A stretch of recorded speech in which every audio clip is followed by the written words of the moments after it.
the stream prior to sending out tweets and such, because there's always a possibility.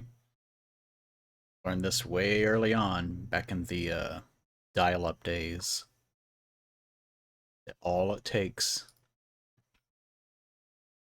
is something somewhere like a DNS problem. Then suddenly your stream doesn't work. Okay, there it goes. Pretty sure. Yes, Yeah. okay. I mean, I've still had that happen sometimes, even with non-dial-up internet. Almost in pain. Yeah, everyone. Yep. Alright. Off we go. Yes, come over here. Let's see. Alright. My hands don't hurt quite as much as they did last time. I'm glad to hear that. I'm glad you're feeling better. What was it? Just, you said repetitive strain? Oh yeah. Just trying not to. Really, it's controllers that do it to me more than anything. Really? Not keyboard and mouse? Well, it depends. If it's like a mouse, if I'm just flicking like crazy, and oh yeah, that really gives me the carpal tunnel goodies. So to that end, actually today I ordered a vertical mouse, which I've never used. We'll see how that goes. Yeah, let me Should get know. that. I'm curious about those things. I've only ever heard of them. I've never used one. I knew that I wanted a Logitech though, because I've gotten to where I can't use anything but Logitechs because of their software. There's been a couple others that I've gotten that technically do have software, but it's terrible, or it doesn't do what I need it to do. Like there's some weird cases where I think they may have fixed this, but back when I played Dead by Daylight, this is the best example I can think of. There was no toggle option for crouching, and I thought, well, maybe I can set a macro so that it just presses the button continuously, but that just causes your character to like stand up, sit down, stand up, sit down. Oh, So I because it actually counts had as tapping?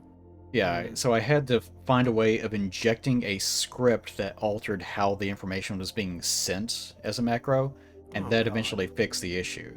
But I don't know of any other software for a mouse that actually does that.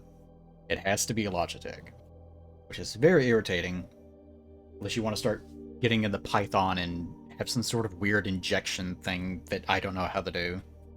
So I'm just going to assume Logitech is the correct way to go. Yeah, Logitech is the only keyboard manufacturer or, general peripheral hardware manufacturer for retail PCs that I know of that makes any effort to write software that actually integrates properly with your devices. Mm-hmm. I've used some really cheap, terrible ones that, they had random Chinese characters scattered throughout the instruction manual, and they were written in broken English, and those tend to not give great results. That's right, Spy. Logitech is the only mouse for me. This stream brought to you by Logitech. Well, I'm just saying, that's just been my experience. Yeah. So I got... Sponsor us, Logitech. Yeah, give me free money. I never actually... I get stuff every so often. I assume most of them are just scammers. So I've gotten where anytime I get any message at all about we'd like you to do sponsor, blah, blah, blah, I just totally ignore it. I just mark it as red and just throw it in garbage. You too, huh? Yep. Because you never know what's real and what's not.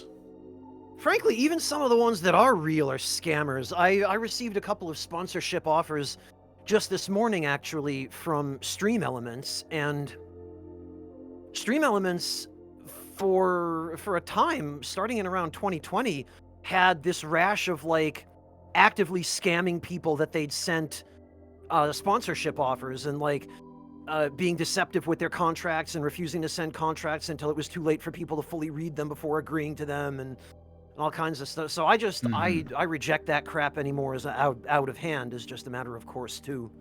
Some legitimate companies will try to not fluff, but what's the word? Will try to supplement their income by doing things like that, by trying to distribute advertisers, but they don't keep enough attention on it, and that gets them in trouble sometimes. Yeah, I Stream mean, Elements, I assume, is sort of like that, I gather. yeah, from what I was hearing other people saying about their experiences with it, I think maybe the word you're looking for is fleece. Fleecing, well, maybe not that dire, but yeah, something like that.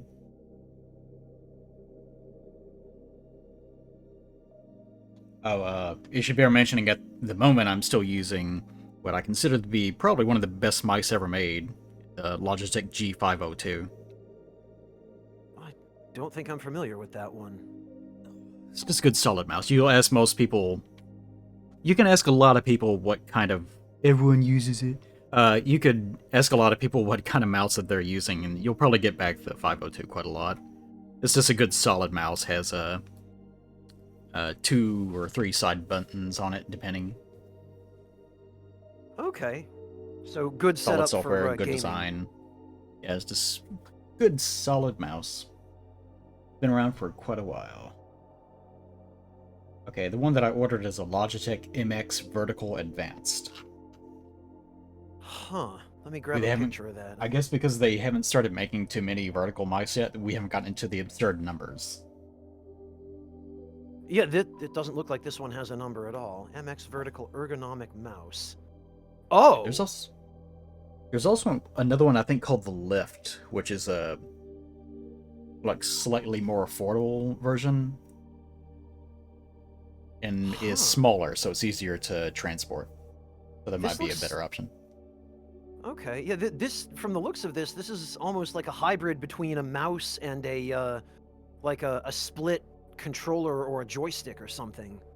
Yeah, it's... Ow. One of the reasons why I have problems with my wrist and my finger is because of, you're not supposed to press your hand flat against a desk, really. It's not how the human hand works. But it's also awkward to make a mouse that is at an angle to what the hand naturally would, recline at. So that's what a vertical mouse is. I'm actually really glad to see stuff like this starting to become more common. As someone who originally majored in occupational therapy and has a certain concern for ergonomics and people not injuring their hands with the amount of time we now have to spend in front of a computer, those of us who live in that type of society, it's nice that we don't necessarily have to destroy our carpals by doing what we do on a daily basis. It reminds me of those keyboards that are not like WASDA keyboards. They have quote-unquote correct button layouts. Based on the English language, anyways. I forget what they're called, but I kind of wish I had learned the keyboard on those things as opposed to these, because even though it's better than having a keyboard that's laid out literally as A, B, C, D, which obviously doesn't work, then it would have been better for my old hands in the long run, for as much as I use a computer. Yeah, you and I got the short end of that stick. We grew up in a generation where just regular QWERTY keyboards were considered new and fancy. There was no way anyone was thinking about ergonomics back then. I grew up in the era of going to elementary school and using green, giant, old Apple computers with the rainbow icons on them. Yep, same. And 5-inch floppy drives where you had a disk that actually literally was floppy that had like 10 kilobytes worth of storage capacity on it. They're fun to throw. They are, yes. We got in trouble for that quite a lot. Okay, for a heads up, I already explained this to Spy. Yesterday actually, I got a heads up from my text dude, who had forgotten to send out messages, that today would be the last day that I could get my taxes to him. And then I remembered, yes, third quarter taxes. I completely forgot, which is the last time that you report this year until January 15th of next year. If you're self-employed, you have to report in quarters, as opposed to reporting it once per year. So I had to scrounge it up yesterday as fast as possible, and wake up at a weird hour for me, because I'm a freak, and head to the tax guy's house, which it's like a house. He moved his location, and now it's just in what is clearly an old house because I had to walk through its kitchen to get to his office. But anyways, as a result, I got home with like 4 hours of sleep and again passed out. Didn't get to talk to my girlfriend today. Upsetting. Oh, And sorry. as a result, I'm I'm like mildly tired and a little bit floofy in the head. And you, on the other hand, had to do some traveling and as a result got sick. Yeah, I've been out of town on some unfortunate personal business that I had to attend to for the last couple of days, and I appear to have come down with something while I was out, so I'm feeling a little bit under the weather, and I'm also quite tired from traveling. So all of that is to say, dear viewers, this is going to be a bit of a low-energy stream. Good. Very fitting for a finale. It feels like finales to things are either incredibly high energy or they're just dead by the time you get to it. Yeah, I feel like they're high energy in situations where it's a new game, maybe, and one that we're experiencing for the first time, but I dare say that is not this. No. This one is like, oh yeah, this again. I remember that. Yeah. And that's it. So today I think we have to do all of Latria and the remainder of 1 and 2, and then we'll be done. Yes, and all we have left of Stonefang is the Dragon God, which is just a short walk down a hallway and then a doofy gimmick fight. Yeah. Okay. So to that end, I guess let's get started sooner rather than later. Otherwise, this potentially 5-hour stream will be a potentially 7-hour stream, and no one wants that. Especially not the state we're in. No, I don't think so. Now, because we're either sleep deprived or sick, I only put on my shirt, I forgot. Then, we'll surely not be making any mistakes at all. Oh no, I'm sure everything will go completely according to plan, and there will be no deaths or anything. Okay, are you human or undead? Human currently. Okay. So, okay. Do you want to go first or me go first? Well, I figured maybe we'd just knock out the Dragon God first, so, I guess if I'm already human and you're not, then I'll go first. Okay, I will terminate. Very good. Yes, the I will natural take response. my character and murder him. Ah, good. Excellent. Progress will be made. We... Nefarious Fnu, it's more just a disclaimer than foreshadowing. love this system. Don't we all? Demon Souls not a complete game. Well, it's a complete game, just not a completely thought out game. That's a good assessment. You should be able to put your summon sign down right in that little circular room with the burning altar past the Flame Lurker boss arena. Go. It would be interesting to go back in time and see what people were saying about playing demons and what they would want out of a sequel. 'Cause usually, in my experience, when people talk about... It's 2, isn't it? Yeah, okay. Usually in my experience when people are talking about sequels to games that they love, to them, the sequel will be pretty much identically the same exact game, and what they're actually describing are balance changes. Yep. Yeah, that's something you see pretty often. Yeah, people have a hard time thinking about things in terms of design, like radically altering things, because it's the first time they've approached that experience, and they're not going to approach it the same way that a developer would. Well, and people also have an idea of what they like, and all they often really know when they're thinking about a sequel is they know what they've liked in the past, and they just want to see more of that. So naturally, what that looks like without any additional innovation or new ideas is the same game, just with balance changes. Okay, sun's down, and I'm trying to line my burden hammer, so it looks like I'm slowly hammering my little gear. Oh, good, On the okay. ground. All right, well, I believe I see you. Yep, I sure do. Boy, it worked right away for once. Wow.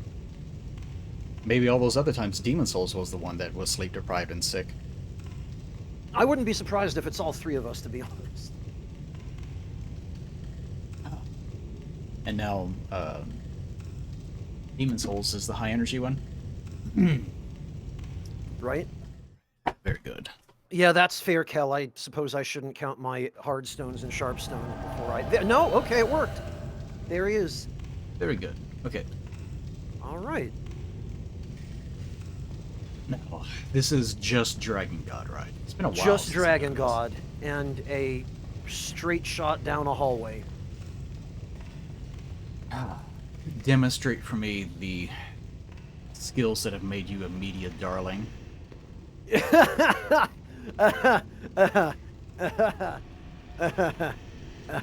You're funny, Eli. So actually, this... God, hang on. I've got to turn down my SFX audio, because this is... Oh, God. Sound effects 1. Yeah.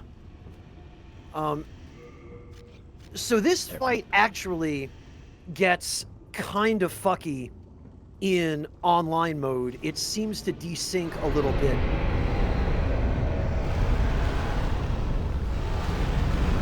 Holy shit. Yeah, a little bit of lag, He eh? punched so hard he destroyed most of the frames. Yup. So the idea here is, as long as he can see you, he will continue to punch. And yeah, and his punches, this is why it's fucky in multiplayer. You have to move at the same time, because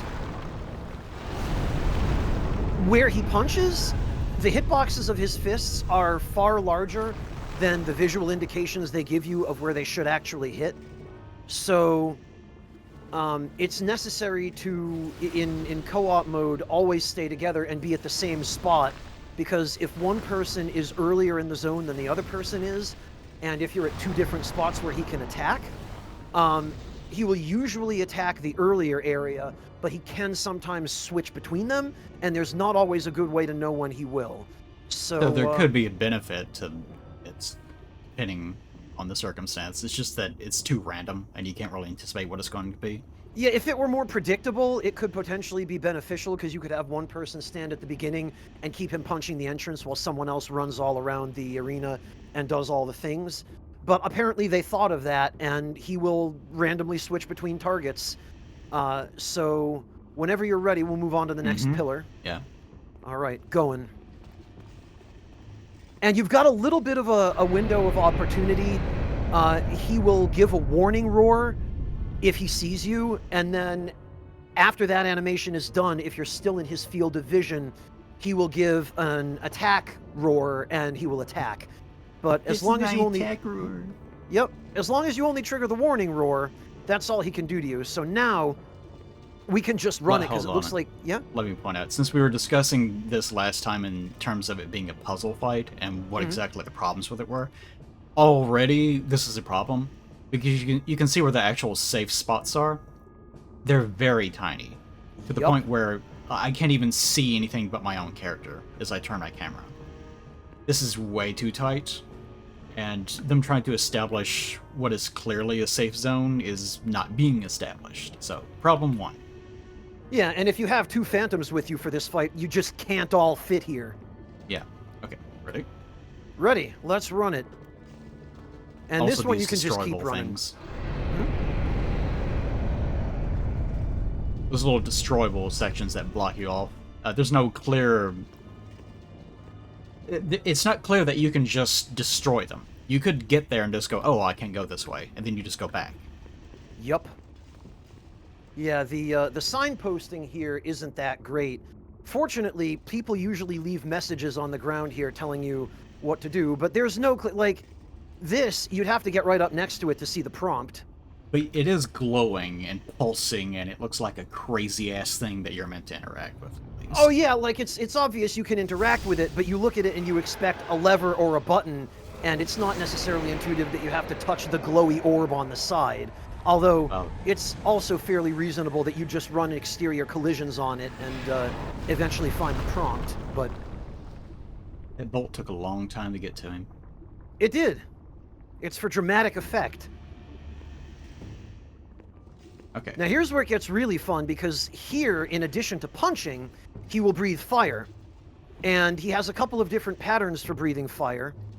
And when he starts, he immolates the entire lower section of the path, and that can be a problem. This is a good example of what, like, the fact that these long shadows are being cast, that would be a pretty good way of marking what exactly is a safe zone or not. It just needs to be wider. Yeah, and I think that's what they're meant to do here. The shadows are clearly deliberate. It's just they're, the zones that they give you to stand in are not nearly large enough. I can, on one hand, appreciate the attempt at realism, where it wouldn't be these outlandishly obvious video game areas that you're meant to stop in. They're just pillars. So it does feel a bit more like you're just trying to exploit going through an area with what's left of the area. Yeah, like, it's logical that there would be fallen pillars blocking your way, because this place is ruined and, you know, it's been buried underground for goodness knows how long, with tectonic activity and earthquakes and all that. And third impact, I didn't actually learn the term exterior collisions from Wooly. I know it's a QA term, and I know he uses it fairly often, but actually, it's a term I became familiar with many years ago and have kind of been refamiliarized with as a result of my work on the official guides, because we do a lot of exterior collisions when we're looking for things like illusory walls or finding roots. Also, it is funny that you're destroying this rubble with little fireballs that don't really look like they should be doing any damage to it. Yeah, it's really silly. It'd probably make a little more sense if I switched to Soul Arrow for this. It will work. I guess. Yeah. So, now that we're on this side of the arena, he will begin breathing fire. So we're going to want to move from one to the next. And then over here. Like, this one is really bad. This one is really stupid. Yeah, I'm actually following the shadow. Yeah. Now, let me see if I can... Now, I can't reach the next obstacle up the stairs with spells, so we're going to have to run up and both destroy it as quickly as possible with melee attacks, and then keep running. You ready? Well, Nefarious says also you can check to see if he sees you with the eye color. Well, yeah, but that's only after he's already detected you. His eyes are yellow when he's searching, and they will they'll remain yellow once he gives you the warning roar. When they turn red, that means that he's queued an attack animation, and you need to make a decision, and quick. Okay. So you ready? Yep. All right, let's go.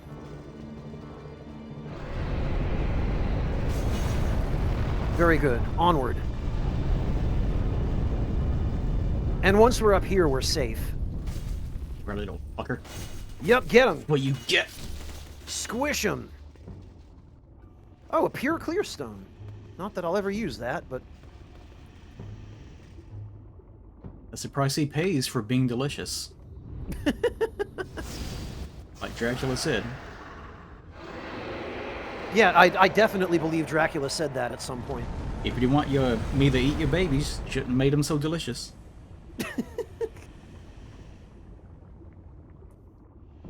That sounds more like something John Locke would have said. John Locke. For a split second, I thought you were referring to Lost. It's like, no, that's stupid. Actually, oh, yeah. No, A Modest Proposal, that John Locke. What if? I'm actually referencing Grim Adventures of Delay Mandy. Oh, okay. That actually is a show I've watched, so I have some context for it. Now we can... He's not going to attack us up here, so we're good to go. We can grab this. And we can just drop down here. Oh. Excuse me, I said we can...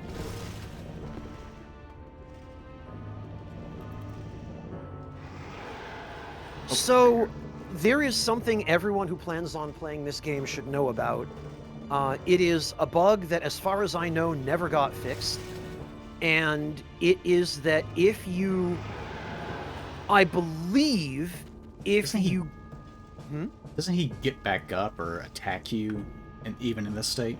Well, his breath can damage you when he exhales. It doesn't do much damage, but it can kill you. That's not the problem, though. Hmm? I have had that happen. I've had it happen too. And it sucks. It's a really humiliating time to lose this fight. The problem, however, is that if you die, I want to say it's... If you kill the dragon god and the archstone with the soul in it appears, and you accidentally roll off the ledge into the lava and die before you grab the soul from the archstone, I believe it hardlocks the game and you can't leave the area, or like you can't progress or something like that. There was some really serious bug that I don't believe they ever patched, and I believe that's why you can put it still directly in the happen. player's inventory. Yeah, yeah. That's a lesson they learned afterward in Dark Souls 1 and thereafter, but that's why I always take care of this from up here. He doesn't appear to be taking damage. Oh, he is. Oh, He's there he just not goes. taking much.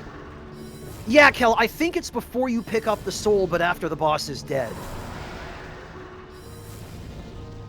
And I've seen it happen to... for him. He just got shot twice, and now you're basically pelting him with rocks, and that's going to be what finishes him. Yeah, like that's really all this fight is did you get past the obstacles? Okay, well, you just got a whole bunch of free souls. Well, I'm glad they have contributed by attacking a pile of rubble one time. You did great. That is basically what... I missed a puzzle fight, so that's basically what happens. It's been an honor to have served with you, Eli. It was, well, now we'll go back and get our purple hearts and retire. You revived, thank goodness. Got that done? All right, and now we switch, so let me head back to the Nexus and Just do watch the old... Maiden do her little kicky feet animation.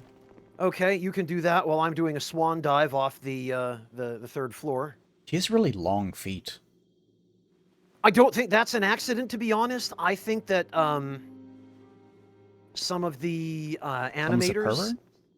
And, well, I mean, let me put it this way. I have a contact, who shall remain nameless for the purposes of this story, who has spent some time working with FromSoft in various capacities, mostly peripherally. Right. And this particular contact was, well, he was visiting FromSoft's offices one day, and happened to be looking over the shoulder of an animator who was doing some animation work on the game that they were working on at the time.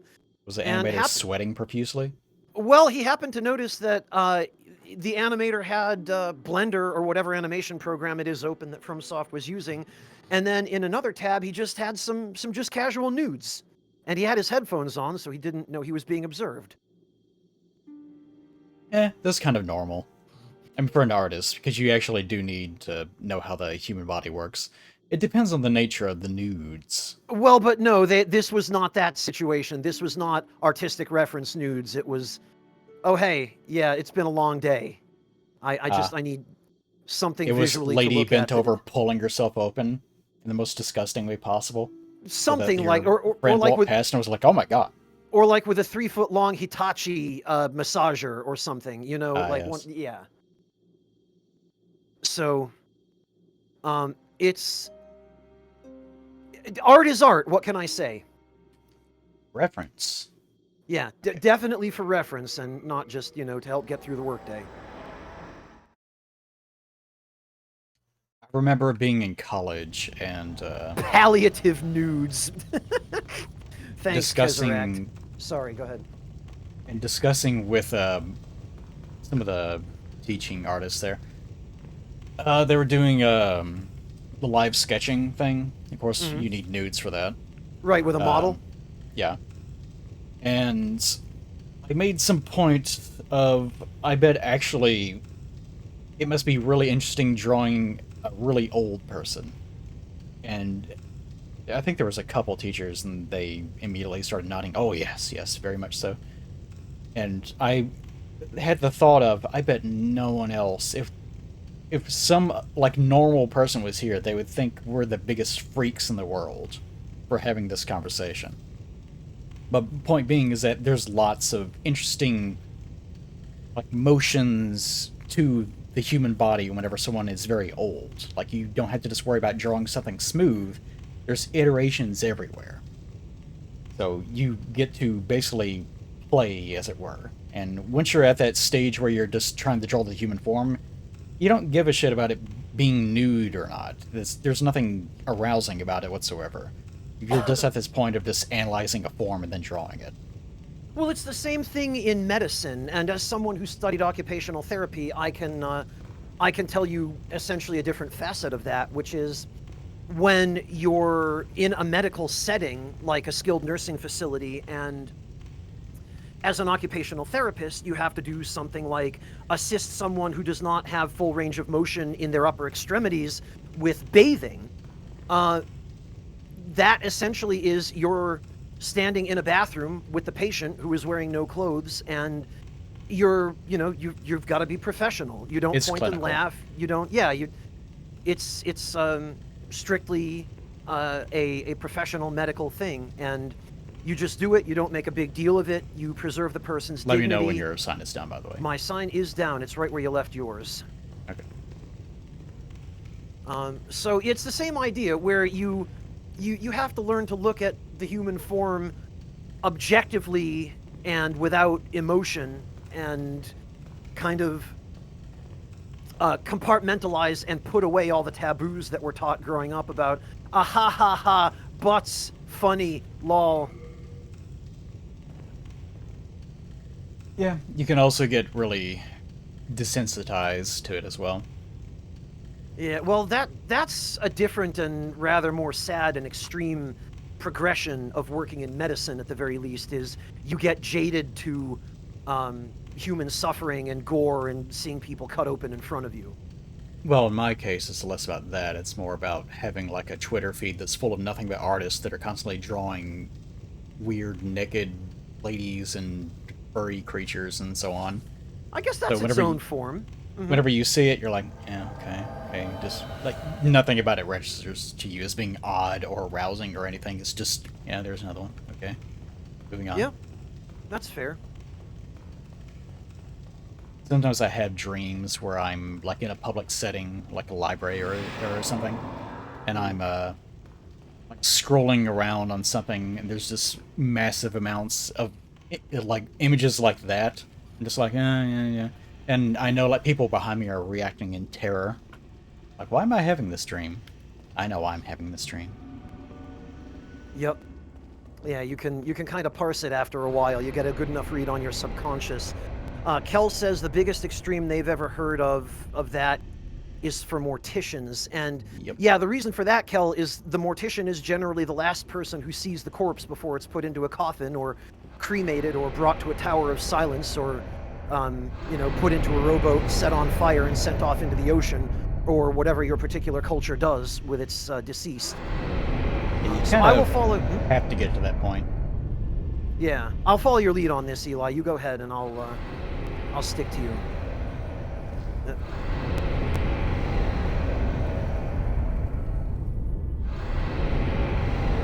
He sure is adamant about roaring and having his eyes glow red. That's Which partly is my another- fault for. Yeah, Another miscommunication. I walked into his field of vision a little too much.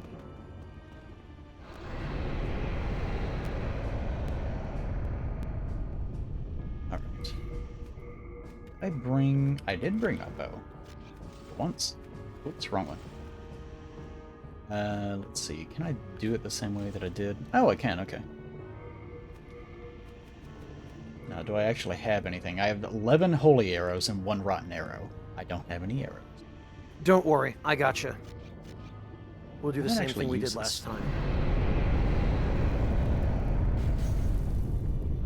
Does that even damage it? It does, yes. Arrows do work. Okay, yes. Well, slightly. I still, yes, okay. Make sure I could still roll. There we go. Let me see, I might... Oh, I don't have any arrows. This one. Right. I'll make my way on over there once is clear, which it is. Now, if you have to use this, if you have to get rid of these things in melee exclusively, I guess the idea would be that you just walk up, attack it, and if you're doing enough damage, I guess you just get through it immediately. But if you don't, then you have to basically get in 1 or 2 attacks, and then immediately run back. The idea is... Let me ask it this way. Does it depend on the number of times that you hit it, or does it actually have health points? Like, does it matter how much damage that you're doing? It has health points, which is unusual for a FromSoft game. We can, oh, hang on. I think actually I might need to get rid of that one up top as well. They have object health, which there's kind of a blurry line between object health and the number of hits that you need to do before you can break it, because basically every hit you do to it will do 1 damage of object health. You'd like 3 times in a row cast nothing. Yeah, that was my bad. I was not paying attention. No, you know me. I can't talk and chew gum at the same time. No, that's walk and chew gum, isn't it? Are we supposed to be destroying this thing? I it looks think like you so. just run under it. You might. Yeah, we can try. I know it's destructible, but I can't remember whether or not... No, I guess we can. No, keep going. Keep running. Oh. Yeah, he can't hit us here. Yeah, see, that's not really communicated very well right there. Ah. Alright, so... It is a very fancy-looking spear. Not spear. Ballista arrow, I guess. Why was this stuff all set up ready to kill him and never used? Is it because he didn't exist yet? Because this is a closed-off cave, so he couldn't have shown up here from somewhere else. He had to originate here. Yeah, so there are some hints in Skurver's dialogue, and also in the description of the Dragonbone Smasher, that give you a bit more of a picture of this. And what it basically amounts to is that this is a deity that was worshipped by the ancient inhabitants of Stonefang, and they built this shrine to honor the dragon god, but they also were afraid of it, and so they had some countermeasures in here, including both the Dragonbone Smasher and the artillery, so that if the dragon god ever got angry, that they would have some way of, at the very least, making an effort to fight back and keep it from destroying their entire civilization. Because the kind of central theme to almost all of the demon bosses, other than 1 or 2 very specific examples, is that they are essentially formed from the thoughts and beliefs of people. So they take the form of the pagan gods of the Shadow Men in the Shrine of Storms. They take the form of gods that the ancient borrowers worshipped in Stonefang. They take the form of garbage and rot in the Valley of Defilement. Form of garbage. Yeah, like literally the Dirty Colossus is just a walking pile of garbage. Oh, you... Okay, I see. You ran ahead. Someone wasn't paying attention. I guess not. Sorry about that. Well, you've got it from here. Our little freak. There we go. Right, last one. Well, in theory, I think my regeneration should probably deal with any of his breathing. Oh yeah, it will. You've bad breath he has. You've got plenty of health. His final curse, halitosis. Listen, man, I wouldn't want to mess with a case of halitosis like that. All right. Stuff over here. The Master's Ring. What is the Master's Ring? That enhances direct hit damage, such as axes and things like that. Of course it does. Why is it here? Who the hell knows? It's actually, it's probably the most useful in Demon Souls that it's ever been, because there are a couple of specific weapons, mostly the Executioner's Axe, which their entire hurt box is a direct hit. And if you put on the Master's Ring with that weapon, it's just a free 15% more damage. Oh, there's an item down there.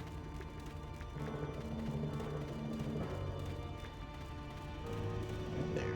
Down where? Let's see. Legendary Soldier's Soul. Ah, yes. Wait for him to breathe again. He's a big boy.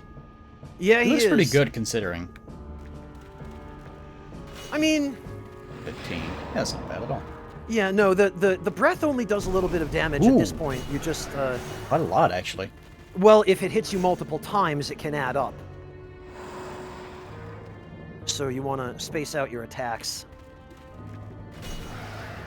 It looks like he's just very exhausted for a long day. Oh, some people were pointing out, I was poking fun originally at the fact that he has multiple jaws. Yeah. Some people were pointing out certain fish have that. It's not the same thing as this, though.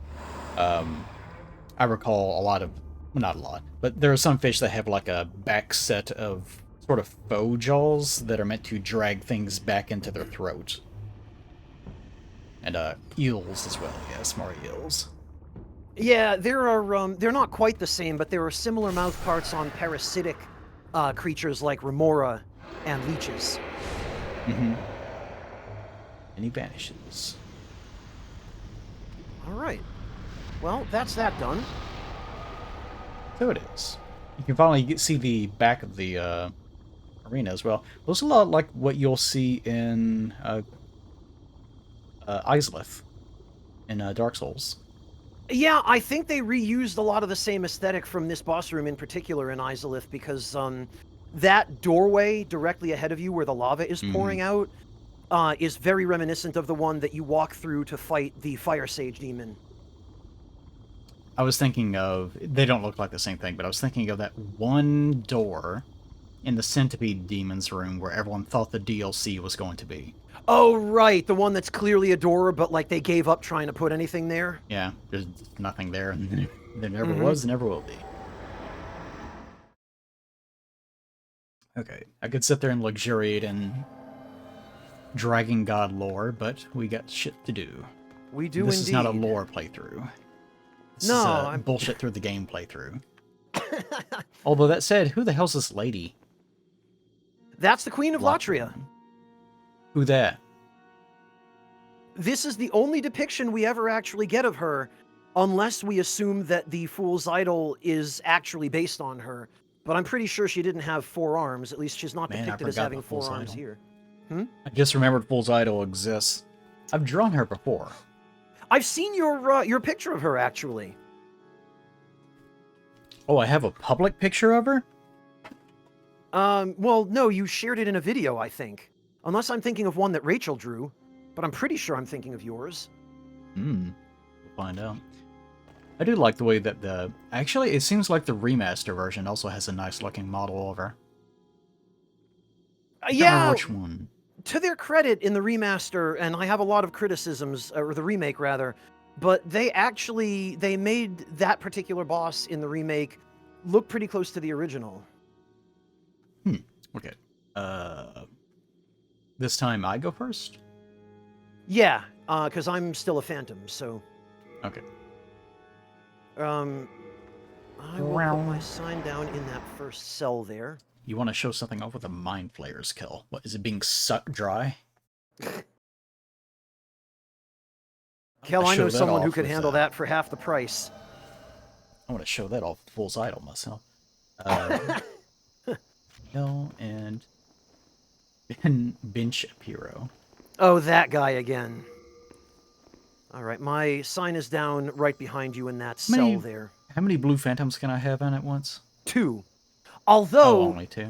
There is a bug that will occasionally allow you to summon a 3rd, which is where someone tries to invade at the exact same moment you summon a blue phantom, and both get summoned as blue phantoms. Okay. Well, we can always get an invader. If Bench wants to invade. Also, Kel, yesterday you said something about wanting to show off something regarding one of the rings? I don't remember what that was about. can't remember what its name was either. I'm sure Kel will Whatever it tell is, I us. don't have it. Oh well. Okay. And you should be summoning in as well. I appear to be on my way. I like the distant sound of bells in this area, or whatever that is exactly. It is very ominous and threatening, both before and after you find out what it is. Before you find out what it is, it's creepy because of the fear of the unknown. And once you find out, it's almost more creepy because you know exactly what's waiting for you when you get close to the source of that sound. There it is. Ow. Man. Alright. Do that. What? Oh, did... Ben showed up and immediately started attacking. Ah, okay. Stop. Let's I see. believe this is no third impact from chat. Oh, and he's doing his usual... Yeah, okay. What was I gonna say? Oh, this area, I don't think Latria is a perfect area. It's nice looking. I will say it probably is the most atmospheric of the areas to me. Mm-hmm. But it has the same problem as the Dragon God encounter that we had earlier. Where I think, it's a little too tight. Like the area, the corridors are just way too tight. Ah. Okay. Remember, you don't open these cells unless you have to, because the guys will... Wait, can you close the cell doors? No, you cannot. Once they're open, so you're correct. You don't Yeah. open them unless you need to. There's an item in here. Please help Oh, right. me. You can't actually open these yet. For some of them you need a key, but some of them you don't. And some of them just have enemies and no treasure. Oh, they killed... Yeah, you were wanting to show something off with mind flayers. No, you cannot.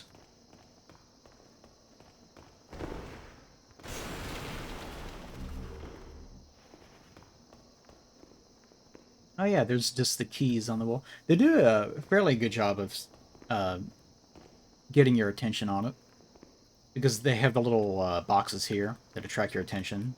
Yeah, and then they have the plaques, which are pretty good for...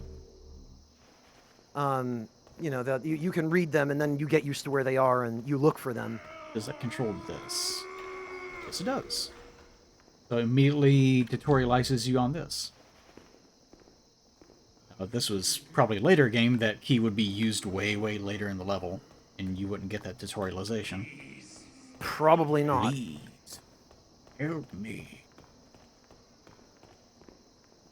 Okay, I don't remember if any of these other cells are important.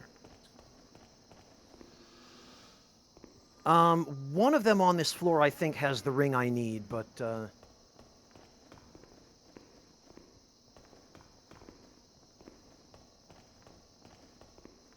Doesn't... Oh, wait, here's one. Oh, right. We can actually...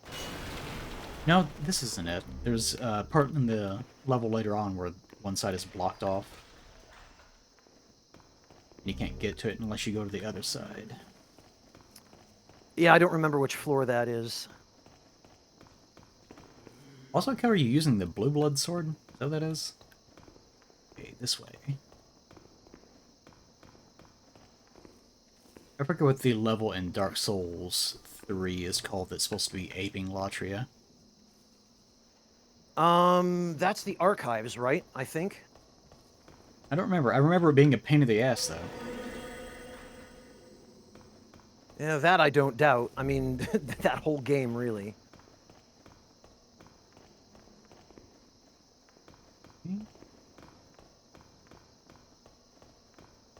Yeah, really the first part of this level, there's only the incidental guys. Okay. As Shapiro worn out his welcome. There's only the... Looks like it. The first mind player and these little incidental guys.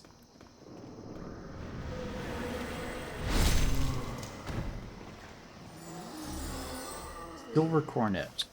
Oh, I could wear that. I think. Yes. Not as good, but it lets me show off my bald head. It sure does. I guess you could probably kill those guys through. Bars. Oh no, he died. There's no good teabag mode in this game, so... He... Listen, Third Impact, you are messing with the original Demon Souls troll. You had no idea how in over your head you were, my friend. I'm sorry. I know all the counters to that scraping spear shit.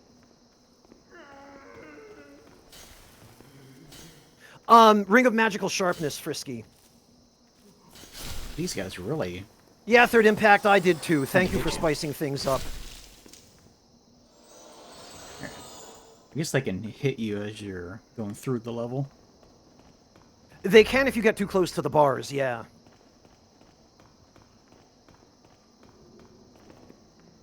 That almost for a second looked like a drop.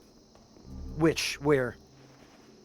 Like, because of the combination of the light of the message and this corpse, like, making it appear to be blacker. For a split second, it looked like it was baiting me into dropping.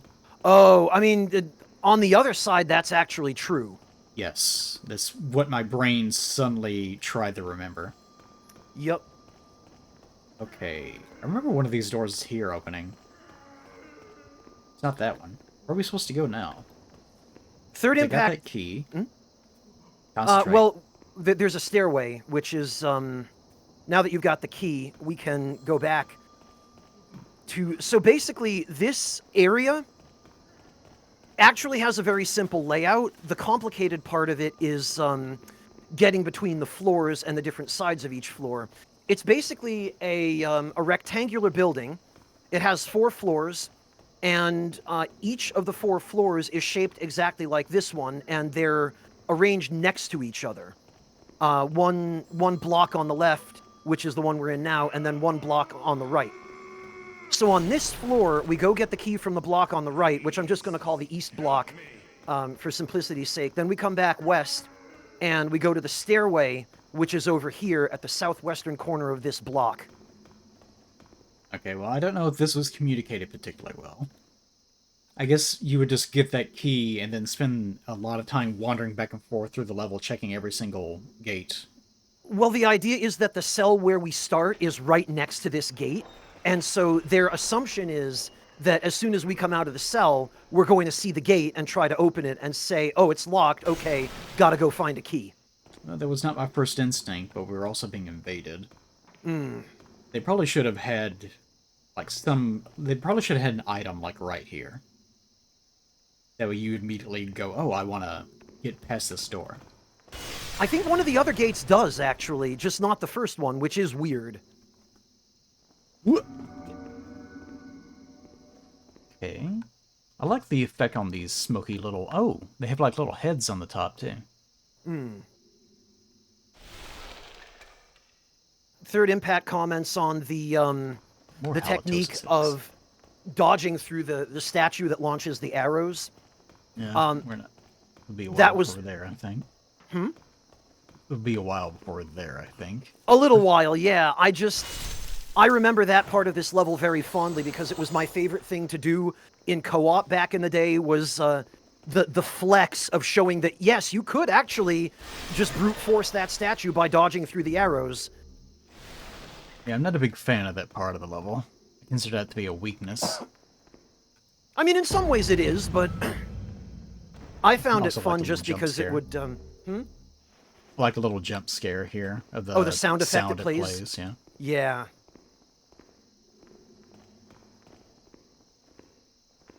All right. The fun thing about that flex Third Impact was that if you were a phantom and a host watched you do it, often they would try to do it too and fail and die, and then you'd have to do the level all over again. I'm sure they appreciated that. Yeah, I mean, some of them did, Wow. some of them didn't.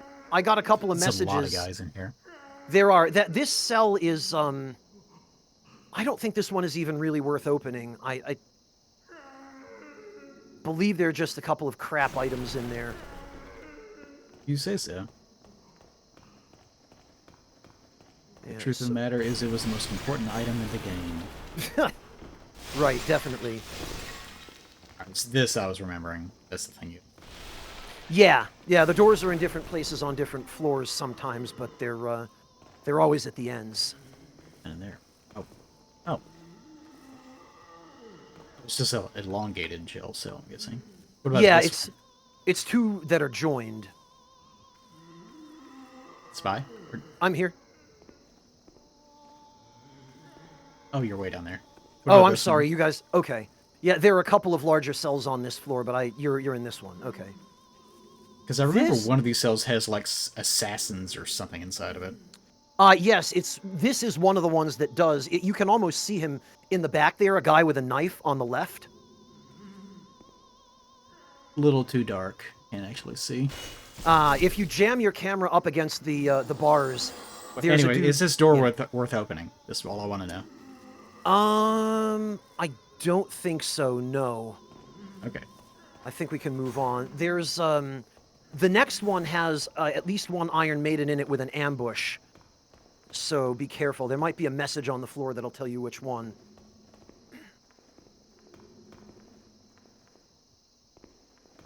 This one I think is fine. And this one might also be fine. I'm pretty sure the solo one in this room is dangerous. Poison. Oh, you Oh, can yeah. see the mind flayer moving through this window Yeah, here.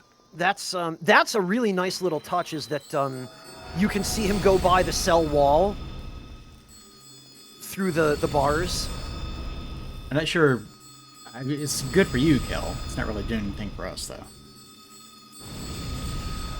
It should be doing something for us. This is just an issue with the synchronization. Because what it should be doing is preventing his spells from taking effect in all of our worlds, but because of the netcode, there's a pair of keys here, Eli, if you... because of the netcode being early FromSoft netcode, it See this one. doesn't work the way it's supposed to. Okay. Both of these contain items. Oh, this one actually has a full set of clothing. Yeah, that's Assassin's the... gear. I think the assassin set, right? Yeah. And then this one is just a dude with a poison knife, but, yep, go straight ahead. There are keys on the wall there. I tell you what. Enemies in this game get caught in the walls more than any other game. I Oh, think.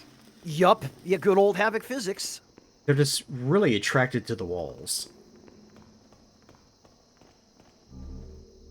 Two sets of keys. Okay. Forward we go. Whoop.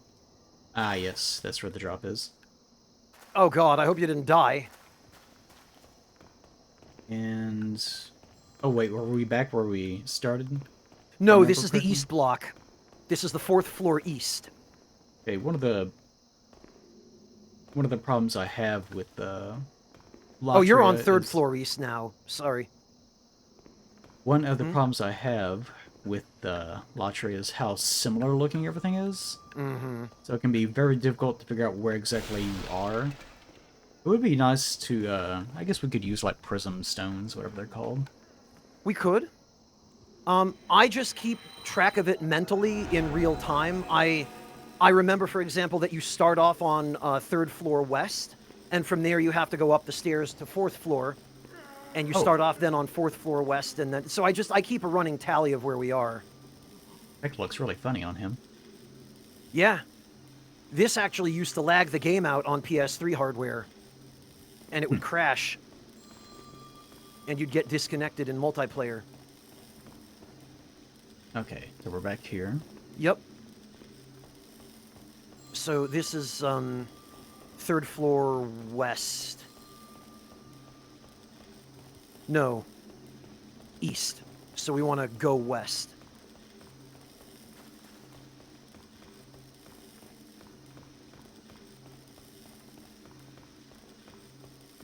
Oh, Kel wanted to show us the Ring of Sincere Prayer effect, because we were going to talk about that last time, and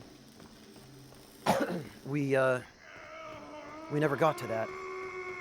Don't know what you're talking about.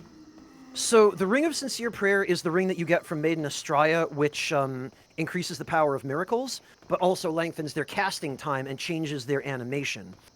Yeah.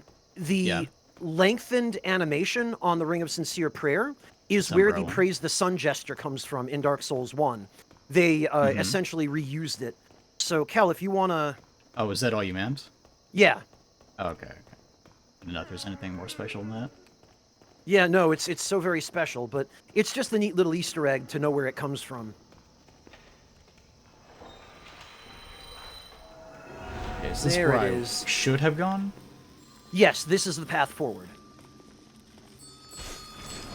Damn, he has a lot of poise. Yeah, these guys have hyper armor out the ass. It's really quite unfortunate. Yeah, I remember them not being okay, but I couldn't remember why. Especially for guys in cloth, the fact that they also have a grab and want desperately to walk directly up to you.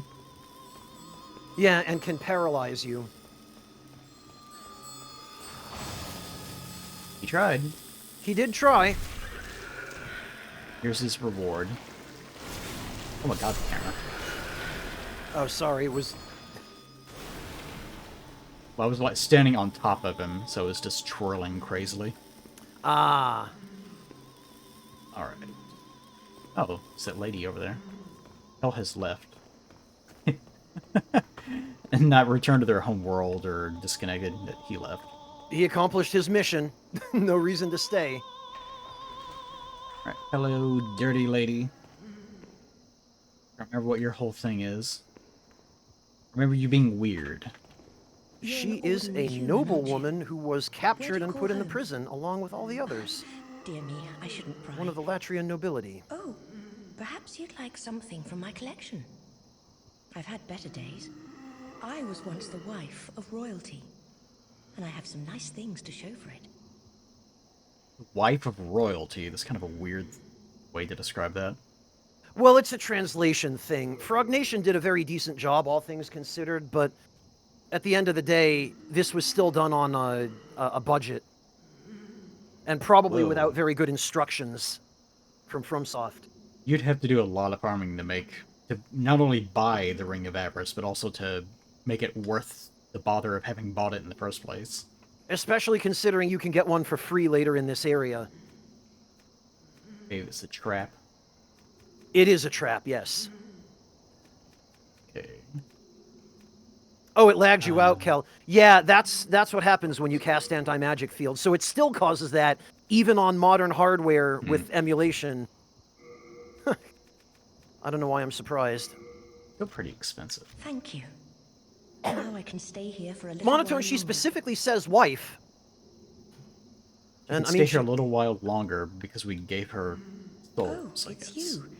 so this is the only game, really, where souls themselves as a currency have a significant connotation in the plot, which is you go insane and become a mindless killing machine if your souls are taken away from you. And so therefore, in order to retain your consciousness and your sanity and your self-awareness, you need souls. And in an economy where souls are at a premium, you gotta get them from wherever you can. And they do that again in Dark Souls, just in a different way.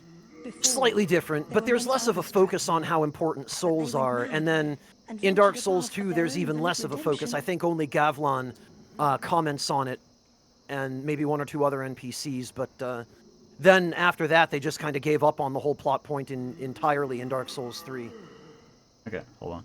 the queen banished True, her third depraved impact. old husband from the Hold land. on. He returned in strange golden garb with foul demons in tow. They pillaged great Latria, land of the learned, and locked us in this dungeon. Since then, they've been feeding off our souls, telling us over and over that if we go above, we will be granted redemption. Okay. I know the truth. The church goddess may die, but never for long. And we are trapped below forever. Okay, so people showed up wanting them to go up so they can collect their souls? Pretty much. It was a trap. And If you stay down here, you're safe, but you're trapped down here. Well, if you stay down here, you don't Redemption? have your souls taken. There exists no such thing. Too bad they can't get to the Nexus, I guess. It's our way out. Telling us That's over one of the and weird over that if we go inconsistencies of this above, we game. will be The granted people who are redemption. relevant as merchants just casually say, "Oh, I'll meet you back at the Nexus," and then some of them just, they're like, "No, I'm not. I can't." But she Is stays this- here of her own free will. Is this the other side of the thing that I fell down? Yes. Okay. Yeah, so we're on the east side now. We were on the west side, and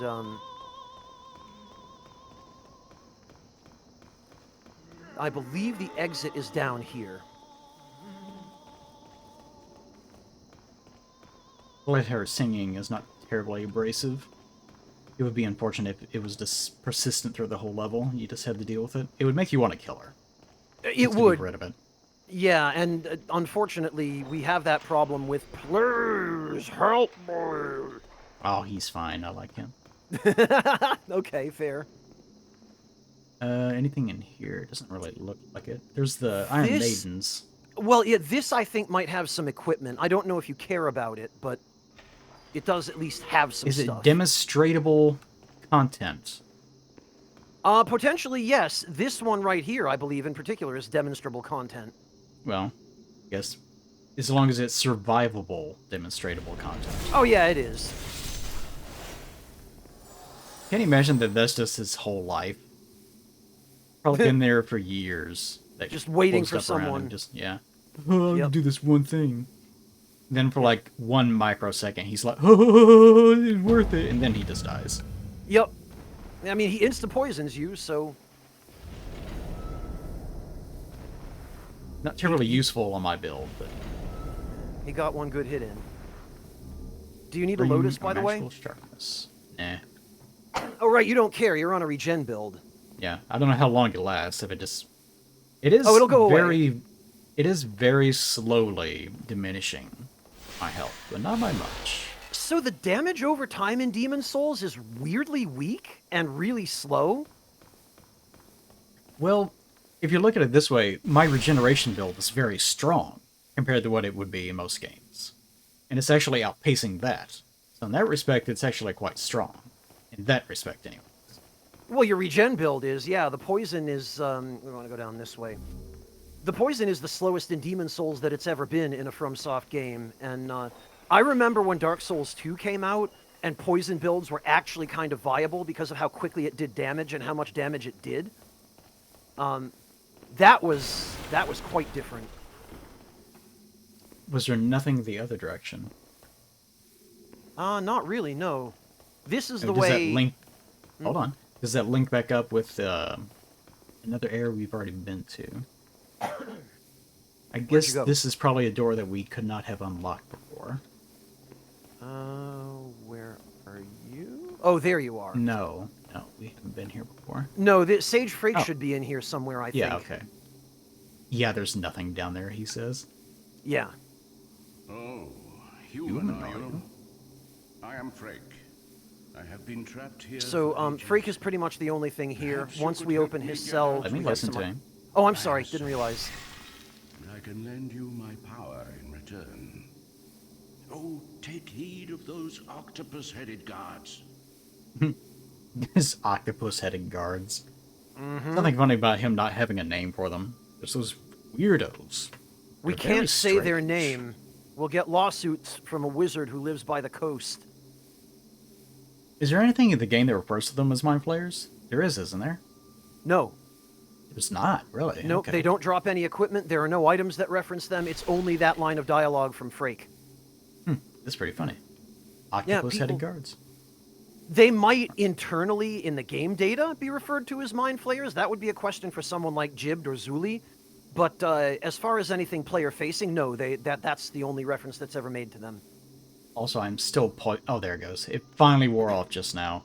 It Yep. almost took... I got down to like 1/4 health. That's actually pretty intense.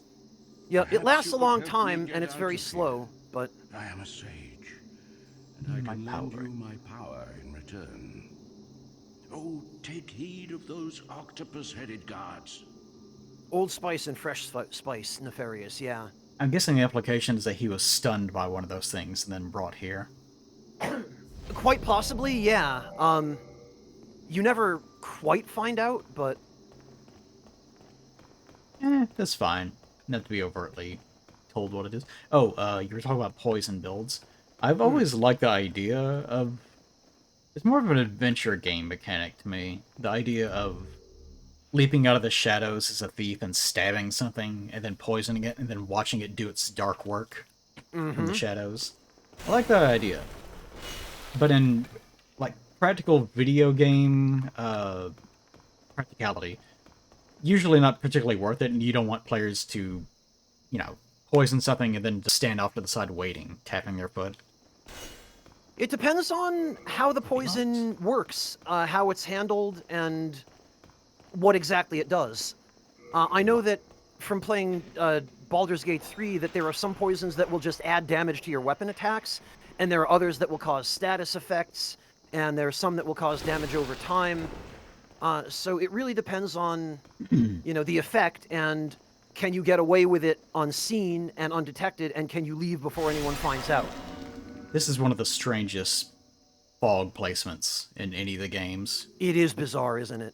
Just because it is not even a doorway, it's like dividing up a very tiny hallway, and you can clearly see the other side. Whoa.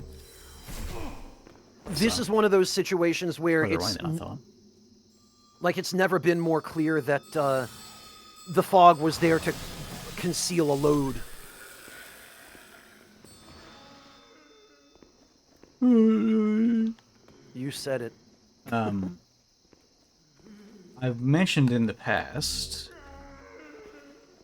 I do this thing, I've done so much content and done so many things online over the years, I have trouble remembering where I've said things, how many times I've said things.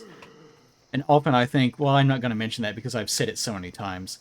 And then I'll go ahead and say it, and then lots of people act like, oh, I've never heard that before. It's one of those content creator problems. Yep, you Gosh, forget it's what so you dark. said. It is so dark, I'm just trying to make sure I don't fall into a pit somewhere. No, you're good. The floor ahead of you is actually made out of floor.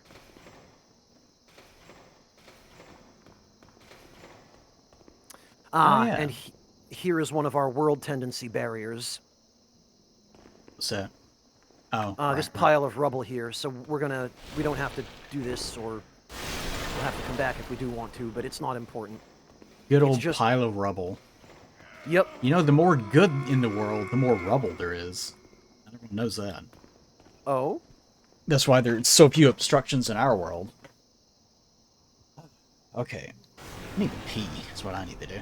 Go right I was ahead. going to say... Hold on. What I was going to say is, I mentioned it many times before, I don't like how elements are typically handled in games, because I don't like red number, blue number, yellow number, where it's just the same damage value, except there's a damage table that says if you use yellow number against yellow enemy, then you get more damage from it. That sort of thing. I find it to be very boring, and it's not very interesting as an elemental type. It's always been more interesting to me whenever an element actually does something unique. It is hard to do, though. Like, if you hit something with fire, naturally you think, oh, it burns them. But what does that actually mean? And most of the time it's, well, it does damage over time. What else would it be? It could be like a stun effect. It could inflict some other state that causes them to take more damage, but then it just goes back to damage. Yeah, debuff. Yeah. So you kind of have to really sit around and think about it. Some things like frost are more, that's an easier guess. You can just say, oh, well, it probably slows them down. It makes their animations slower. And that has not necessarily anything to do with attack values. So that's a fairly easy one to throw out. So you can see why not many people do that sort of thing. It just gets too complicated. With poison, like I said, I like the idea of poison, but it kind of just turned into a damage over time sort of thing. You could have like a gray health system or something like that, I suppose. It takes some workshopping. You could probably do it, though. Okay, let's talk to him. Okay. Well, you are a sane one, aren't you? You are a sane one. Wow, you're really sane. I mean, his standards for this area are pretty low. I have precious little time. I must retrieve an article from my corpse. It's so easy to forget that the whole idea with these soul forms is that they're dead somewhere. You're just a ghost. So he apparently has a corpse lying around here somewhere, whereas for us, whenever we... It'd be funny if it actually worked that way. Whenever we die in the Nexus, you can actually go find your corpse. It's not a matter of it being a bloodstain, you actually find your dead body. That was originally what this mechanic was intended to be, but I think they Yeah. ended up going with bloodstains because it was just easier on the engine, and Especially with having the re-article the corpse to look exactly like you. yeah. As you Yeah, can it was see, just a lot of technical stuff that either they only didn't thing want to that do or remains couldn't of afford to me do or didn't have the expertise. is But my soul. again, My body Demon is Souls is the trapped in only another game that self. really fully addresses that. I fancy it a fine, rotten mess by now. I've no interest in my corporeal flesh, but I left upon my person a keepsake of my late wife. I will soon fade into the beyond.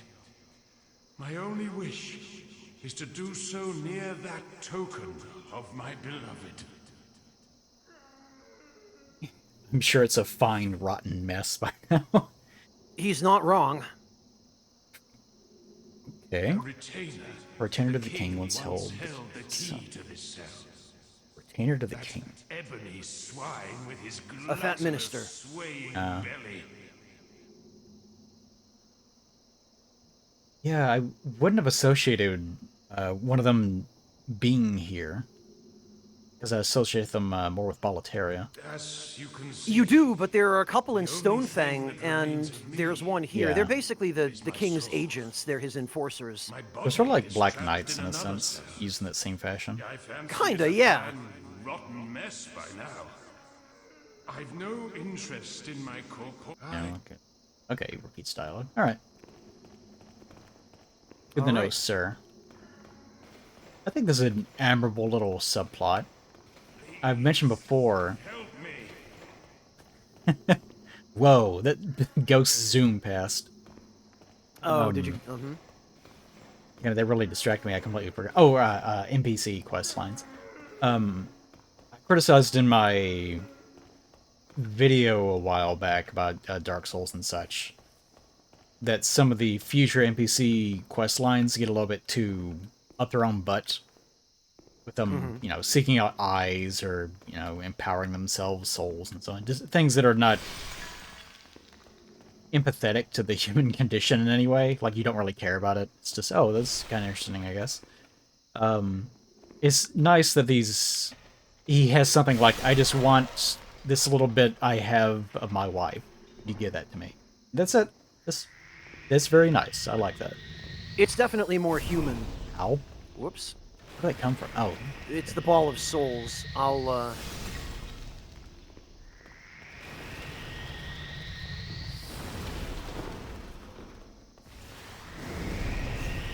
don't know if I call it a ball of souls exactly. Or corpses.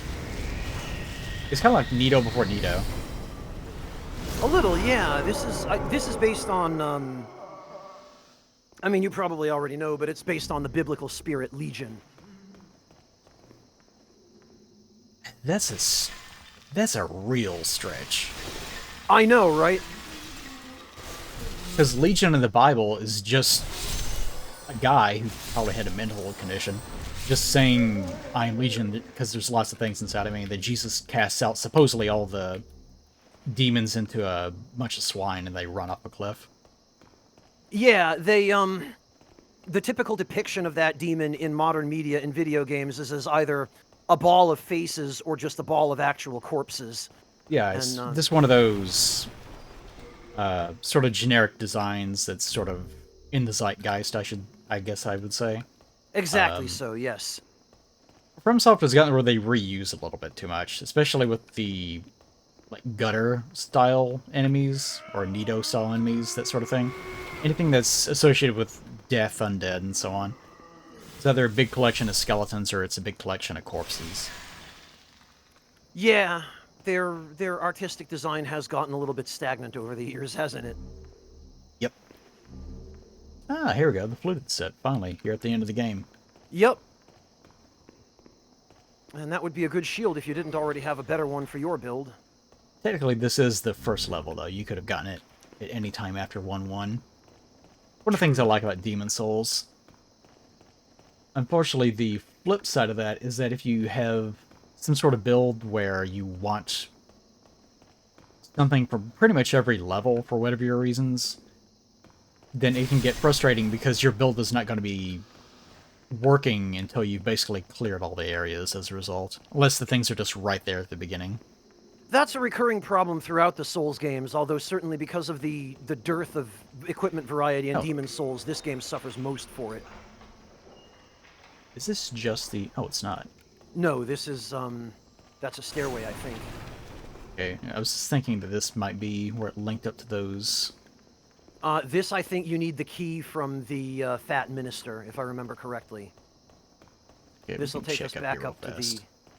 Yeah, this I think goes all the way up to the 3rd floor or something, or the 4th floor. It's just so easy to get lost in Latria. Because everything just looks exactly the same. You have to systematically keep track of which block and what floor you're on, yeah. Yeah, Once that's you're my out of the least prison, favorite part of this. I can understand. Oh, shit, no, he's running. You better not jump off a cliff or something, little fuck. He will if you don't catch him. Let me... Oh, good, got him. Nice. Oh, asshole. Excellent. Yeah, you can see here that if you had chased him even a little bit further... Yeah. Whoops, didn't mean to do that. Well, no, that's fine. I don't think there's anyone in there. nothing in here anyways. Just a nice little townhome. Yeah, The summer. plenty of space. Okay, is there anything actually here? In one of the other cells, I think there might be a minor item or two. Supposed to go that way. Yeah, and then over this way there's, I don't remember what exactly. I think at least one of these has an item or two. This is very sufficiently different enough that you can recognize it. You go back to this area and you think, ah, I'm here. Yeah. I mean, at the very least, you can tell what floor you're on in these cell blocks just by looking up or down. Like, we can look into this big empty void in the middle and see that there's nothing below us. We're on the ground floor. Yeah, sort of. Although it's so intensely black, it's really difficult to tell. But you can at least tell that there's stuff above you. Very easily. Yes. Yeah, the brightness settings have a lot to do with that, for better or worse. I wonder if that's a... That's probably fire. It almost looks like an item. Could be an item. When in doubt, it's worth a try. But that's really far up. Guess Yeah. that would be the... What floor is this that we're on? The first one? This is, there's actually a handy little plaque here that will tell us. It's, 1st floor east. Plaque that will tell us. Right on the wall there. And Oh, there you was... can actually read it. Yeah. Yep, there's one of these on every floor in the same spot. I guess it is a method of demonstrating the oppressiveness of the level. When it's just so... singularly itself and nothing else. Okay, remember. Right. I do... Oh, God. You okay? Is that supposed to be a cat? Where? I'm out here on this... I shattered that thing and walked through the door. I'm over right here. Oh, I see you- where you are. Just turn to your left. Yep. Alright, let's see. Yep, this is correct. This, I think, is just some items. It's like a little hidden path to, Yeah. yeah. I don't know, it looks kind of catty to me. But it's probably supposed to be a big old rat. It's just not a very well modeled big old rat. Oh, that thing on the floor next to you? Yeah, that's supposed to be a rat. What it is it's supposed to be a rat that's had some flesh ripped or burned off of it or something.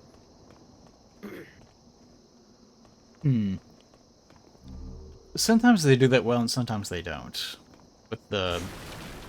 Well, I'm thinking of something different. I'm thinking of like a Hellkite bridge, where you're supposed to see the burn marks on the ground and go, oh, a dragon is going to fly by and burn me.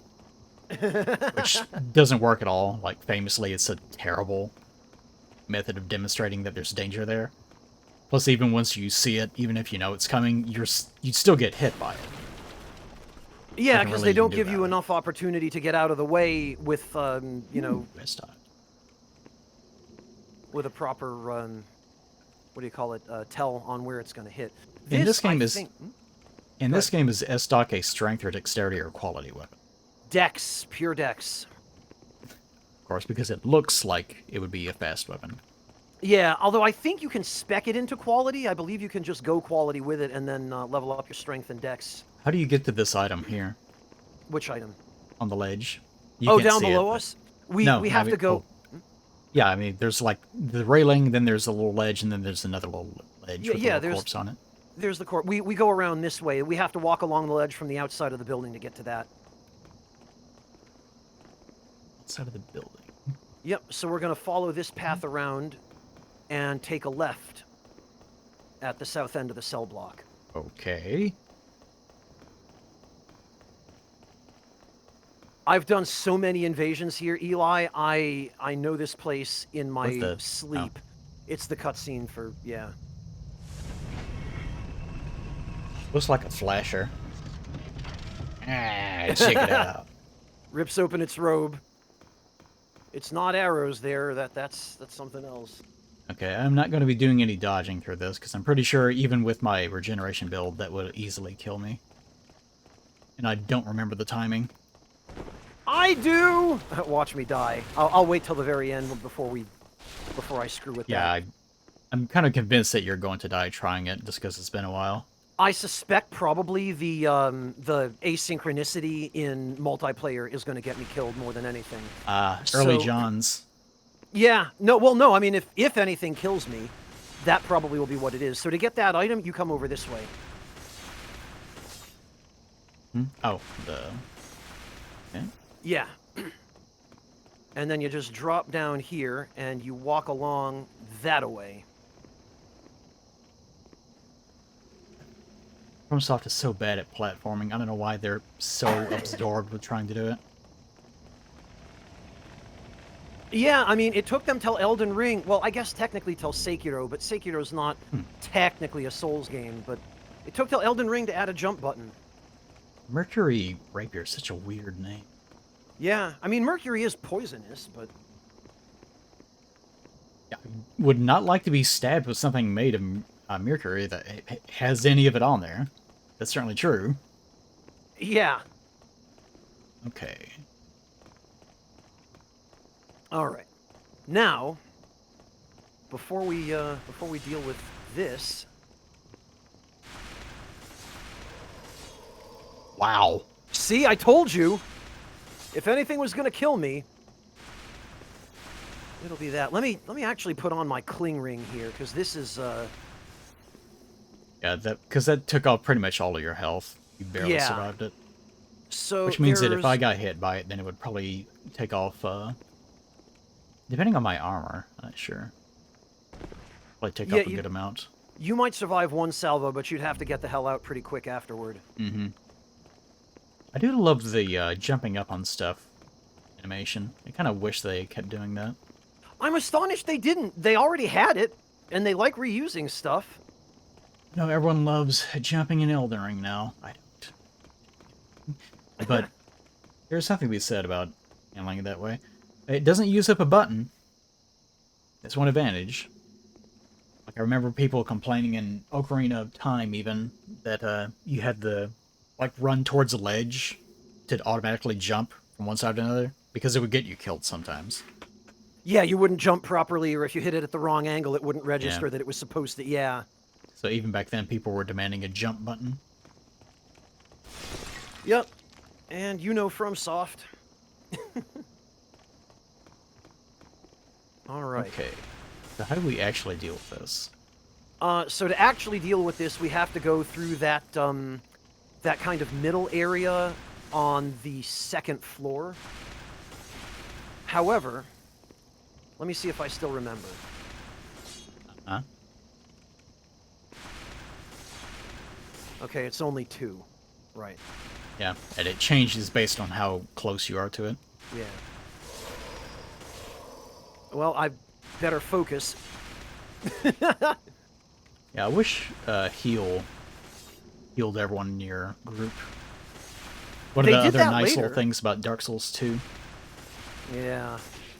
All right, let me see if I can focus on this. I use the audio cues as much as the visual cues, so I'm actually going to turn this back up in my my volume tab here. Yeah, this is so always, to me, very unreliable. It is a neat little trick, but not something I cared to do very often.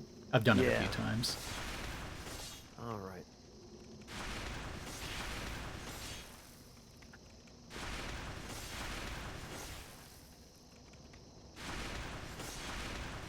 The old man think they still should got be. it. There you go. Should I shove it off? Yep. It's like riding a bicycle after all. You never forget. Yeah, it's kind of difficult to... I do remember having that same experience of doing it myself and trying to tell the host, stay here, stay. Yup. And then they're like, yeah, wave, or whatever their affirmation was. And then immediately they take off after you. The funniest thing about this, which is a point that just came up in chat actually, is Black Phantoms can turn this thing back on. Yeah. Which is always a nice little troll if you're an invader. Right. Or it's just kind of an annoyance, really, too. Just having to turn it back off afterwards. I can understand its use as a trap. Yeah. Yeah. Okay. 2 paths, 3 paths. Oh, shit. Ah, God damn it. You know those stupidly crystal lizards. I didn't notice it. Or no, this is... Okay. Maybe that's all it was. The flickering of this light. I was Bench Shapiro again. Oh, third impact is back in. He kind of got on my nerves last time. Well, scraping spear and acid cloud will do that, but like I said, Okay.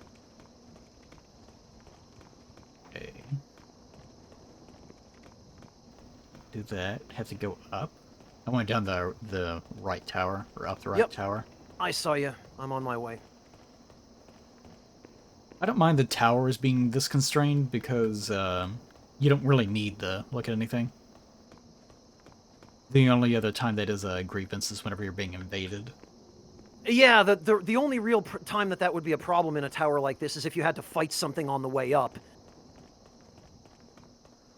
And going up here just made me remember the entire point of coming up here. Yup. And I think this is the correct path to go down to handle it. It is, yes. And the key to Frake's cell is up here as well. I'm not saying you can't third impact. You've been around my community long enough for me to know that you can. I didn't realize you put your blue sign down, though. I just saw the plague summoned you rather than you invading.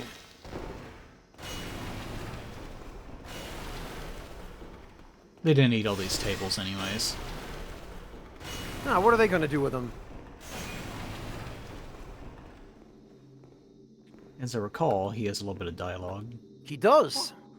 What do you want? I am a humble servant. I do not wish to interfere. I won't cause you trouble. I won't. Can you interact with him? Or does he appear as a phantom on your end? I can, in fact, interact with him because he's an enemy. Yeah, it's very he's strange. Kind of meant to be killed. Like, he's here to die. What do you want? I won't. Okay, this all he says. What if I take the keys first? Does he change his dialogue then? Probably not. Nope. Nope. I have heard tell of some people finding him first and just never putting it together. So they just leave him alone. They're like, oh, hey, that's a weird guy. Anyways. Yup. I remember on one particular occasion, because as much as I love playing this game, I also, if I can find anyone streaming it whom I don't know, especially if it's someone playing it for the first time, I enjoy experiencing a vicarious first playthrough of this, because it's the only way I can get a first playthrough of it anymore. And on this particular occasion, I dropped into a stream when someone was on like their 4th attempt against the Fool's Idol without realizing that you had to kill that guy first.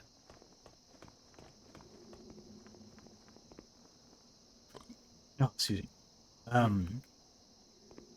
What do you think about the game actually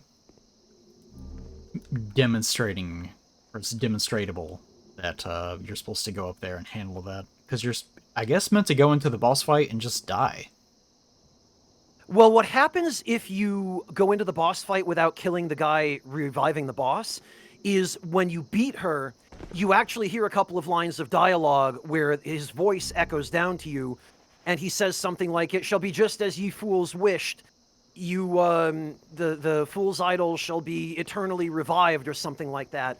And then that's your clue. Okay, there's something else going on here. I got to go track down the source of that voice and shove a sword up his ass.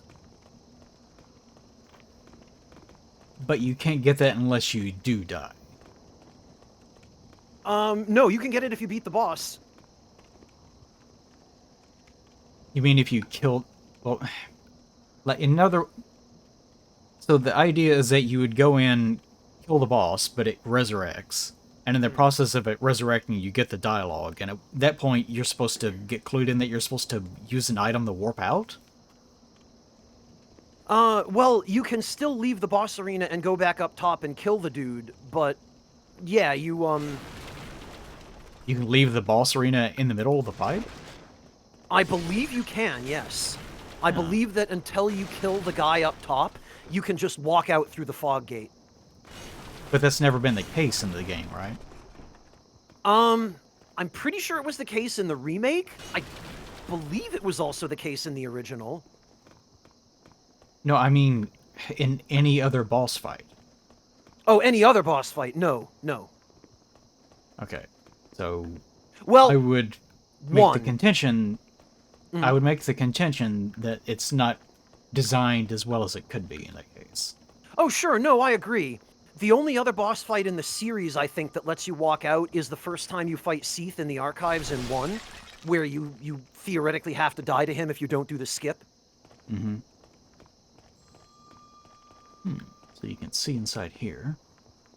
Get inside.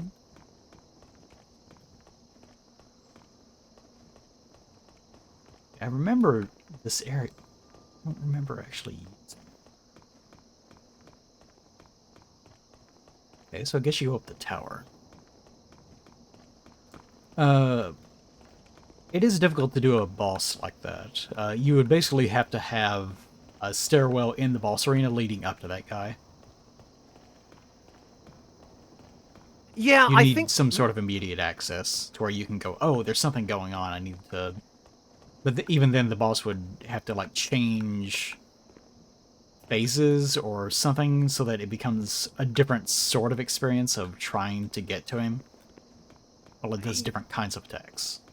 Yeah, I get the impression that the devs made a lot of assumptions here that are not necessarily good assumptions, or else, if they weren't assumptions, they were design choices that the devs felt were necessary due to a lack of resources or development time or some other constraint. Because the assumption is that when you approach the path to the boss arena here, you have to walk past the two entrances to the towers right behind the statue. And the assumption seems to be that, well, okay, you had to walk past those tower entrances, you're going to see them, and you're going to explore them. So if you do, yeah, you're going to. Who would ever skip them, right? Yeah, so these eventually, incredibly tiny doorways that whenever you look at them, looks like they're closed off because there's clearly a gate blocking one part of it. Yeah. So that's the assumption, I think, and if that assumption is correct, if we assume that the devs are right about that, which obviously they aren't always, they are fairly reasonable in their expectation that eventually you will find the guy who revives the boss. Yeah, it's one of those adventure game sort of aspects, which that one example, not a great example. I do like the idea of getting to an enemy, and it's that really old problem of getting to an enemy that you can't beat, and them having the idea of, well, you can just come back later, which I've never been overly fond of the way that they handle it in their games. Because the way that they handle it is this more of a expectation of, well, if you're really, really good, then you can beat them. As opposed to, well, no, you actually can't deal with this problem yet. There are ways around the problem. Like, for example, if... good example. Let's take the horse guy from Elden Ring, whatever his name is. Elden remember. Ring. One of those Tree golden... Sentinel? Yeah, the Tree Sentinel. I don't know why In the he's the beginning. Tree Sentinel, but alright. Take the Tree Sentinel, for example. Listen, I worked on the guide. It's muscle memory to even say that. I'm sorry. Let's say that he's... Let's say that he's blocking the path forward. So you can either kill him to open up that path, or there's some sort of elaborate side path that does involve platforming where you have to, like, drop down to certain places and so on, and you can get around him that way. Or you can just leave the area and go to a completely different area. That would be an okay example of that sort of problem, where, let's say, Tree Sentinel cannot be killed in any way at all. It doesn't matter how good you are at rolling, doesn't matter if you're using poison or whatever, you just can't get rid of the guy. And so your only way forward is to do this clever, like, rat in someone's house sort of method of getting past him, versus leaving and then coming back later. That'd be okay, as far as it being like an adventure game. Rat in someone's house. Explain that. I'm not sure. In Like other stealing words, all the cheese and running away? What? hiding and moving surreptitiously through the home in a way that you cannot be seen and cannot be attacked. Basically what we did with Dragon God earlier, just not designed that way.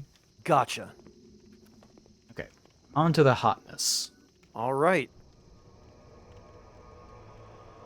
I thought when I first saw this mural in the window that was supposed to be made in Estrella. It looks so much like her, doesn't it?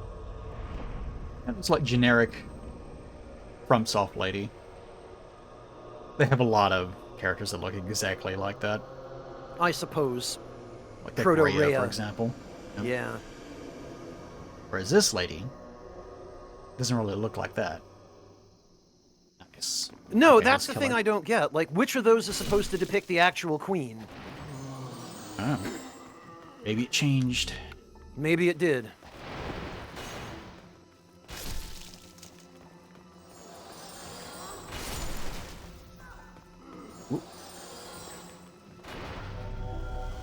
What the? Oh, it can't go through that one. Interesting. Let's do it this way. Alright. Oh, here she is. Ow.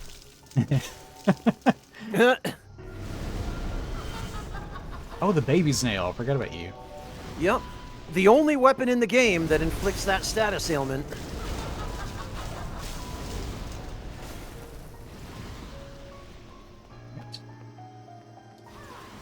Isn't she... Ooh. Yep.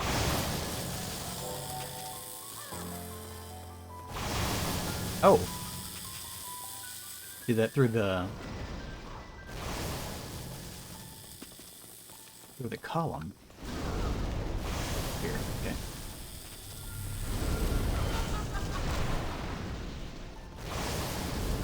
Oh, hello. Nice to meet you here. The old floor traps. Ah, come on. Let's see, which one is it? Old spikes. There it Oh. is. Hey, alright. So this is another one of those weird It is gimmick boss giggling. fights? She continues giggling even as she does. She does, yes. I guess because you're supposed to hear her giggle as she's being revived. Well, In and this it's just a case. really long sound clip that, you know, Yeah. continues playing for Okay. quite a while. So another item here. Guess not. Okay.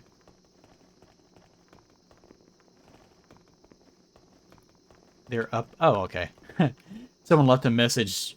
No, this is developer message, isn't it? What? Which one? They are up above. There's a Y- message directly below him. Yes, and I think there's a second message somewhere in that room that says that voice is reviving the idol or something like that. So They put a They hint in tried, there. yeah. Yeah, like they did their kind of best, I guess. Yeah, it's the only problem with it is the fact that you can't leave. Yeah. But I believe once you walk out, the fog gate comes back, and the boss just revives. Oh, right, you get transported up by the dumb gargoyle things. Well, no, like, if you kill the boss before you kill the guy reviving her, and then you walk out of the boss No, arena... it's happening right now. I just forgot that going near the thing does that. I gotcha. Yes, yeah.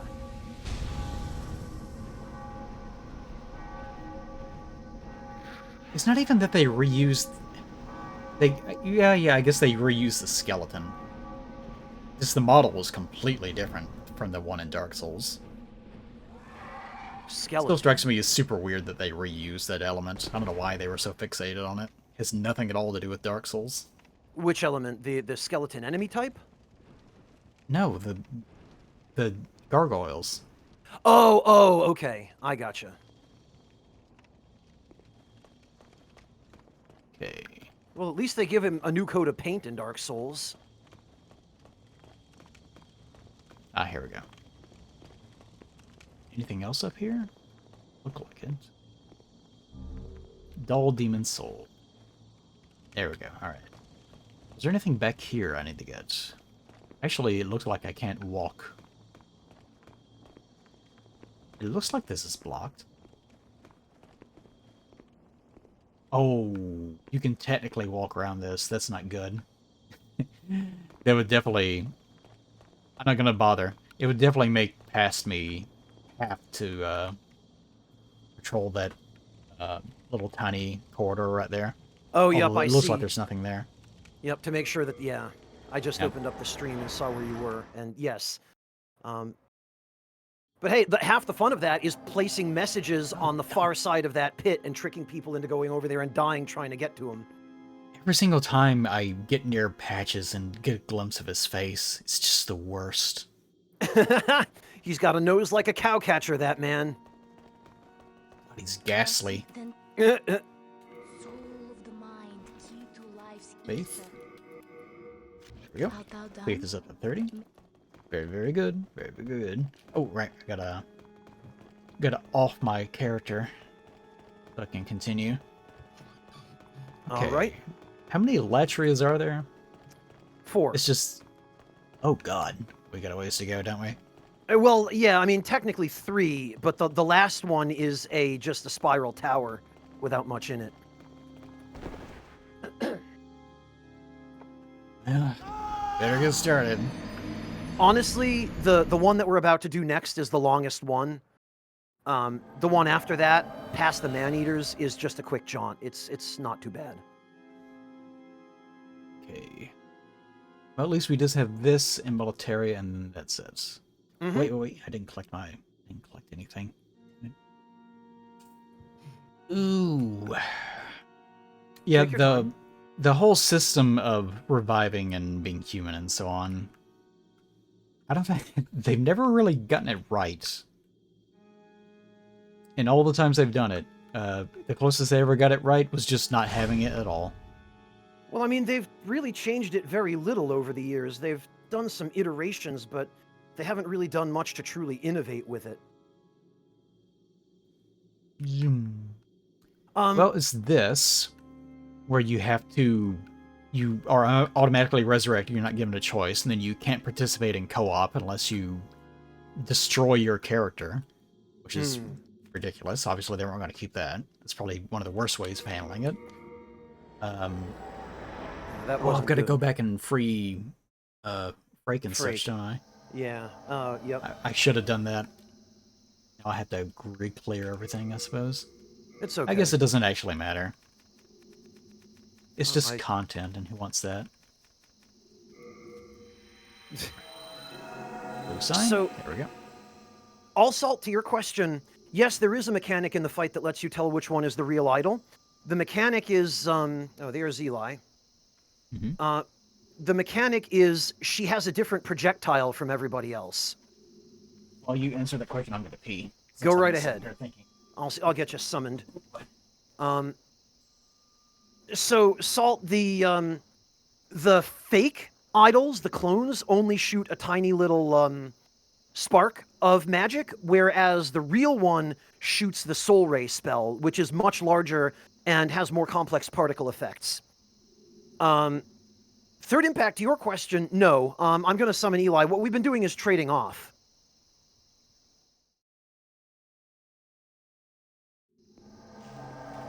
There he is.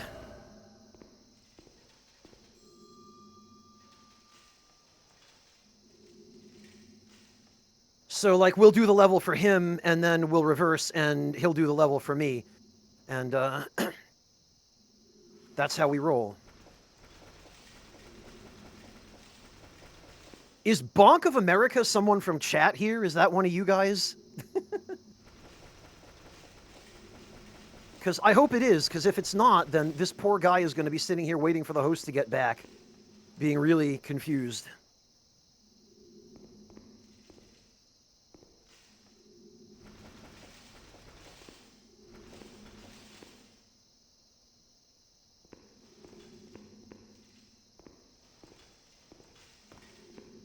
Yeah, it's a solid name, Nefarious. I've seen some really good ones.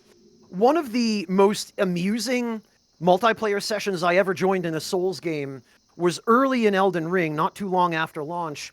I was summoned to help a host and another phantom fight Margit at Stormvale. And the host's character's name was Obi-Wan, and the phantom's name was Anakin. And they were wearing armor that basically, I don't know what it was they were wearing, but it resembled the Jedi robes. And the first thing they both did when they summoned me was they lit their swords up with magic weapon to look like lightsabers. And then they went into the boss arena like that. And I thought, you know,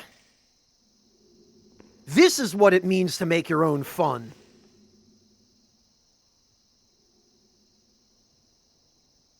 Yeah, Kel, there was another one that was a blue character with spiky hair named Sanic. And his whole deal was that he would just quick step everywhere. Like, there are some silly theme builds I've seen over the years that I thought were really clever. Yeah, Nefarious. And then Baldur's Gate 3 came out, and people realized, oh, wow, now I've really got some crack. Body had a lot inside of it. Welcome back. I'm glad you survived. All right. Get rid of drinking whole liters of water. Better water than something less healthy. Okay. Well, speaking of that, I got myself a Diet Sundrop while I was up. Oh, good. Okay. Good. Well, I mean, I'm Monk of glad you got America? something. Yeah, he was just here, and I figured, well, I'll summon him. He's here. Oh. Okay. No one in chat has owned up to being this character yet, so I assume it's just a rando. It'd be pretty funny. Wait, where'd you go? East. I cannot navigate the area.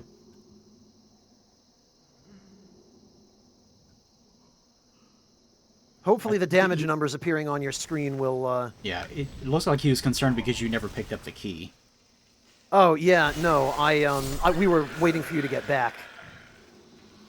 Well, I mean, we've already done it. We can just clear the area. Yeah. Like, I wanted to go first here because it's been a while. Oh, okay. Yeah. I'm sorry. You should have said something. I'll let you go. I mean, I wanted to go... Which we've already done this. I wanted to go first in this area because it had been a while and I wanted to be able to move at my leisure and rerun I the see. area. I thought you meant you wanted to take the lead or take point, not you wanted to be the first one to complete. Yeah, I gotcha. So did you need that set of keys back there? It's the one here that I needed, and I just grabbed it. Okay.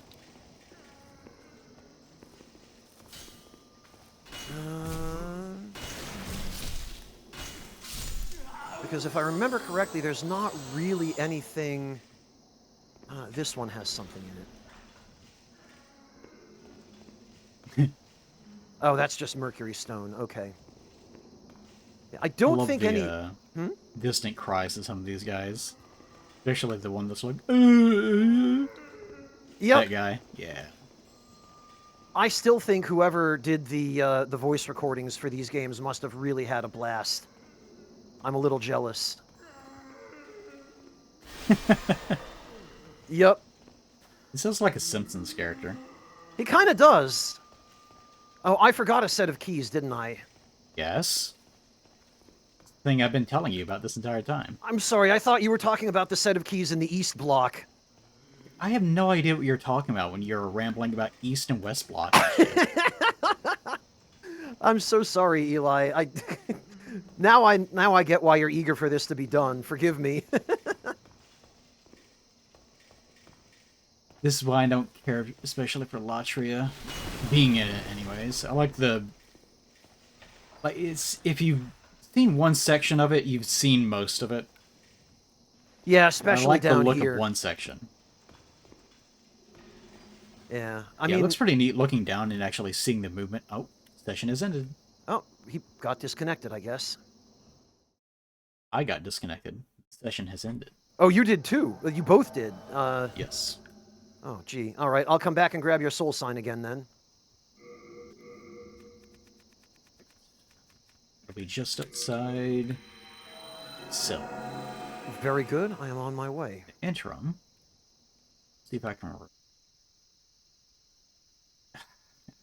Hey, I can't leave this little part of the level, apparently. Oh, yeah, because of the way they divide it in terms of invasion zones. I've never understood why they felt it necessary. Oh. What you're doing, sir? Oh, it doesn't work. Don't you try to dodge me, sick freak.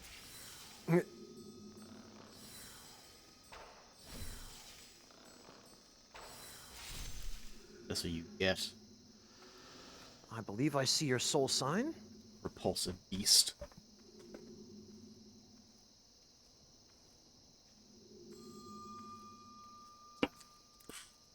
I have learned over the years just how much FromSoft borrows from other things.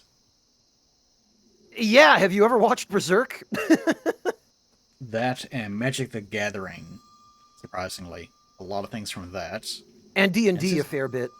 Yeah, and it seems like there's one other big thing after that I can never remember. It's probably more than one, to be honest. Yeah, so just D&D adjacent things, especially. But also especially Berserk. Those are probably the two big ones. So Miyazaki, you might be thinking of the board game Dragon Pass, which is where the design for Quelaag comes from in Dark Souls 1. Maybe. It's something obscure that I can never remember. Yeah. I don't think it's wizardry. I know what you're referencing, though, Sarah. That's where we get the division of kobolds in the East and West, because wizardry got really popular over there in Japan, whereas here, it was not known. If you ever wondered why exactly Japanese kobolds look like puppy dogs, there you go.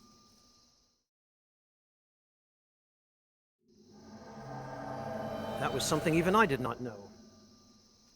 Well, over here, D&D shifted the idea that there were lizards, somewhat erroneously, since old world definitions of monsters are usually way more ambiguous, I suppose. Oh, that's certainly true. Like a fairy can be pretty much anything. Whereas Yeah, when you think of something like Navi these days. I believe D&D just refers to that entire class of creatures as fae, doesn't it? Rather than fairies, because that evokes a more specific image. Maybe. All right, well, off we go. As soon as I'm done emoting, because you can't cancel out of them in this game. Oh, I forgot, they give you a few Augites of guidance on this corpse, because, yeah. I think opening doors like that's not a good system. It must be very tiring for people that actually would have to live here. It's Or not a work good here. system when you have to open the gate, but it is a secure if you way wanna of keeping close the it. gate closed, Yep. yeah. because it's If hard for other you're people. gonna close it and just leave it closed for the rest of time, it's a great system. Well, that's literally what they've done here is they've locked these dudes in and thrown away the key. All right, this, if I remember correctly, should contain. Oh, it even makes a noise when you're a phantom, but Yes, it's a different it does. noise. Yeah, they don't want you to miss out on the shitting your pants. It doesn't even make any sense. It sounds like winds being released. Oh, it's not that way to make sense. It's that way to scare you. It's supposed to be, oh, spooky wooky sound effect. Well, I was certainly spooked. Yep. Very scary. We never would have guessed there'd be somebody in there.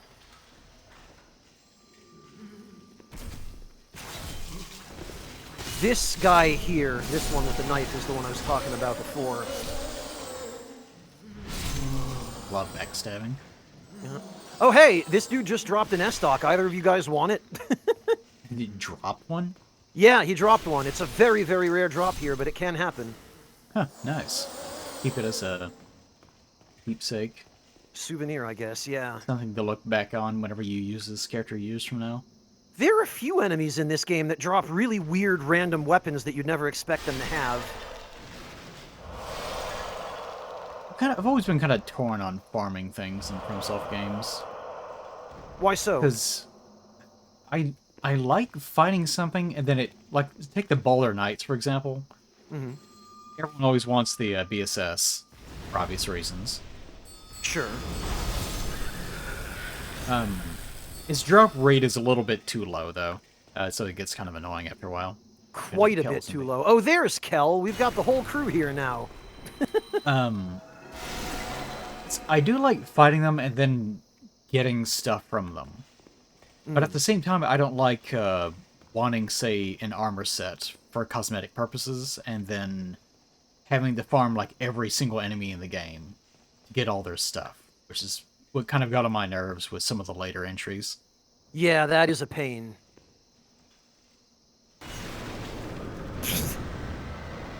Oh, God. To hear it. Can't even see it. Like from There a we go. distance, it just looks like a big tree or a bush or something. Yeah, the old Oh, custard God. tornado. Oh, God, what happened, Kel? Did you... Oh. Oh, it was... Kel got plagued, I think.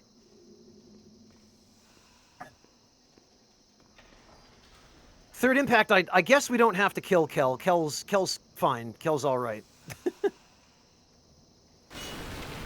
Oh, he's sleeping. Yeah.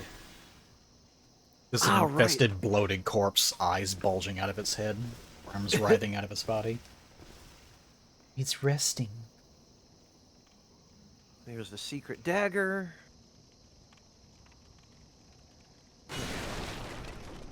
Love that running animation. Oh, I can open it. Yeah, once I get the key, you guys will be able to open it too. It's so weird. Yeah, I guess it stores the data for the key for the host and the phantoms in the same place, like at the same address or something. It's okay, Impact. It took me a minute to get used to that too. Kel just invades to hang out, I guess. Yeah. Or to demonstrate something.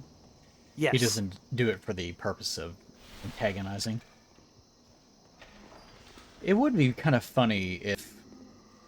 It would not be wise, but it would be funny if you could get keys in your world and go into other people's worlds and open things that they did not have access to yet.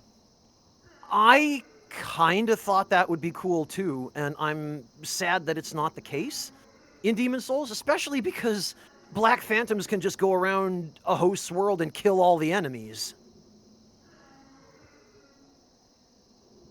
It I would would've be thought- interesting. It would be hard to do without it being broken, especially in a game design like this. Yeah, that's true, although FromSoft also kind of never paid much attention to what was or wasn't broken with this game. Yeah, this game is barely functional sometimes. It feels like it's made of duct tape. In many places it is, but that's what I love about it. Like, I found the Souls games more fun before FromSoft became obsessed with trying to balance them like they were Street Fighter, you know? Yeah. There's a lot, especially these days, just a lot to be said about games being more fun whenever they're not quite functional completely.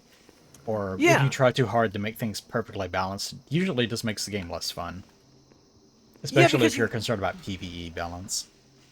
yeah, like PvE is the sort of thing where I feel like you should, if people want to play a different way that the game's design allows for, let them. When you become so draconian Huh. about, no, this is the experience I insist people have when they play this game, that, you forbid them from making it more enjoyable for themselves. There's the ring I wanted. I knew it was in one of these. Well, I've been playing Space Marine 2 lately, Mm-hmm. which I enjoy playing. And it's pretty common to see in threads as people give their feedback of this thing needs to be buffed, this thing is strong in comparison to this, but please don't nerf the other thing. I know I just said that it's very strong compared to the other thing. Don't nerf it. We don't want a Helldivers 2 situation. Those exact words consistently get used. Don't don't be Helldivers 2. What I happened with think Helldivers 2? well, I think we've discussed it before, like maybe it was the first part, I don't quite remember. We might have. Refresh my memory, because But they've developed a reputation of basically Helldivers wanted to make a game that was more of a challenge simulation for a very niche audience, and they got big without realizing that they were going to get big, because people looking at it externally thought, oh, this is like a co-op wave game where you just enjoy pulverizing huge amounts of bugs. But that's not what it was really supposed to be. And they get really preoccupied with balancing everything so that it was perfectly tuned so that enemies were always a threat, because that's what they thought they were making, this challenging survival style game. But not many people actually wanted that, and they didn't really realize it until recently. So the developer has, Arrowhead, I think that's what their name is, has developed a reputation for making this unfun experience that's really preoccupied with having everything be perfectly balanced as opposed to being fun. It's the same mistake so many other developers before them have made, FromSoft included on many occasions, where you just sanitize the fun out of a game. You have this idea. It's the problem of the rabbit hole of perfectionism, where you have a vision for something, and in your mind, you're not satisfied with it until you achieve exactly what your vision is. But maybe the target audience you were designing that thing for likes it better as something you didn't intend it to be. So, who's right at that point? The artist Well, or the beholder? it depends on whether you want to chase money or not. I think one of the quotes from one of the developers, maybe the lead, I don't remember, was something tantamount to, if you make a game for everyone, you make a game for no one. Which is sort of true. Definitely get where he's coming from with that. It's the same mentality of the old... let's ground this for a second. Yep. Me too, actually. Okay. Or not. It's the old story, I've mentioned this before too. The old man, his son, and the mule, like they buy the mule and they're taking it back home with them. And commentators on the side of the road are like, oh, they're not riding the mule, what idiots. And so the son gets on it, then someone makes a comment of, oh, he's making his father walk, what a loser. And so the old man gets on, it's like, oh, what a selfish old man. And they keep going. Eventually they're both riding the mule, and it's too much for the mule, and they both topple over a bridge or something, depending on how it's told. And of course the lesson is you can't please everyone.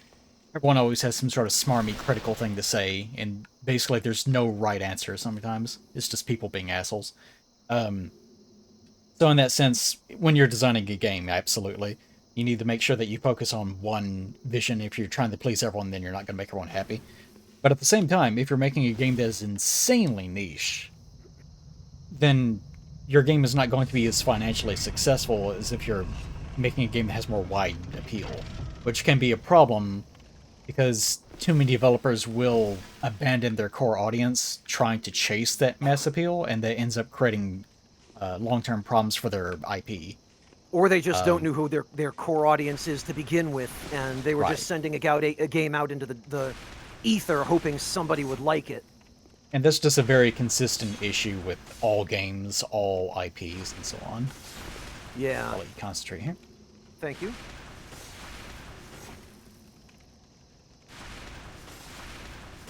Ah. Right. Well, 2 out of 2. Oh, you got it. Okay. Yep. All right, let's go kill Mr. McRevivey Pants up here, and Yeah, it's also applicable to FromSoft. I feel like they've done a little bit of chasing. Because they did have more of an audience that was more about adventure games as opposed to, like, boss run games, whereas they've attracted more of that audience, in addition to sort of more of a generalized audience that's, especially with the open world format. yeah, So and it- Miyazaki has basically changed a bit. explained it in some of the interviews he's done, where he said that he wants FromSoft games essentially to feel modern, is what it is, and he wants them to.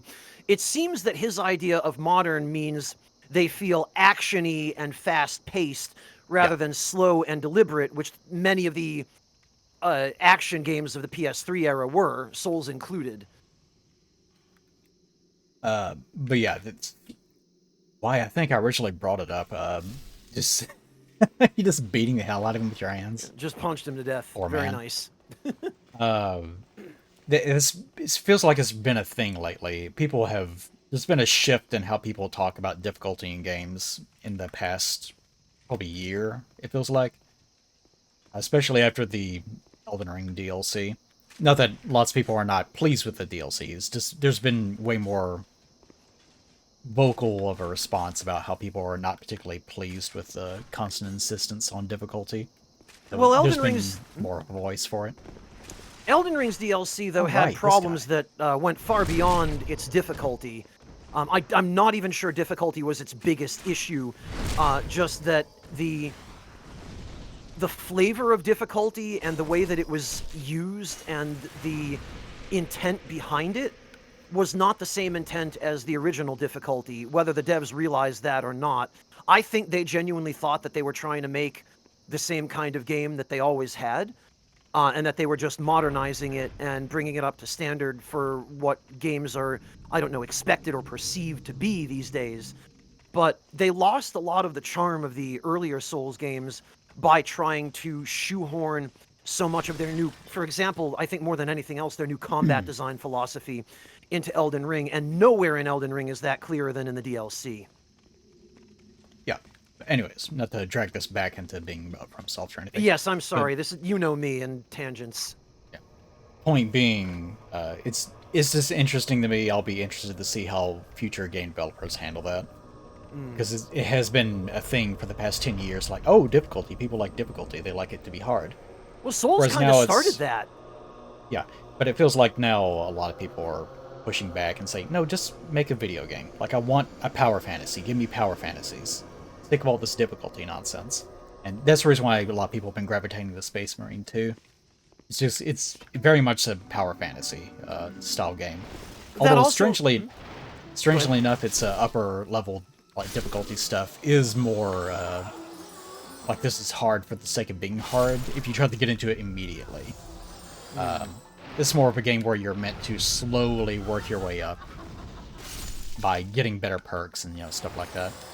Well, that goes a long way toward explaining why Helldivers 2 was so popular before the devs decided to, air quotes, fix it. Because, yeah, people were looking for just that fun. I feel like co-op games and party games that people can play together in groups are far more prevalent now, and I think COVID had a lot to do with that. I think those kinds of games were a lot of what kept people sane during the lockdown. Boy, I'm just eating all these traps. And I also think that people are starting to understand the difference between purposeful difficulty and difficulty purely for the sake of lol, but the game hard though.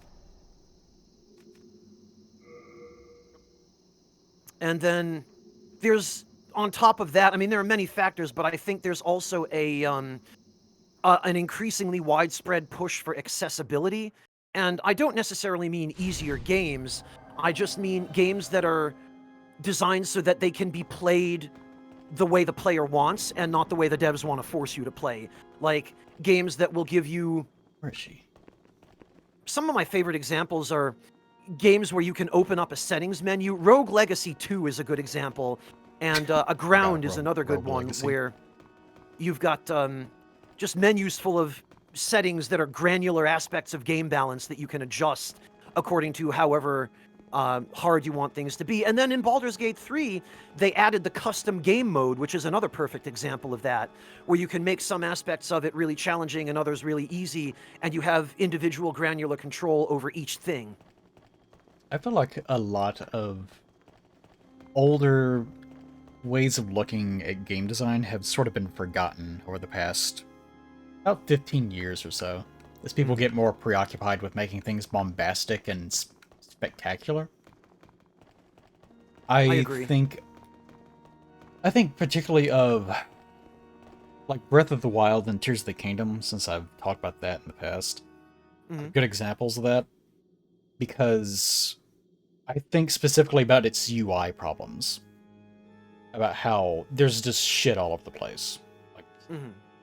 Like if you want to fuse something to like a bow and arrow or something, you want to fire a bomb at something, and sure, you can add the bomb as a favorite so that it goes to the front end of your item list, but you can technically scroll through all your items, and there's dozens of them. I wouldn't say hundreds, probably not hundreds, but there's dozens of them.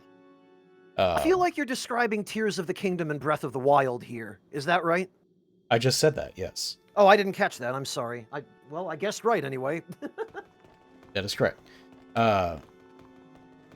But that, and like I was thinking about this the other day, but it's something I've been around for a while, and in lots of games, I always see this exact sort of sentiment of, what if this idea,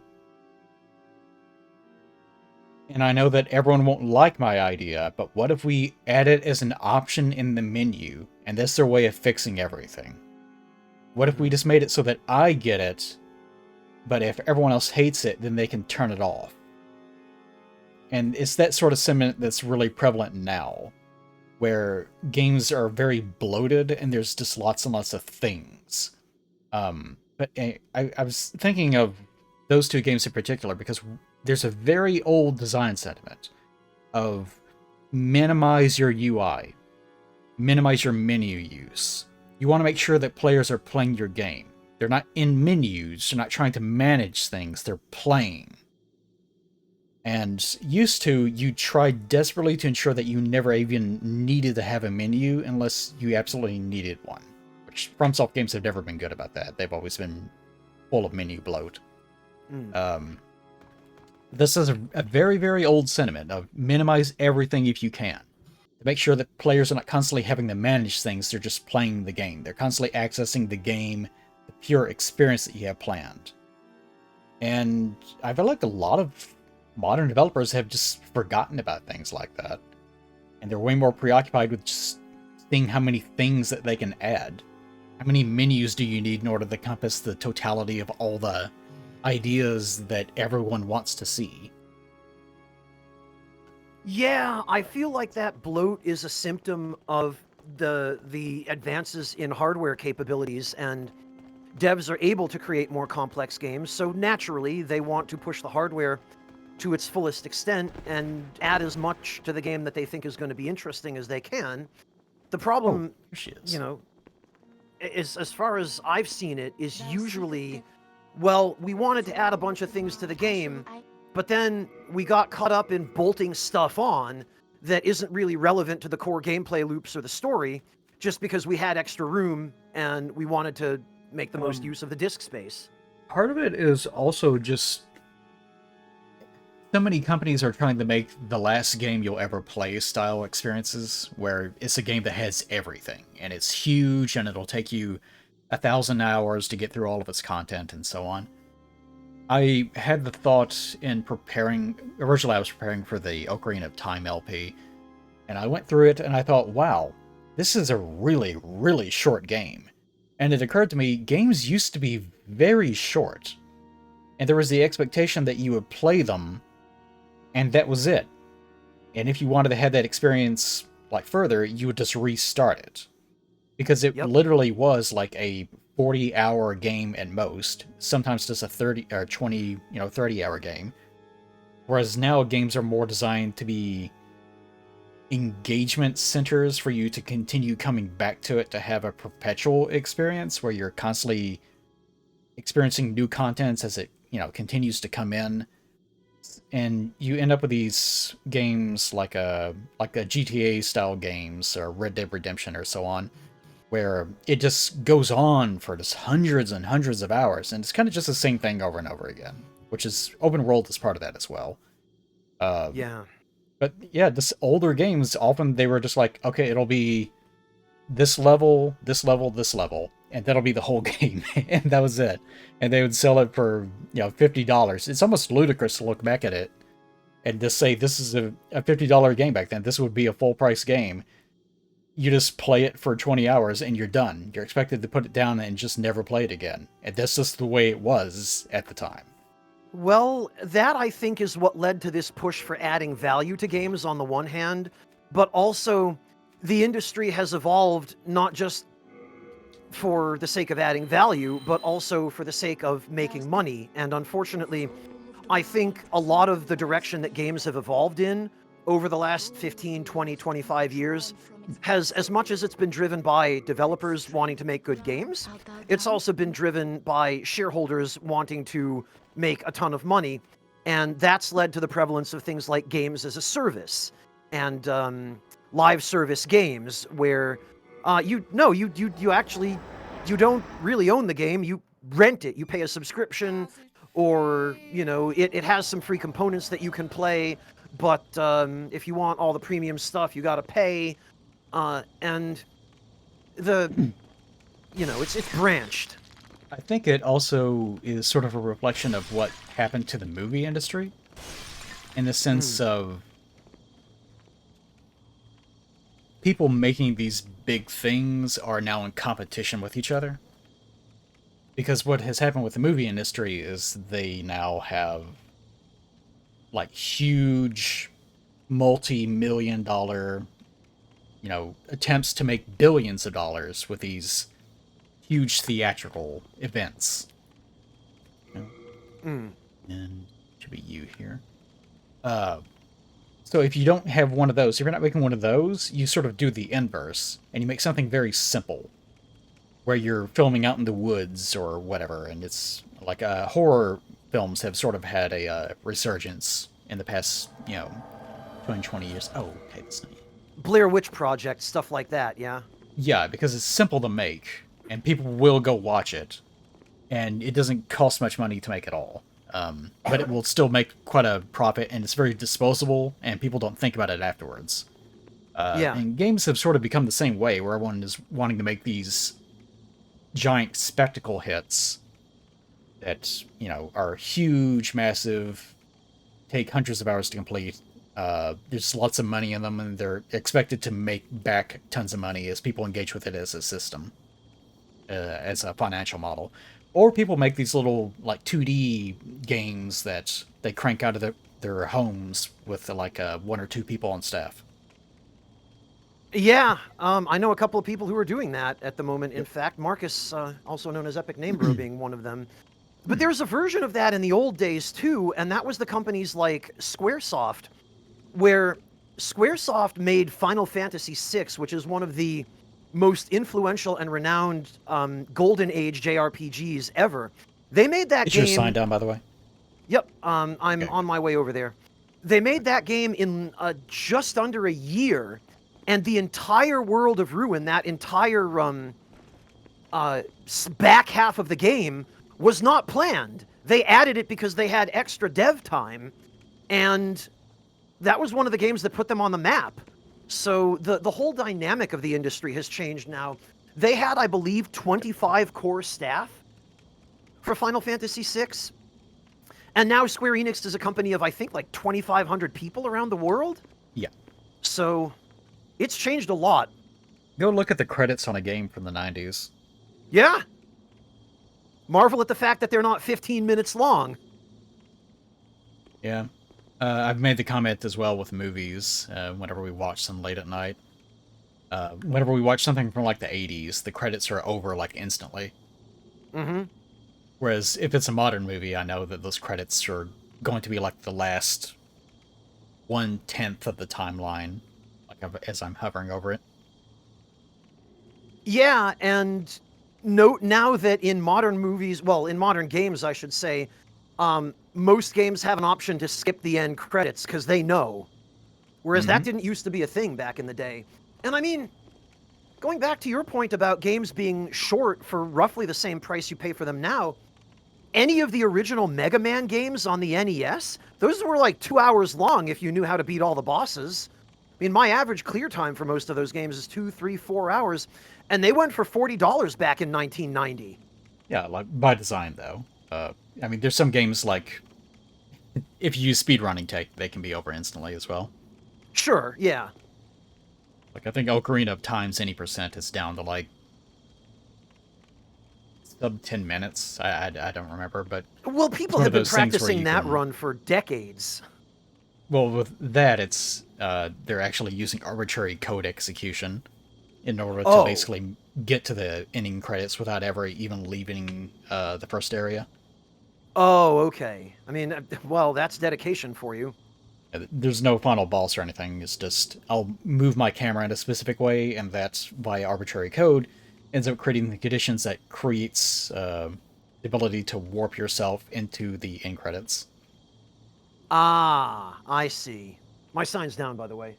Okay. All right. Adrian Spy. How come you... I don't... You've never capitalized the spy part of your name. Because originally I wanted it to fit the Sentence. invasion message format Yeah. of this game. Because remember, when someone invades you, the PSN name shows up first, and then the invaded your world string shows up afterward. So I wanted it to just appear as though it was structured like a normal sentence, because I'm a writer and I'm anal about that kind of thing. Mm-hmm. That would But, bother me too much. Yeah, no, you're generally much more reasonable about those kinds of things than I am. Well, I would want both those things at the same time. So it would just bug me. Like, no, it has to be title, but also I want it to fit in. So I'd probably just end up not doing it, knowing me. Beware the Yeah, too dangerous much foe effort, huh? ahead. Also, there was a message up there that said take a step forward. But there's nothing yeah, under it was there.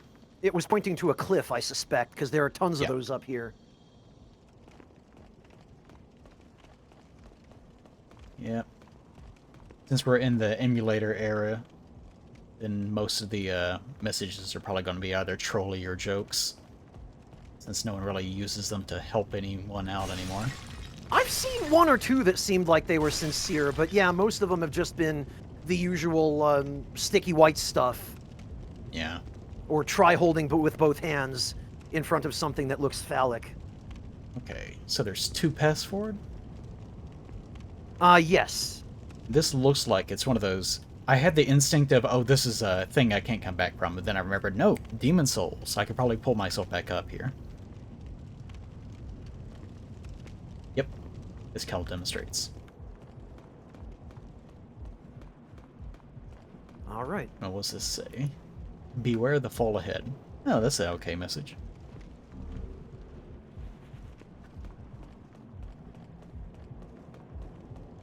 I was thinking, FromSoft's combat is fairly antiquated at this point, with the over-reliance on just R1, R2. I know they've been supplementing it a lot with weapon arts and such, but it basically is still the same old generic system. Well, I mean, that goes back to what we were discussing before, that FromSoft iterates a lot, but they rarely innovate. Yeah. If someone else does something, they'll appropriate it for themselves. Yeah, they've certainly shown no hesitation to borrow. What the? What, sir? There we go. I better actually switch off. Oh, I don't have any anymore. I thought I bought a bunch of I guess it didn't. Do you need something? I can probably drop some for you. Just arrows. I was just thinking. I don't Oh, actually okay. don't know. I don't. Well, I've got some black bolts, but that doesn't help you. I don't actually have any arrows. I'm sorry. But I was thinking about that recently because of I guess not secretly, but I enjoy watching videos of people complaining about Bethesda. I don't know why. I don't even really care that much about Bethesda. There's something very satisfying about people finally having caught up and be like, yeah, Bethesda does suck. Yeah, it only took, what, 25 years of them just releasing nothing but creation engine games and with the same bugs over and over again and letting their community do all their QA for free. And it's interesting watching, because a lot of people got into Bethesda games when Skyrim came out because, you know, just a lot of young people during that era playing. It's one of the reasons why Skyrim took off, just a lot of people entering the market around that time period. So it's interesting watching people go, where did it go wrong after Skyrim? And then seeing them slowly realize, oh, no, this is the way it's always been. We just weren't there for it. We were too young. Yeah, the younger generation now, especially the younger Gen Zs, probably don't remember. I mean, I suspect a lot of them wouldn't have played games like Morrowind, for example, or even like Fallout New Vegas. Daggerfall. Yeah. Yeah, the older ones. Arena. But yeah, whenever Skyrim came out at the time, it was a... Oh, that's what I was getting at. But whenever Skyrim came out at the time, people were even then complaining. Like, oh no, the games are taking a weird turn. That's another example of a game series where it was for sort of more of a niche audience, and then it aimed more for... Oh, there you go. Thank you, Gil. It aimed more for a generic crowd, and you know, wanted to become more accessible, and they did.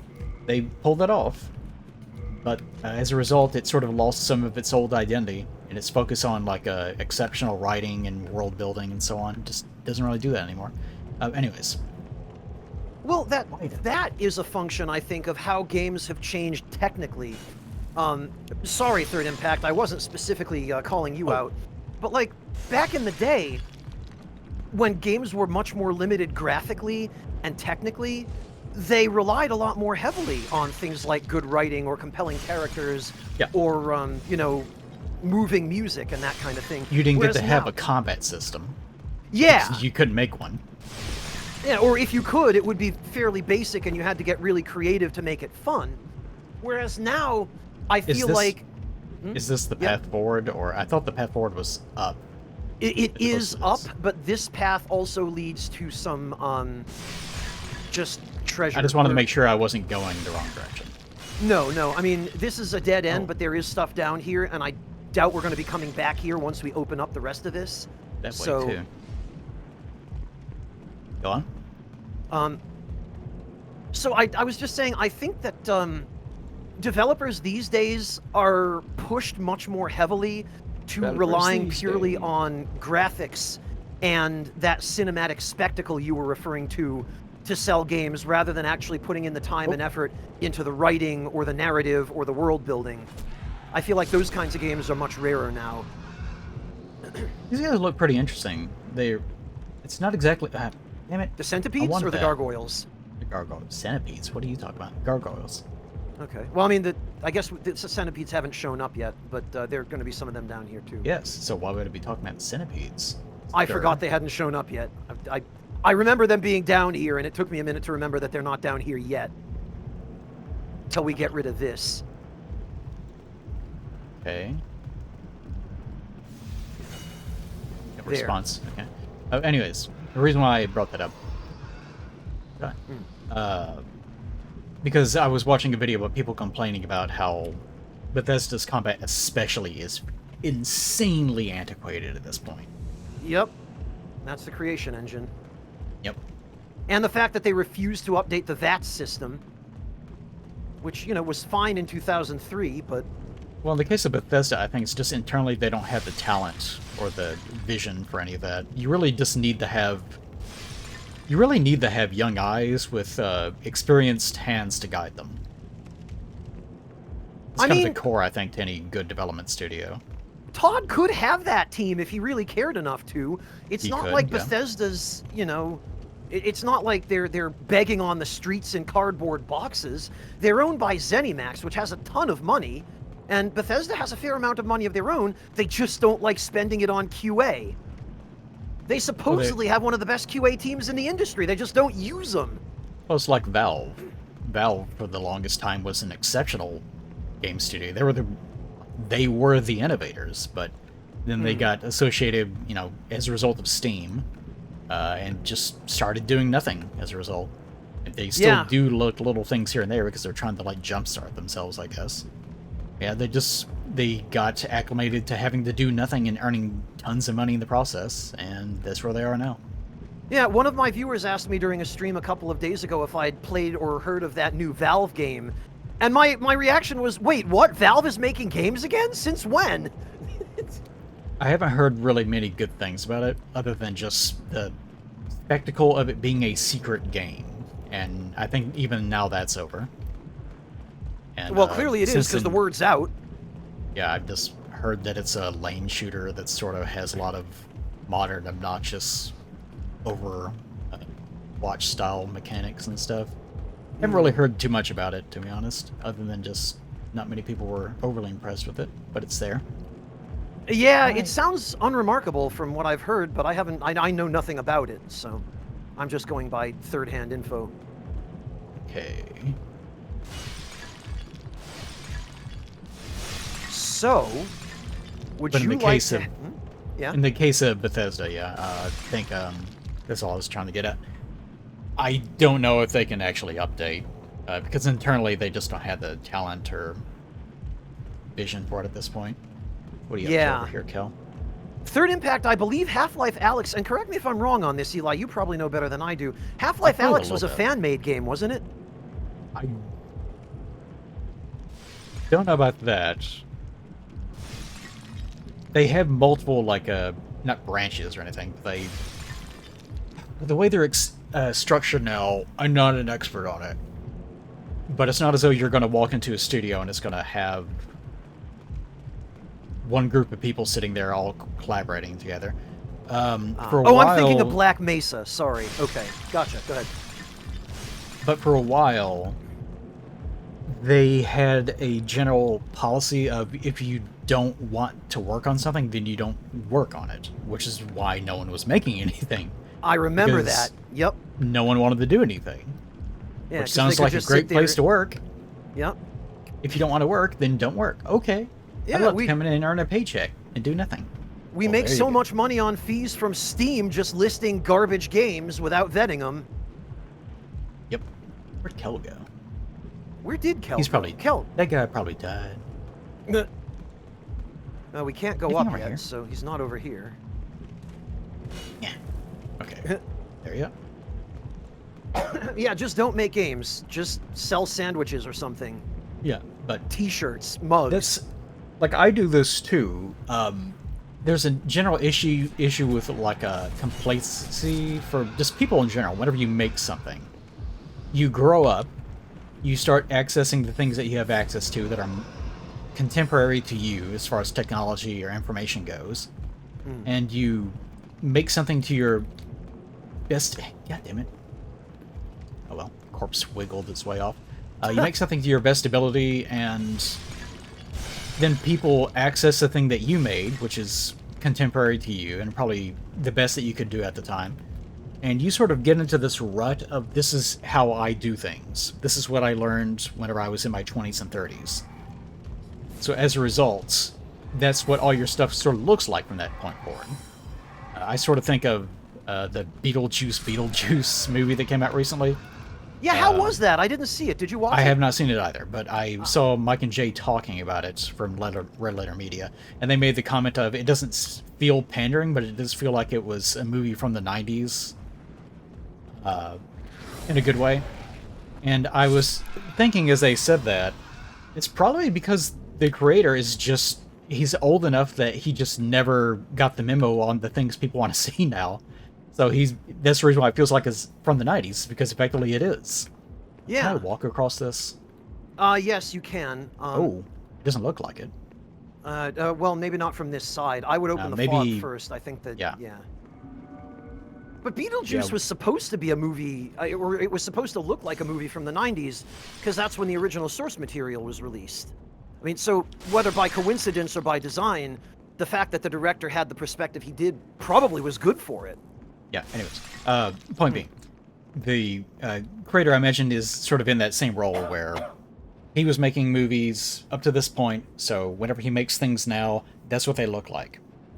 And if he lived another 200 years and made something again, it would probably look very, very similar, with like one or two little new things, because this is how people are. We get acclimated to the systems or whatever, the information that we have access to whenever we're at a formative age, and then that's what we use. I have the same problem. I could, in theory, be making like 3D cartoons or something or whatever at this point, but I'm not going to, because whenever I started learning how to do stuff, I had access to specific things, and now that's what my shit looks like. Well, that's a good thing in a way. You developed your own style, which is, you know... It is. But that's why I say, internally in like a dev studio, that's why you need young people. You need young people that are learning things formatively, because they have that old excitement that you used to have in learning new things and developing their own ideas. And whenever you don't have that, you're just operating on the same old tired shit you've been doing the whole time, then nothing ever changes. You don't develop. Yeah, and you stagnate, and you fail to innovate, and you don't explore the potential limits of your creativity, which is a damn shame. Be careful on that one, I guess. Gotta be Yep. more aggressive about going up there. Oh, what happened? Oh, I did this. You did content without me being there to do the content. You didn't have You to be shall there. be You could punished. you could see the content happen no matter where you were. Uh-huh.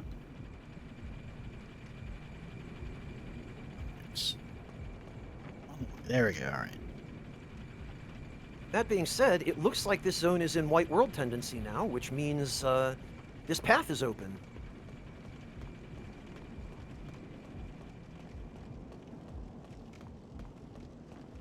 Doesn't dying while a human take it to black? It moves it toward black, yes, by a certain number of points. I think I did that a couple times last session, and it just didn't matter. Well, that's because of the Archstone servers themselves. They have a specific, they're tendency. programmed in a way. I just find that funny, that it was that intense. Yeah, in the original servers with the original netcode, it was quite. You can manipulate it now, though, manually. You just put down specific messages, and you'll Somewhere. automatically put your world in pure black or pure white, whichever world you're in. This is very, painted world, right here. I'm expecting a red soapstone to be up here at the top. Oh, here you are. Yeah, I mean, all it's really missing is the snow. And of course, that was one of the first things. Which key is this? This is the key to Rydel's cell. Okay. Wait, where's the thing that he wanted, though? In 3-1. Have we gotten that? No, because you can't get to it without this key. It's up that stairway from the bottom floor of the prison, remember? Okay. Oh. Sounds good. All right. Let's hurry this along, I suppose. Yes, do let's. Because I still fear running out of time.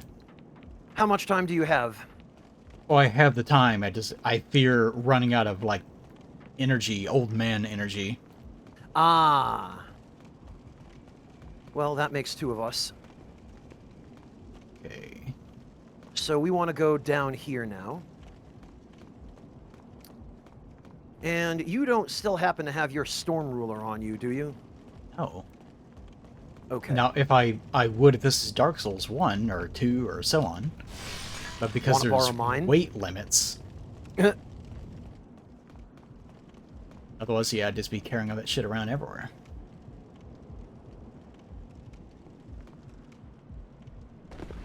Okay. Now, this is what I remember. Naughty man inside of a cage. Yes. And if you would like to borrow my storm ruler to handle this situation, I would be happy to lend it to you. You mean to push him off? Yeah, No, you can do that. I mean, we could probably just kill him if we wanted to. we can. I just think it's always funnier to knock him off. It's a good thing we're doing this twice. True. Right. Let's see what he has to say. I always recall really enjoying the way that his line read, because he comes across as being sinister, but not overtly so in the way that, Lautrec is a mustache twirler in one. Yeah, Okay. he killed it here. Are you here to fight the demons? If so, then help me escape this place. I am on your side. I have come to face the demons. I love that dialogue. This is so direct. May as well, I am a good guy. Release me, and I will be good. Okay. I mean, it's overt in a slightly different way than Lautrec. The thing here is he's not referencing a prior character. He's just someone who's here, and he's not based on anybody. And then you get to Dark Souls 1, and you free Lautrec, and you're like, oh, I know who this guy is meant to be. So I don't know if someone is like this in the Kingsfield games, and in the, whatever this name, Tower of Darkness, whatever the hell it's called. I don't Shadow think Tower. Shadow Tower. It's such a generic title. It's hard to remember. I only don't know think that there's anyone because like that either. Yeah. Well, Patches is in Shadow Tower, but not anyone who actually. Well, yeah, there's no patches exactly, but there's someone that's formatted in a very similar way. Yeah. Is there anything else? Come back here. Thank you. I will remember this. I am certain we will meet again. It's such a good line read, because he does sound like someone you shouldn't trust, but at the same time, it kind of moves in such a way that it's like, okay, no, I'm just probably misreading him. He's probably fine. They put a really subtle but nice little filter on his voice that makes it sound like he's talking from behind a closed helmet, too. Yeah, there's not much to him. I don't think he really develops or anything. You just see people start to vanish, and that's it. But he's probably my favorite of these kinds of characters. Yeah, he has a little more dialogue if you talk to him again at the Nexus, if he makes it back there. And each one of his assassinations, he's got a little bit more dialogue, but only just like this, only a line or two. Also, the fact that he thanks you, and he actually, yeah, I agree, he actually does seem genuine in his thanks, but he also seems genuine when he says that he thinks that you will meet again, which I get the impression of he plans on killing you as well. But he still thanks you. Which, to me, I really like the... it's not ever addressed, I just like my personal projection of trying to analyze his internal psychology. Because it seems like a lot is going on in there. Far more than we ever get to see or hear, for sure. Yeah. Yeah. I just find it to be a very interesting character in that respect, because there's a lot to project onto him. Yeah, Whereas and with I mean... Lautrec, it's just, I can't wait to get her goodies. And, yeah, okay. Alright, I get it. There's a fair bit to project, but there are also a few things that you can infer as well. And that's part of the fun is, okay, how correct am I in my initial judgment of this character? Is he just what there appears to be, or is there more? And it turns out, well, I mean, he is mostly just what he appears to be, but he's fun. Yes, I imagine, now, does he feel some level of menace now that we have encapsulated him and contained him forever? Yeah, it does make one wonder. Okay, can you guys actually attack him of your own volition? No, he is a ghost in our worlds. Okay, so whenever I attack him, does that mean that I won't actually be able to get help from you? That is correct. Once he's hostile, you'll be on your own, which is why I offered you to borrow my Storm Ruler.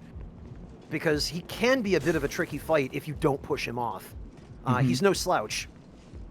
Yeah, I can imagine easily just rolling off the edge. Okay.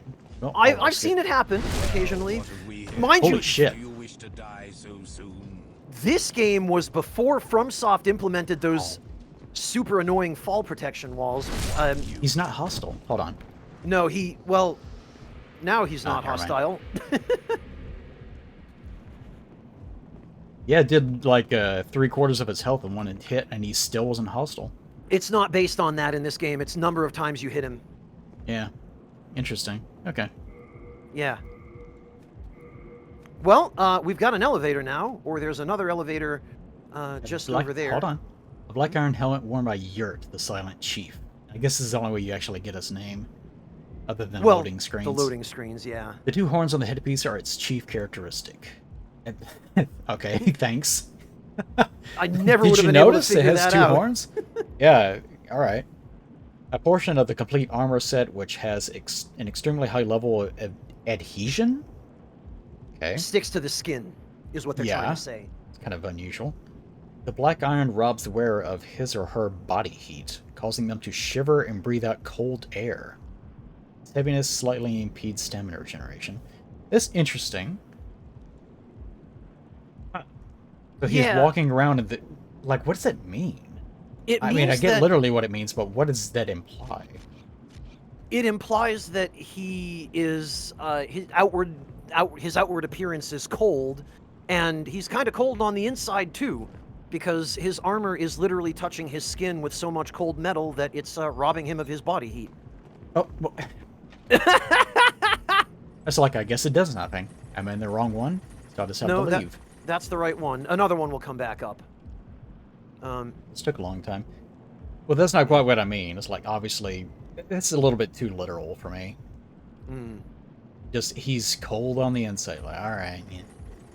Like, surely, there has to be some, like, in-universe reason for why he would want that? I mean, I'm guessing it's just flavor for his character. Yeah, that's a little bit disappointing. There's gotta be something.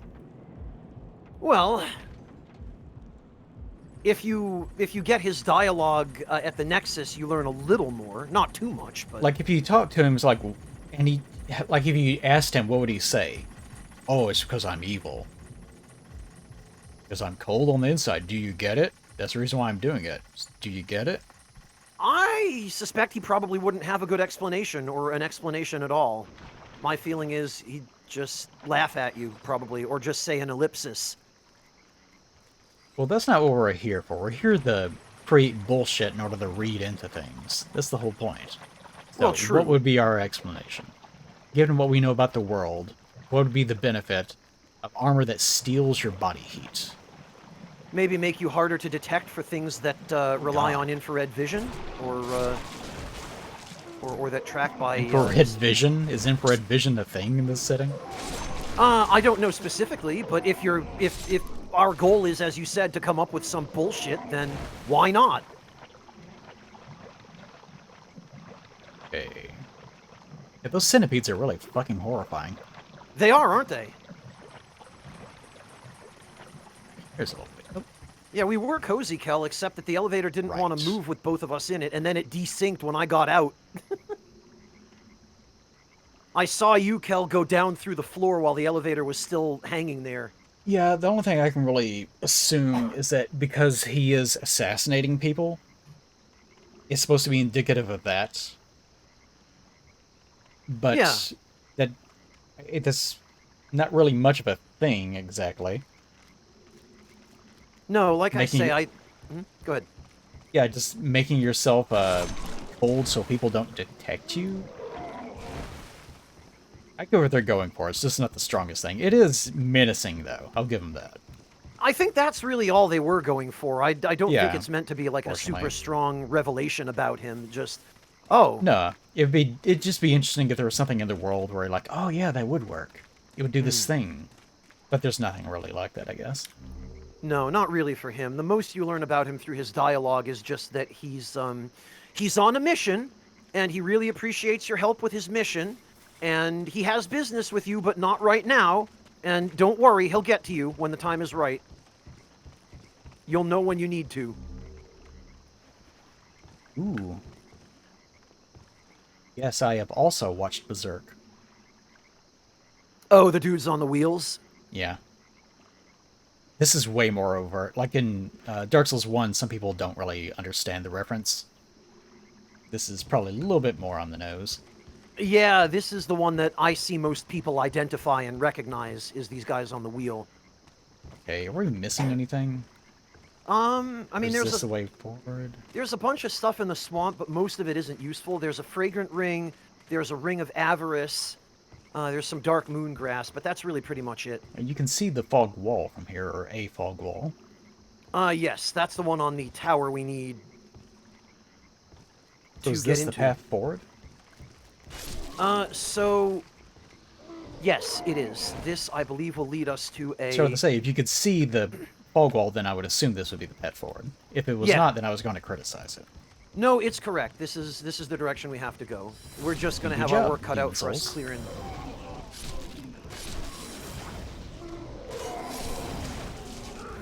They love it. They sure Wait, do. did that one get cut in two?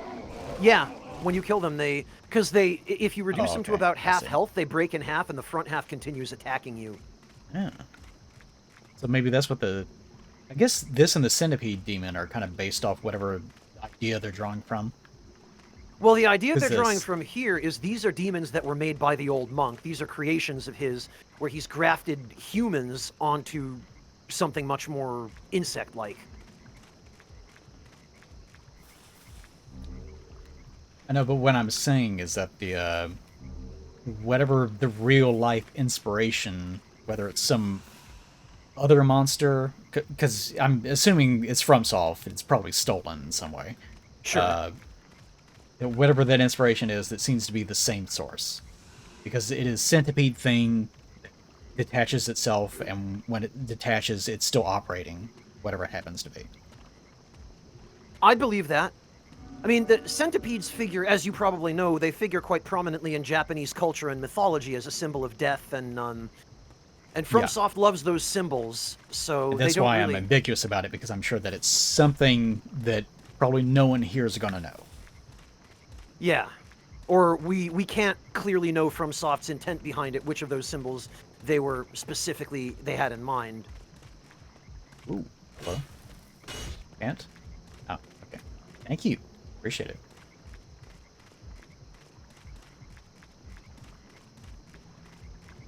What's that say? The next enemy's weakness is its back. That's very, very specific. Yeah, it's backstabs. It's a Black Phantom Mind Flayer, Soul Flayer. These Demon Souls messages are like hyper specific, and they're very well worded. Yeah, which I miss about the later games. I miss I miss it about this game in the later games. That the messages horse butthole. Yeah. Yeah, we got that from complete sentences and generally correct grammar. It is one of the nice things about gestures. They never quite managed to ruin those. There's no way you can really ruin them because they're always going to be gestural. Yeah, and they eventually figured out that gestures needed to be cancelable. It took them too long, but... Okay, there's a Titanite little guy up there. There is, and there's a... let me take care of the dude... Oh, Kel's got it. That's fine. The Demon Souls expert, Kel. Well, Kel came prepared with a ranged weapon, which I don't precisely have, and I don't think you're carrying one, are you? Or you are, but no arrows? I am. I have arrows now. Oh, good. Arrows. Excellent. Although I also like making you guys work. I mean, fair. We gotta earn our keep somehow. What if the host had to feed the phantoms to keep them around? I mean, healing phantoms is kind of that. I was imagining this like having like a little baby bottle. Come here, it's almost time. Yeah, I guess the closest thing to... Oh no, Kel, what happened? Did you fall? Oh, Kel says, whoops. I guess he must have fallen. Camera, yeah. This the FromSoft special right there. And this area in particular is really bad about it. The camera gets really wonky here. I think Kel probably had his camera get clipped by those walls at the beginning of the bridge at the other end, because that's happened to me too here a bunch of times. Makes you spin. Yeah. And then you're not expecting it, and suddenly the camera's in a wall and you can't see where you're going and you walk off a cliff.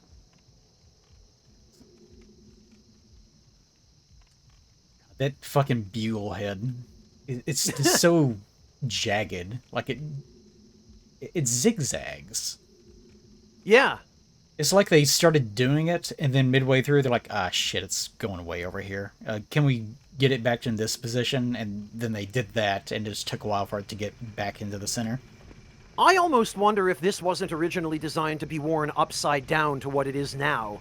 Like if it was meant to be just a big conical black mage hat or something. And they were like, nah, but what if we flipped it, though, and made it funny? I do like a nice, big magic mage hat. Like big hat, Logan's. Oh, hello. Is a hat. I don't mind that. What I do mind is this gargoyle hovering Oh, I'm just sorry. outside of my range and trying his best to, like, backstep in midair to get me to attack and fall off the edge. I'll come take care of that. I wasn't able to get on the elevator in time because this elevator moves Which so he did quickly. not succeed at. He's dead. Oh, okay, good. Tell you what, though, that ball of snakes looks like just a big old nasty ball sack. I do like the chains. Ooh, wow, you can zoom. Damn, you can really zoom the hell out of this bow. Yeah. The telescope actually isn't as good for zoom in this game as the bow is. Telescope. Right? Yeah, Just the item no holding one that stupid uses. thing. Yeah. The one most people don't even know exists because you have to get it from a Strava at a very specific time. You should laugh whenever he gives it to you. Yeah. Yeah, he should. There we go.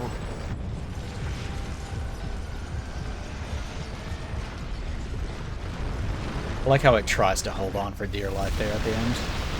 Yeah, I'm astonished that with the amount of supports it destroys, it doesn't bring the whole tower down. Ew, it's pulsing. It was indeed supposed to be a heart, Nefarious, and as you can see, the heart is what was creating these centipede creatures. Yeah, wasn't that a concern about censorship? What do you mean? The heart? And changing it to be this thing? Or was it just a result of it being some sort of weird obstacle in development? I don't know the answer to that question, but my best guess would be they wanted it to look less like a human heart and more like something alien or demonic. Oh, that's all? Okay. I guess Yeah. this was probably just an item to direct your attention to this area. It was. Which This is is fine. basically your hint to the path back. And rather cleverly, they've now looped us right back to the start. Also... Oh no, that's just the... I was about to Yeah, say, let's- I thought I saw Kel's sign up here. I was going to say, do you want to look for him again at the beginning? We could Well, I'll try and check resummon and him. see. Okay. But if it's not here, fuck him. It's not here, fuck him. In trouble, please... I'm in trouble, please recommend this message. How many recommendations are there on it? 14. Nice. People are still doing it. Huh. That does make me think, it'd be nice if messages were very temporary. If it was something more like... I've always liked the idea of sort of inverting the summoning system. And I don't know how it would work really, but just the idea of instead of someone saying, hey, summon me, here's my thing, just posting it, it'd be more like the host calling for help, like, someone please come to this spot. And then you can pull someone in, and they do their job, sort of like the small soapstone, and then, you know, they leave. I was just about to say, that sounds kind of like the small soapstone in DS2, yeah. Which also makes me think, you could do the same thing with, like, these messages. Just, like, asking for an item or something. Oh, and someone putting could the actually item send down it on the to you. message? Yeah, and then, like, you could use the little crows that they like using. Like, you can send one bird there, and then another one shows up at their world. Like, traverse the worlds and give you the item. That think that'd be would be cute. really cool. I think the only problem with it would be, you remember all those messages that have like 9,999 recommendations. Well, that's what I'm saying. It would be a temporary message. Once it's used, it's gone. Oh, okay, I see. Oh, Gem Spies left. Okay, well, good thing I'm here. Oh, good. Yeah, I just got booted apparently. Oh, well, easy to meet back up. Nice. In the interim, we'll look out over the landscape and see what's going on. Yeah, this gorgeous landscape that you can totally see a whole bunch of in the dark. You can see more than you would think. I find it interesting. There's things, this like shadowy, very distant attempts at imagery. Yeah, they here's- silhouette things fairly well here. There are like floating rocks, such. Floating these rocks. Yeah, are there are the things that we're standing on not towers? Is part They of are this, like, towers. magically suspended? No, they're they're towers that are that have foundations on the ground, but some of these are suspended by chains or interconnected by chains, and some of them appear to have fallen off their foundations or partially collapsed and are now only attached to Oh. the rest of the network by chains and are hanging there. Oh shit. You okay? This is a big pile of signs here. Two blues and two reds. Everyone wants into the LP. I'm not even sure who I just summoned. You got me. Or someone got me. I don't know if it's you. Try not to touch the archstone. Yeah, Kel, that and also the fact that from the beginning of this zone, you can see the final big tower off in the distance where the old monk is, and you can see the torch lights going up the towers where the elevators are that the chains are attached to that suspend the heart. Oh, they get vanished. No. Oh, there it is. There it is. What are you looking for? You can probably barely see it, especially on Twitch stream. But there's a little bit of the geometry. It looks like a single, like, boulder or something, kind of just floating. I'm not talking about this one up here. I think it's actually just, it's so far away that the fog is actually clipping certain elements of something that's more distant. And That that's could why be. it looks like a very distant object. Yeah, It's pretty they're effective, though, as simple as it is. Yeah, this whole area relies on you not looking too closely at the very, very distant environment. But even if you do, they do a pretty decent job obscuring it to the point that you can't really see anything that stands out as blatantly out of place. This was the era of fog being the solution to every problem. Yup. The consoles were just powerful enough to render some simple fog, but not nearly enough for proper depth of field. Yeah. Where are we going again? Because we dropped Straight ahead. down.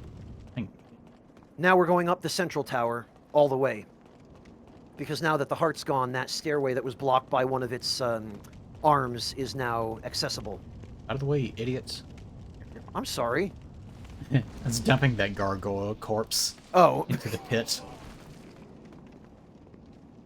Ugh. How'd you get up here, little guy? they came from the heart. They crawled. They have a very similar appearance to the gargoyles, on the head at least. Yeah, and a similar color palette too with all the gray. Yeah, and their bodies look more snake-like than anything, as a result of the scales. Yeah, they're this weird kind of almost chimeric You can see bastardization. where the model... It's actually two different models. You can see if you start fidgeting with the corpse, the segmentation, where they're sort of just attached Yup. in terms of their coordinates and nothing else.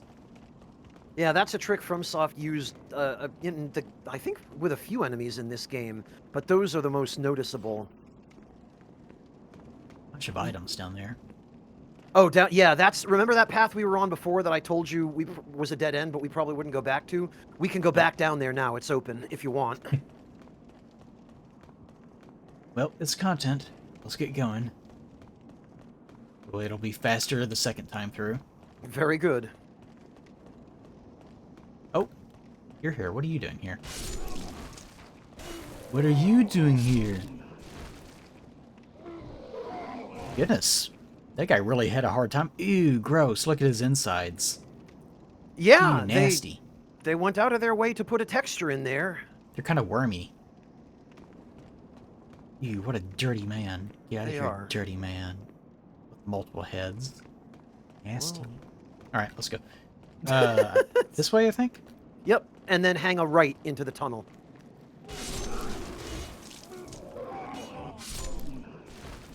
They have such a rough time of it.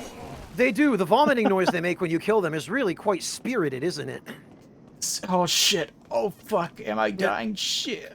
Oh, no, not this again. Ugh! Well, Someone just popped off the edge. he...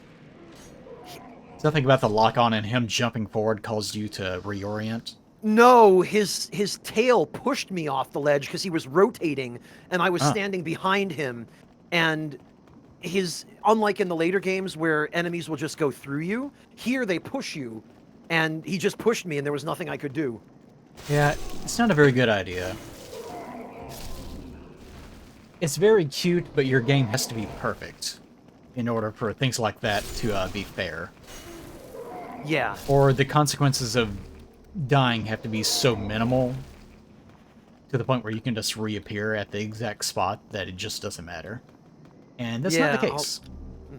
No, not here. I'll come put my soul sign down on your way back up the tower, so you can just pick it up on your way. Not really amazing. Oh, Ring of Avarice, okay. I say there's nothing really that amazing. Ooh, down here, Gold Mask and Epee Rapier. Yep, Wonder those how are the big- 3 big items down there. I want to see how big that Epee is. Yeah, I can't use it. Hush. Okay. Good animations. Right. Back to baby. Right. Back to Lucerne, baby. I played with the kittens before I got started. Oh yeah, I didn't tell you. We have Oh. another round of kittens. Oh, no kidding. The farm cats had kittens again, did they? Well, technically, one of the nicer ones had kittens, and then one of the scaredy ones had kittens. The scaredy ones are somewhere. Ah, Such is the nature of farm animals. Just indeed. in this case, what is left of the farm animals. Because we don't have farm anymore, but this area still has the cats from that era. Uh-huh. And some of them are wild, and some of them are not. But they all like cat food, so they all want to be near you, even if they don't like you. Listen, opposable thumbs are the only reason humans are useful to cats. Okay, where'd you say you were going to put your sign? Just on the path back up the tower, it'll be right in front of the doorway that led in here in the first place, Okay. from outside. Is something I could shoot? Nope. Probably statues. Yep, that's all statues. We killed all the I'll real head ones. back up. But I went outside and played with the kittens, and there is an orange one that is technically so incredibly white that it's effectively white. So like a really light cream. And then there's a Huh. black one, and then there is here, I'm guessing, Yep, you're on your way. and on my way, or I'm here. On your way. It's a little further in. It's go in, take a left, and then go all the way up to the next doorway on your left. Okay. There's a tortoiseshell one, and then there's an orange one. So we have a nice wide variety of kittens. Hmm. The black one is very aggressive about any time it senses my voice. Meow, meow, meow, meow, meow. Yep, It starts you trying found me. to crawl over everything to get to you, even though he's very small. Aw, that's adorable. Ah. The fuck? You tell me. No knows. Okay. All right. I wonder how... You got me. much. Now up we go. Ooh, wizard's clothes. Oh, that actually looks like an actual thing someone might wear. Oh, the wizard's jacket? Yeah, Um, that at least does resemble a real garment. What this one? Oh, they look very similar. Hmm. Shoes, black boots. Oh, that looks nice. Why is that grayed out? Can it wear it? Female only, probably. Ah, yes. Oh, the gold mask mask, and yeah, delicate female design. only. Even among the mass society that seeks to harness the power of souls, only those of a particularly high rank may wear it. You say so. The mass society. Sure, why not? Nah. I'll keep the stupid look at my bald head coronet. It's better. Sometimes you just can't beat the chrome dome.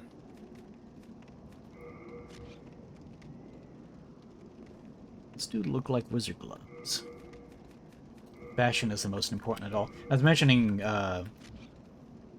Space Marine 2. Unfortunately, one of the problems with Space Marine 2 is you earn income from doing either PvP or like specific missions, but not the campaign. I don't think you really earn anything from the campaign. Where'd you go, anyways? Up. You went up? Yeah, I'm not Oh. going any further. I'm just waiting for you to catch up. Oh, we're supposed to be going up? Oh, okay. Yeah,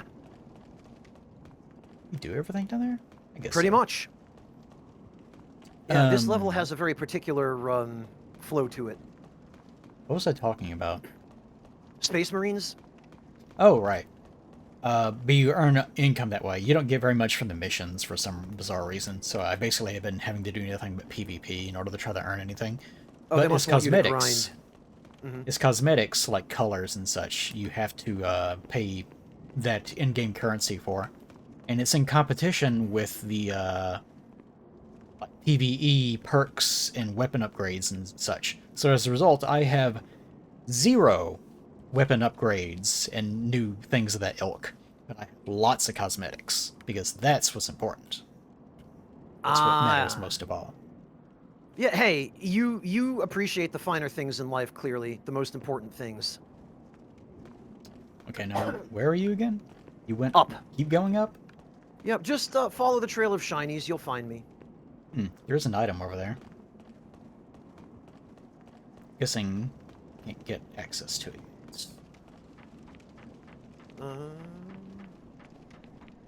Didn't see where it was. Kel, did you do this? No, I did. Oh, you did this?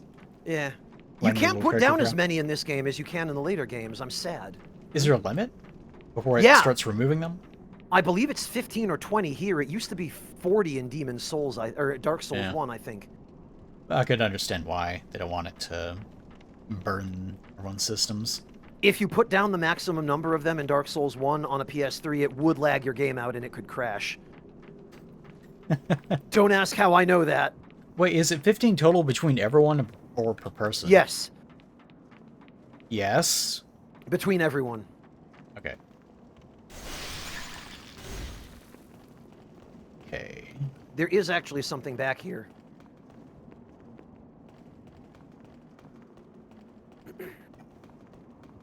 So, Kel, do you want to demonstrate the thing? Since you have a bow, you're the only one of us who, Oh, I guess Eli does, too. Demonstrate. What am I remembering here? The stupid thing you can do to kill the boss from outside the fog gate? Oh, right. We're finally here, aren't we? Yeah. Oh, you've never done it. I'll show you how, Kel. It's super No. easy. You Oh, just he- stand right here, Is. Yeah. jam your face into the fog gate, and aim through the fog with an arrow, and hit the first Yeah. man-eater. You want to Is be... You want to be, like, right in the corner right Yeah. here. Because that's where Yeah. the hitbox isn't, or the wall isn't technically placed. Yup. Or what happens is that the hurt boxes of your arrows come out past the hitbox of the wall. There you go, and you can see Kel's actually doing damage to it. And you can kill the first man-eater this way, and go in and only have to fight the second one. And boy, sometimes it feels like you need to. Yup. Because goddamn, this boss. This is one of the most annoying fights in the game, potentially. You can end up getting lucky and it won't be bad, but if you get unlucky, it can be miserable. Yeah, 30 damage is par, Kel. We don't have to do the whole thing this way. I just thought it'd be fun to show people that it can be done. I'm not seeing any damage values at all. He's hitting for about 12 now, 11. Oh, there we go. I got one. Nice. 31. He doesn't like it.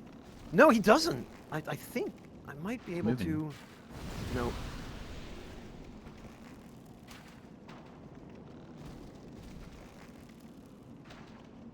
It would take a good long while. It would. It's just, it's a thing that you can do if you're having trouble. And this is what I mean about why I feel like the earlier games were so much fun, because there was so much of this dumb shit you could do that, Yeah. you know, obviously not intended, but it's almost like a natural difficulty selection in a Well, way. I would compare this in Dark Souls 1 to two things. One is the Capra boss, where you can throw the black fire bombs or whatever over the entrance Yup. and kill them that way, which I was never good at doing that. It seemed kind There's of a random. specific spot. Mhm. Yeah. And the same thing with Bit of Chaos, where you can backstep, aim in a very specific location, and you could just throw the fire bombs over limbs in order to hit the things that you have to destroy that way. Yup. That's usually what... That became way more pervasive because no one wants to do that boss fight normally. Yeah, that fight's garbage. That sucks. Okay. Ready. Let's go. Cerazor the Manus cheese, actually, if you use Power Within and the Red Tear Stone Ring and a Thunder Elemental Crossbow, it doesn't actually take so long. You just have to headshot him. Because then you do double damage. And you hit him for about, like, 70 to 100 damage each time, and it makes it, you know, not swift, but manageable. Also, can we talk about the fact that this is the first game that had tail cuts in the Souls series? Or the new Souls series, you know, the modern ones. Can't see. Your big bugle head's in the way. Oh, I'm sorry.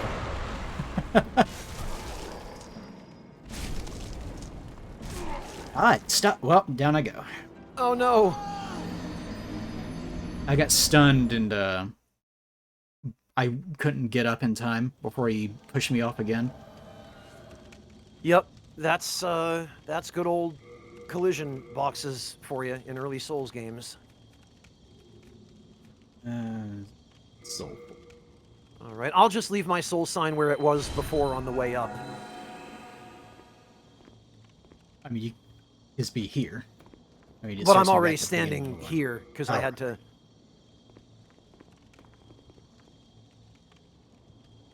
Yeah, Yeah, there was Sandra's... a there was a nice fair boss fight, wasn't it?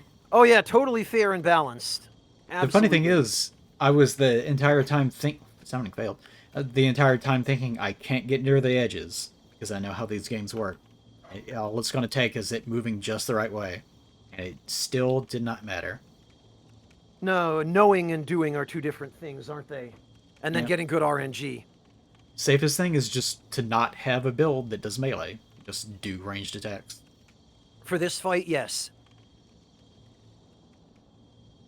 But that's There's why another- people attack him through the fog wall, so they don't have to deal with that. Yes, and there's another cheese you can do inside the boss room. There's a spot you can stand where you can hit them with ranged attacks, but they can't hit you. And that also, that goes kind of some distance toward helping. This way. No, not this way. This way. Sanders, I'm astonished they didn't bring tail cuts back after, really, I think it was just Dark Souls 1 or maybe 2. I don't think they were in 3. I guess you're supposed to walk... Okay.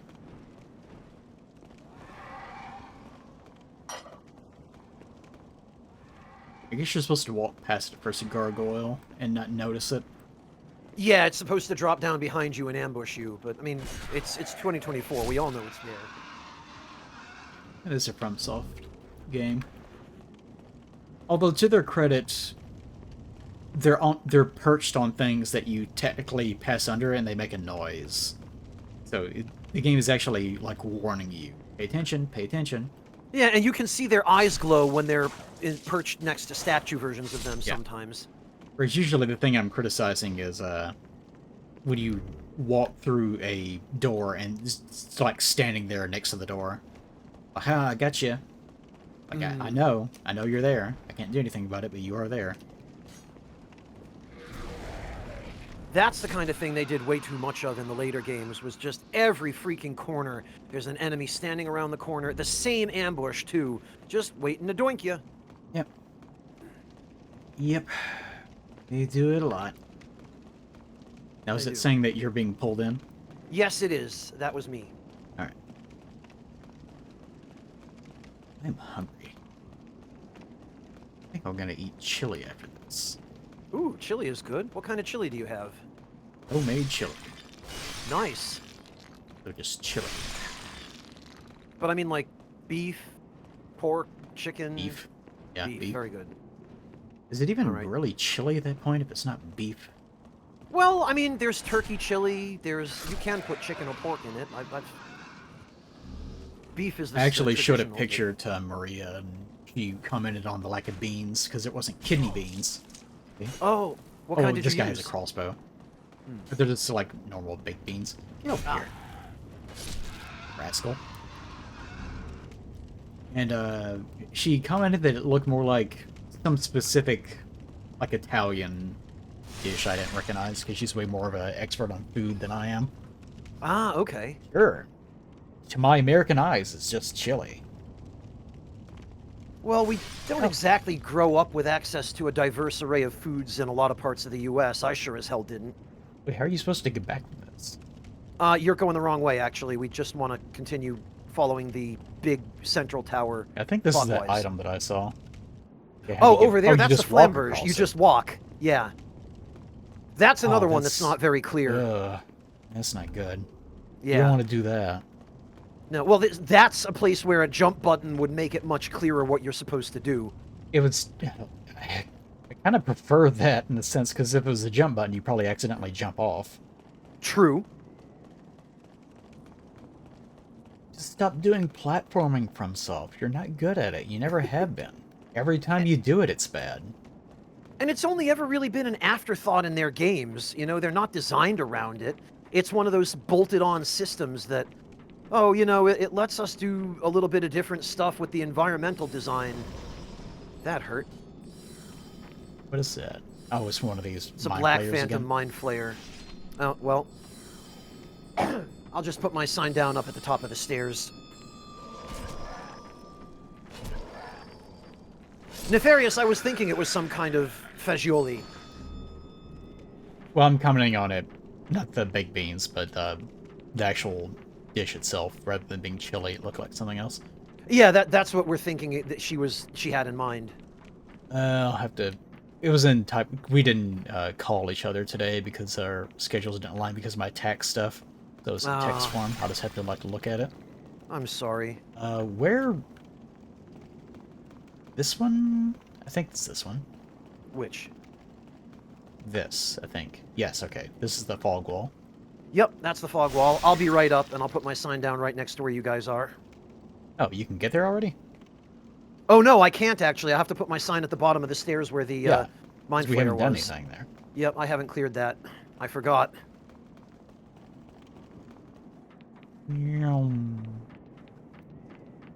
Sorry. The personal lighting system that your character has in this game does serve to make the game feel a little more, I don't know, adventurous and spooky. Yeah, I appreciate that they actually gave an in-universe explanation for it, too. The Augite of Souls. You don't really have that in the later games. You have that visual, like, aura of light around your character, but it wasn't till Bloodborne where they added the lantern that it got an explanation again. Okay, like here? Yep, right about there. Okay, Maybe a little forward from where you are. a little forward. Away from the stairs, to your right. Backwards. Other way. Yeah, this direction. It'll be right in front of you here. Okay. There it is. Because I can't put it any closer because there's a boundary between invasion zones. Yeah. Have you already done this level or something? I thought No. the path up here was blocked by the big It old is. heart. That's why I can't put my sign any closer to the bottom of that stairway. Oh, okay. Because in my world, there's still a gigantic vein there blocking the path. Gigantic vein. Yeah, or, you know, arm or tendril or whatever the hell you'd even call these. Let's see. What'd she say? She said it looked like a ragu a la bolognese. Oh, okay. Not what I was expecting. But it makes sense. That's just a red sauce with meat. Oh, it was certainly that. Very chunky. I like big, chunky bits to eat. Yeah, thin And that stew way kind of my, defeats the purpose, doesn't it? Whenever I make vermicelli, I'm the same way. Rather than just making a meat sauce where it's just ground into a paste, I don't like that. I like Ugh. whenever there's something substantial to eat. not meatballs, but it's just chunks of meat. Nice. Meatballs too big? Well, meatballs require more effort. We're Ah. actually like packing it into a shape, which I don't care about. I don't care what Fair it looks enough. like. I just want to eat it. True. It's gonna look like something else eventually, anyways. Who cares? Well, that's hard to argue with. Okay. All right. And there's my souls. Well, All right, ready? ready. All right, pair one of those together. Pick this crap up. All right. Stay directly in the center. Yep. Far away I from like harm. to. I generally just put my back against the fog gate because that way they can't really knock you off. But it's hard to dodge that way, so give and take.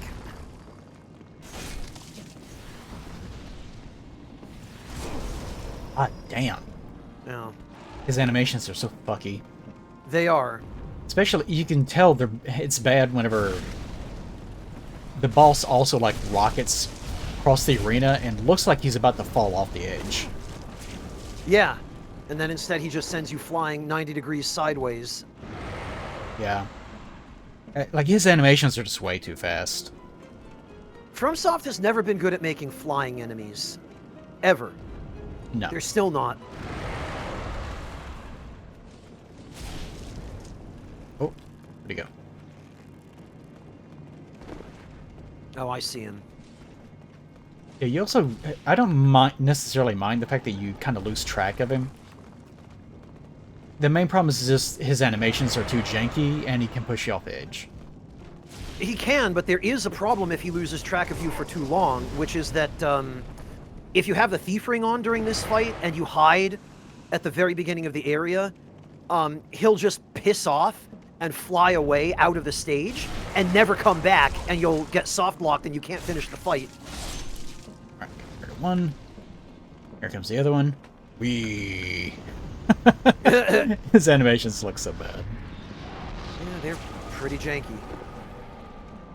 It feels like that's mainly what they try to do, just push you off. I mean, it's definitely part of the intended design here. The other problem is that you kind of have to lock on here if you want to hit any of the targetable points on their bodies, like the tail. But the minute you lock on, you get control input discrepancies that cause you to roll left when you wanted to roll forward, shit. and you go flying off the edge.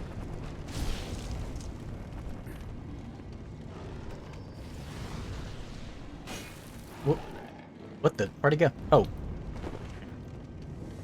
Yeah, I feel like at least the central colander or whatever makes it so that they can get stuck here. Yeah, you can get them stuck on this, and you can use it to block some of their attacks too, which is... Fucking bugle head. sorry. Damn it, get over here. Yeah, I just don't want him to be over there. Yeah.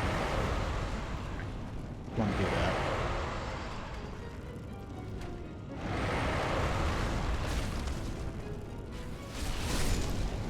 There we go. Oh, what a coward. Died like a Right? bitch. Refused to get over here, so he just casually died in this corner. Better him than We us. shot him to death. Oh, hi, breakfast. Oh, alright, fuck those guys. Yeah.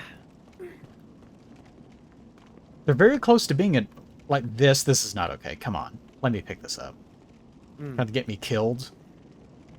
Yes. You can't casually walk over here either. Yeah, that's another FromSoftism. Yep. No, Like, commit to that. You can't tell me that their platforming is entirely incidental. Whenever they do shit like that all the time, and they know this- what they're yeah. doing, it This is is there very to get deliberate. you killed. And then they're just having a laugh at that point, I think. Sarazor, the lore of the Man-Eaters is very simple. They're just demons that were created by the old monk because he's insane, and his punishment, his revenge against the queen, was to turn all of her subjects and all of her family members and all of her loved ones into horrific monsters. And that's what the Man-Eaters are. Yeah, Miyazaki sort of has. I mean, he said in that recent interview that he cannot beat most of his own content without resorting to every single option that he has. Yeah. So it does seem like he approaches the games in that way. That if you can do something that is basically an exploiter cheating in the minds of some people that are more, I want to beat this legitimately, quote unquote, then you should. Yeah, I mean, there's no better verification than to hear it from the mouth of Miyazaki himself that, yeah, no, I use exploits in my own games, guys. It's okay. Shut up about honor.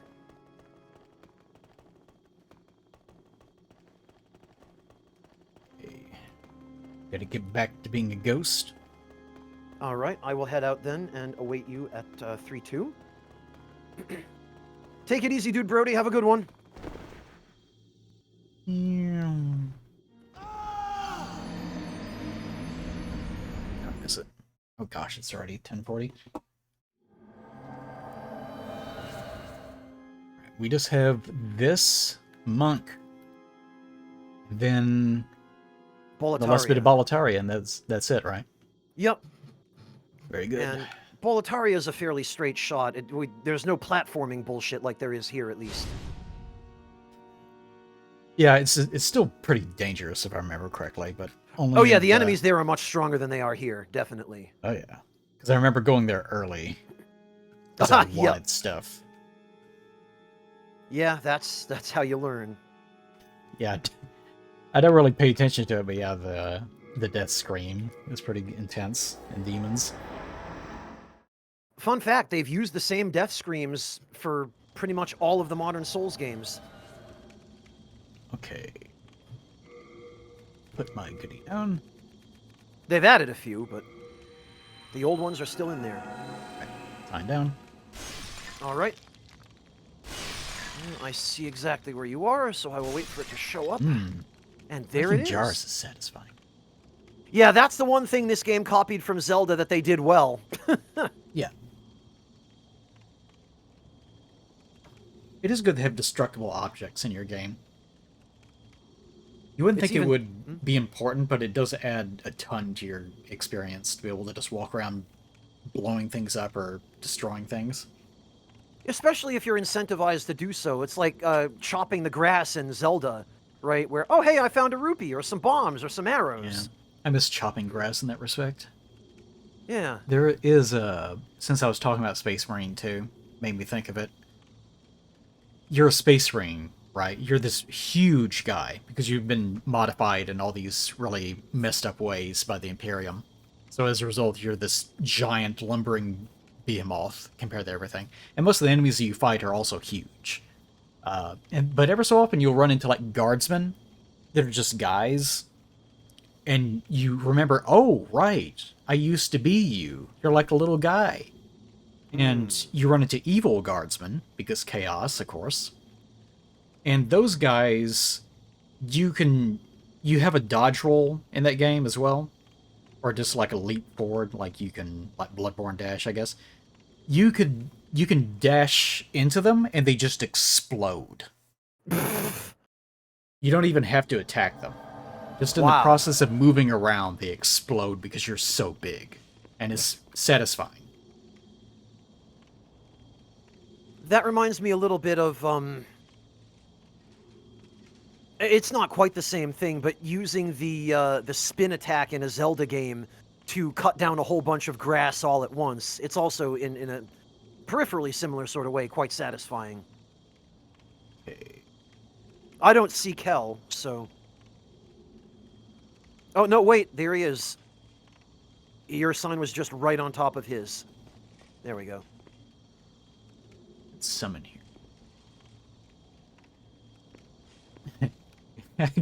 here.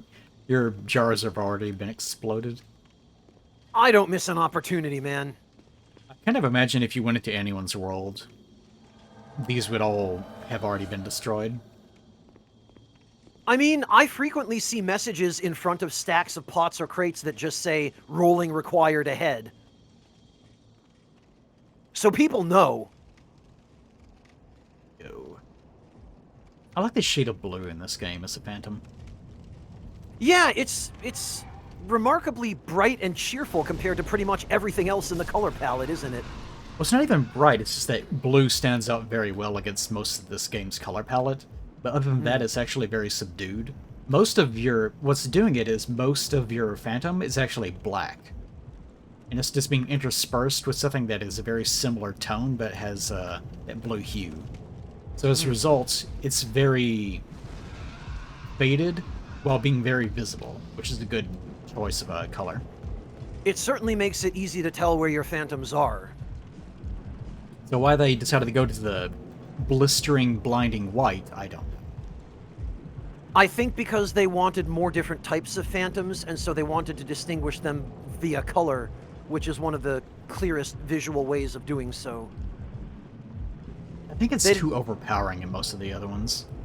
I agree, but it was the natural extension of the system they'd already developed, and again, they don't innovate, they iterate. Yeah.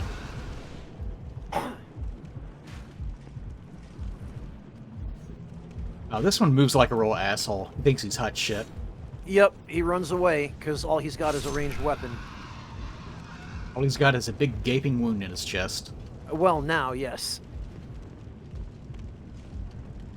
It's a long bitch. Off the cliff you go. That's where you Sure belong. does. And good riddance. Like a spell that just fires piranhas at people. I mean, there are mods that do similar things. But, well, actually, wow. I mean, there's pursuers in the later games. No, piranhas. I know They're not it's not the pursuers. same, but it's a little bit close. Pursuers. Generic blobs. Well, sometimes they have like the little eyes on them. That part's fine. Yeah, It's that's kinda cute. something. It gives them something that you can look at and go, oh, an interesting visual element. I just want to fire something horrible at someone else. Swarm of bees. The Yeah. Elden Ring actually has that. It's blood not very flies. effective, but yeah. Yeah, well, it got nerfed into shit, so now it's not, but What's the worst thing you could probably fire at someone? AIDS. I was actually about to say just like a bunch of used syringes. Yeah, something just absolutely biological and horrendous. It could be something more innocuous, but still concerning. Like a spell called used tissue paper or something. Dirty underwear. Yeah, where it's not really that threatening, but it's still like, yeah. You're making Yeah. it too real.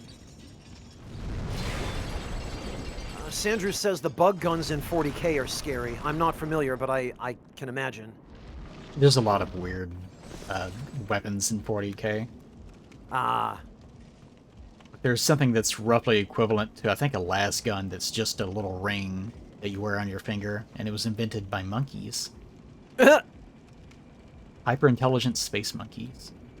and what does it do? Just shoot Shoot laser. lasers? If I Ah, remember correctly. It's been a while. Where'd you go? Did you go just up to grab the key from the top of the tower. Okay. Not that I'm going to use it, but, you know. Yeah, it'd be nice to just have a game where all like there's no fireball. They're just all bizarre spells that you wouldn't want to have in your setting. I kind of like that, summon though. diarrhea. Yeah. I mean, D&D has a few of those. The stuff like Tasha's Hideous Laughter or Odaluke's, whatever it is, dance. I forget the adjective that's used for it, but those I've always found to be a little bit more on the creative side, and you have to be more thoughtful in how you use them. Yeah, I appreciate whenever a universe feels more unique than just fire, ice, lightning, Yeah. etc.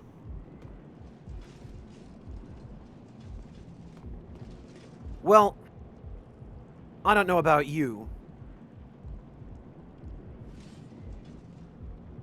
but Whoop.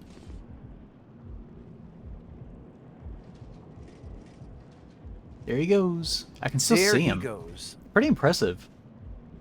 Even Yeah, as a ghost, you can still clearly make him out as he's falling to his death. you can, and he doesn't fall all the way down the tower. Actually, there's a point at which he'll just stop partway down. All right. I think at least 2 of us can fit in here at a time. Which of you wants to try? Hmm. Well, I'm already at the end. Yeah, you're here. What are 3 of us could... Come on, Kel. Try- Can we? Yeah! It looks Now like we're we've talking. managed it. Yes, excellent. The clown car has been assembled. Now we don't have to do this 3 separate times. You know what could work as a spell in a FromSoft game that's still kind of silly? What's that? Something like a... They've kind of almost done it. Firing candle wax or something, or glue to slow people down. Oh yeah, Dark Souls 3 does have something like that, doesn't it? Yeah. All right, so I believe we want to go over here. Because I want to grab this. How about a spell that just removes people's clothing for like a few seconds? There's an item in Baldur's Gate 3 that does. It's a pair of boots that you get from kind of like a joke event in the 3rd act, where they give you the ability to cast Blink every turn, which is normally a really powerful spell. Yeah. It's like a free teleport every round, but you teleport so fast that you leave all your Leaving something clothes and your gear behind. I was thinking more like just removing people's armor bonuses and such. Well, I mean, it still Acid Cloud makes you... Scraping Spear. Yeah, you still get turned into your, guy wearing dirty loincloth model that you start with, but yeah. All right, yeah, there's nothing else here that I care about. The Fragrant Ring was the only thing that I'm probably going to use. So, oh right, there are living things here. Oh, right, creatures. Yeah, I forgot. Enemies. You know, that crucial element of a video game. Dirty, Something for you nasty to little fight. guys. They have a sort of the Thing look to them, because their heads are fused together like this. Yeah, they kind of do. I can see it. We should watch The Thing. Oh, you're going to take a break from Star Trek tonight in the Discord? And Yeah. It's an ongoing joke because I love watching The Thing. Ah. So every so often I'll just mention, we should watch The Thing. I think we watched it twice this year, but people always misremember me watching it all the time. I mean, Like, if you no, really we like it, haven't actually done sometimes, you know.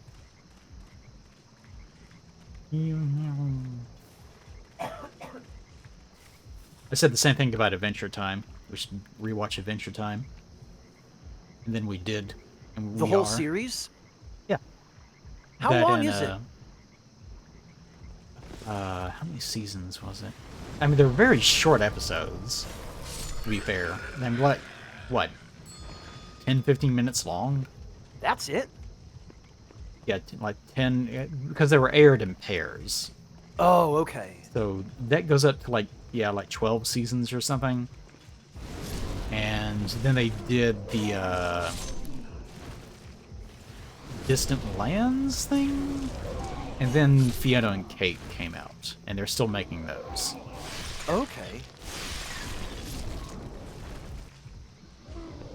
12 So it'll seasons, take a minute. jeez. Yep. Although I think we're already on season 3. Oh no, come here. Come here, little You've got rascal. a lot left to go then. Here, I'll take care of the... No! No, it's fine. That crystal lizard, I'll if it get runs him. off there... if... Oh no, Eli. I was going to say, Probably if he runs off there, he'll just fall to his death and I can go collect him, but... Yeah, I was This- thinking as I got near, it's like, this will... I'm not sure if this goes down the level or it would just kill me, but either way, I'm good with it. Okay, well, I'll come collect you again once we loop back to the start of the area. Well, It won't be long. I can go to the boss Archstone and just walk back through the fog. Okay, you could do that too, whichever you prefer.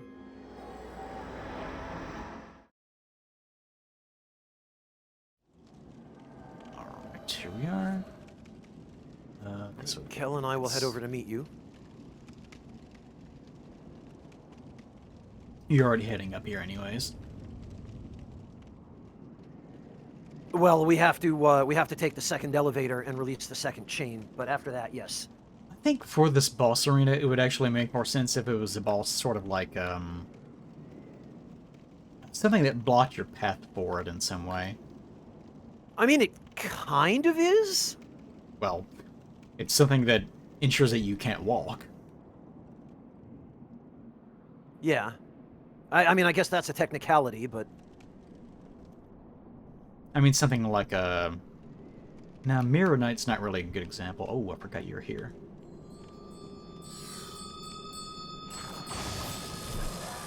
Handle my red phantom. Whoa, there he goes. He spawned an item in midair. Yep, they do that. That's what happened to Yurt. I was about to say Mirror Knight, but that's not really a great example. Not with his moveset, but, you know, something that...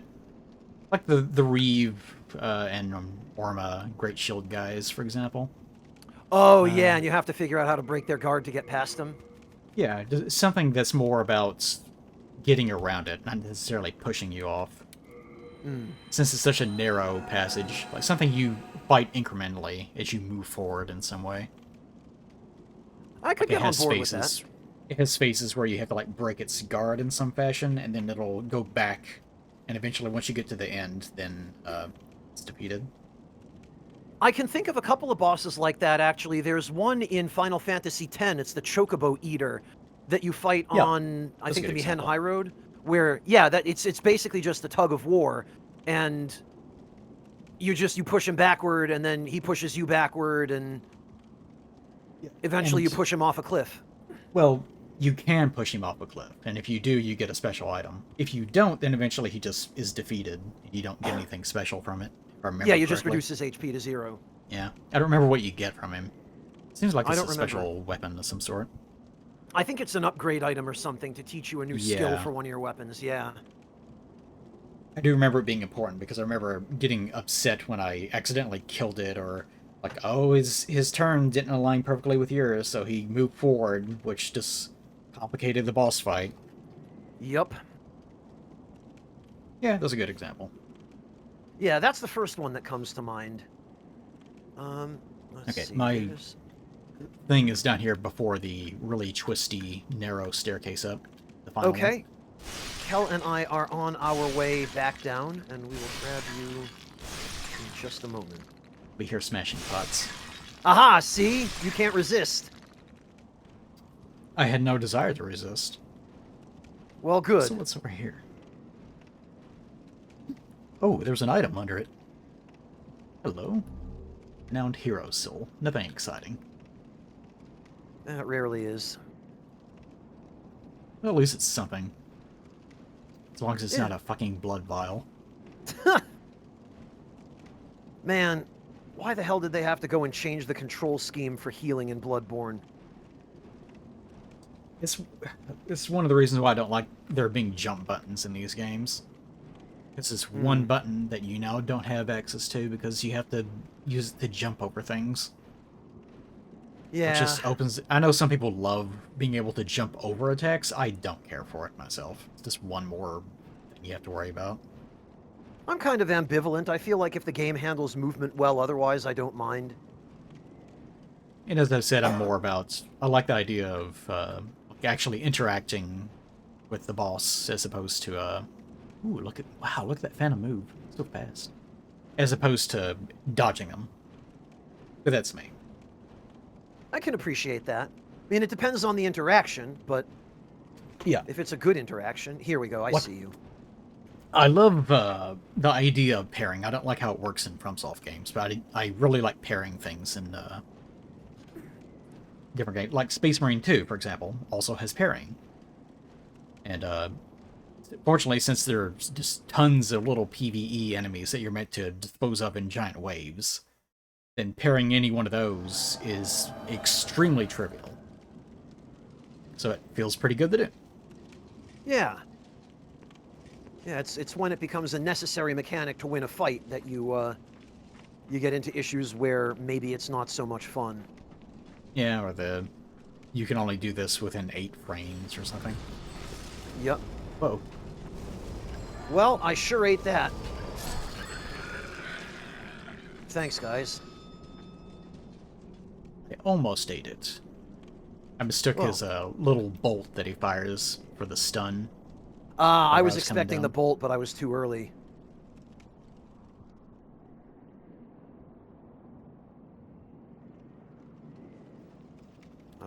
go grab the, I think it's some old spice back here, which I do need. Oh no, it's a soul. I guess the old spice is at the other end.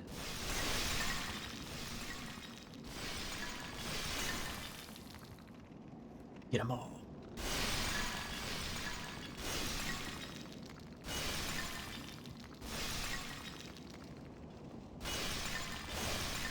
All right. Yeah, what is over here? All the way over here, if you go all the way to the end, there's some spice. It is, 8 old spice. Actually, a pretty good amount. Yeah, they're very generous here. I think because they know you're going to need ammo or ranged attacks. They know they assholes. Alright. Oh, they know. It's all purposeful. Ready, check? Yep. You guys good? Okay. Kel, I presume you're good, because you always seem to be, so in we go. Alright. Asshole number 1.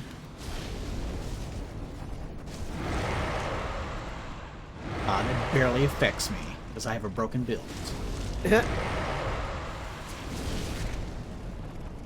These things really are just the worst, though.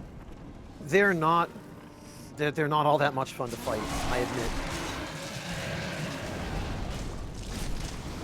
Fortunately, with the 3 of us, they go down quick. We can just, I wonder if they expect you to have help in this fight. I think they expect you to have an advanced weapon, because even a single weapon upgrade level makes a lot of difference in Demon Souls.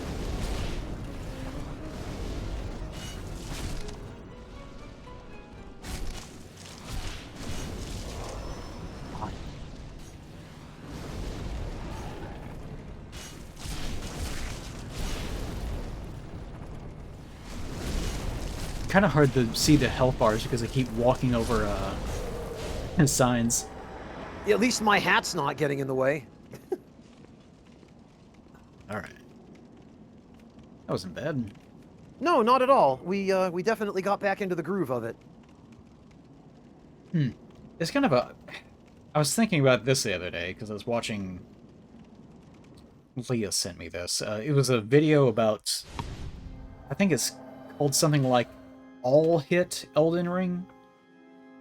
Where instead of no-hitting, where you dodging everything, trying to take no damage ever, it was instead, I'm not going to dodge. I'm going to make a build that just eats everything and doesn't care. Which was fairly satisfying. Especially with Elden Ring. Okay. That's an interesting idea. But it works exactly how you would expect. One of the main criticisms of Elden Ring is you spend more time sometimes buffing before the fight than you actually do fighting anything. Or you spend more time being locked down by the boss than you do attacking or doing the fun part of the fighting. Well, that's what the point of the build one. That's the reason why it was satisfying. Is because it didn't matter what the boss was doing. He was just walk forward, use like Lion's Claw, Lion's Claw, Lion's Claw, and that usually was enough for some bosses. And he had to like mix up what he was using depending on the boss and so on.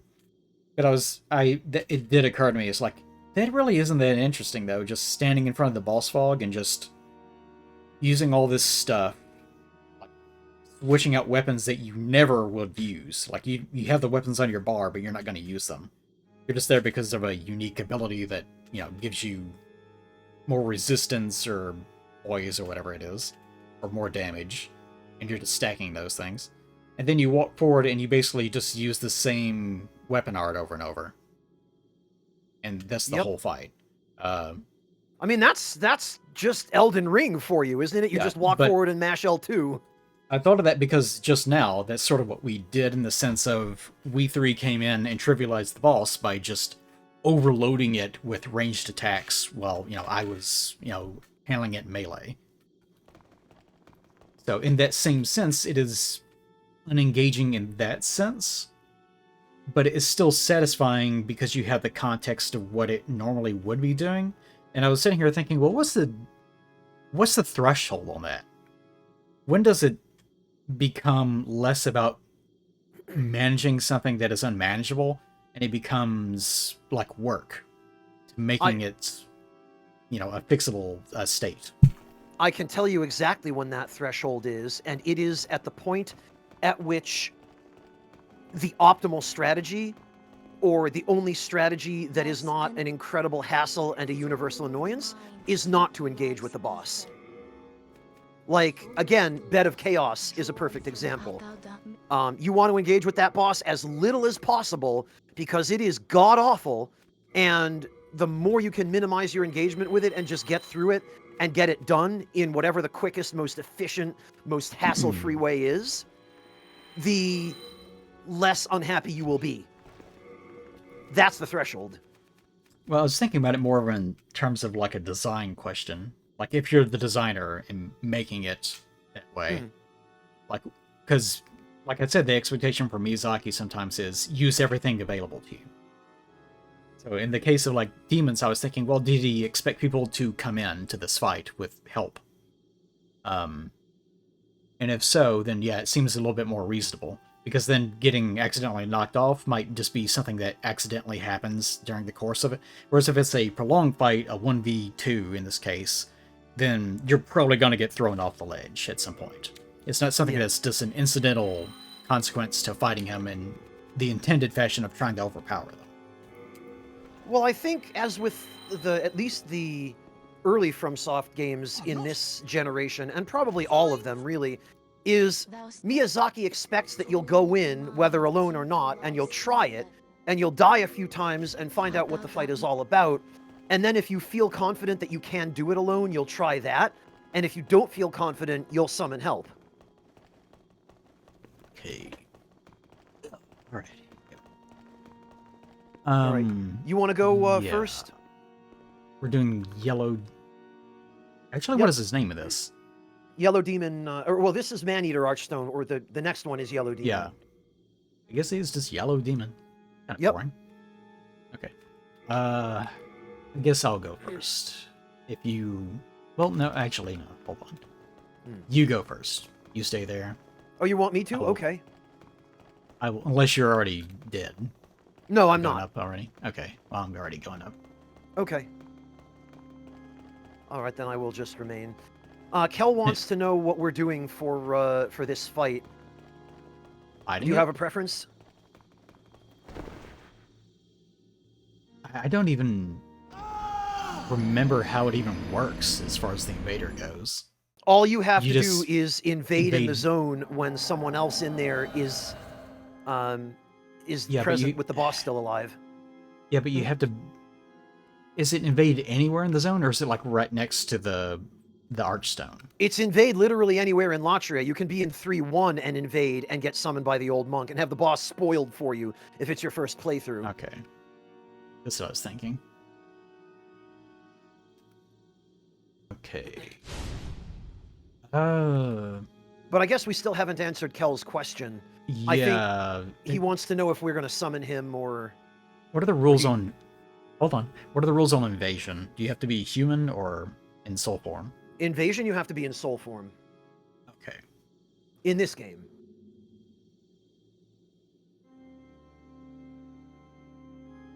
Okay. I was wondering if I should invade because it would be on stream. You could. So you'd fight Kel or me? Probably me, I guess. Yeah. Not that I would be... You know my opinion on invasions. I don't have a very high opinion of them. So it's not as though I would... Not as though I would try to give you a fair fight. Oh, I know, but you know who you're talking to, do you not? Yeah. Let's see. I guess I can do that, just to show what it looks like. Okay. Black Eye Stone. I can't use it here. What if I step outside right here? Oh, that's true, Nefarious. That's a good point. You can also, if you put down a blue summon sign in Latria, the old monk can also hijack it and summon you as his phantom. Okay, can I do it inside of here? Ah, yeah, here we go. Yeah, anywhere in here is fine. Hopefully I don't invade some random, or invade like hell, but in a normal circumstance. You might. There might be people from chat in here who are also playing through this level, or just randos. Yeah, possibly. Especially if they anticipate us doing this yellow demon part. Yeah. Although, again, you're prepared to not show people a fair fight, so... Yeah, I'm not going to be preoccupied trying to do PvP. It's mainly just walking around showing what it looks like. Hmm. Oh, you already killed him, Kel? I see. Okay, still searching. I guess Yep, you can go into the boss fog and that's when it triggers? Well, no, you can be anywhere within the invadable portion of the stairway, which is almost all of it, and, No, I mean for you. Yeah, that's what I mean. Pulled in once you go into the boss. Yes. I'm already in, so... Invasion I guess we're just failed. waiting to connect.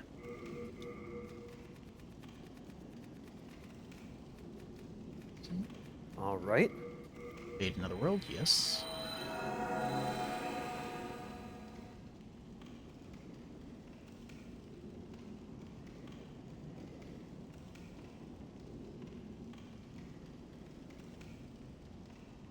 These are some shitty stairs. The effects of the black eye stone wore off. I guess because I moved forward too much.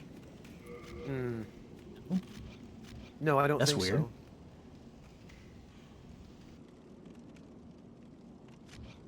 Huh. You want to let me use it now? What the hell? What does that mean? Oh, now it will let me do it. Use the blue stone, it's more reliable. Oh, okay, then that will,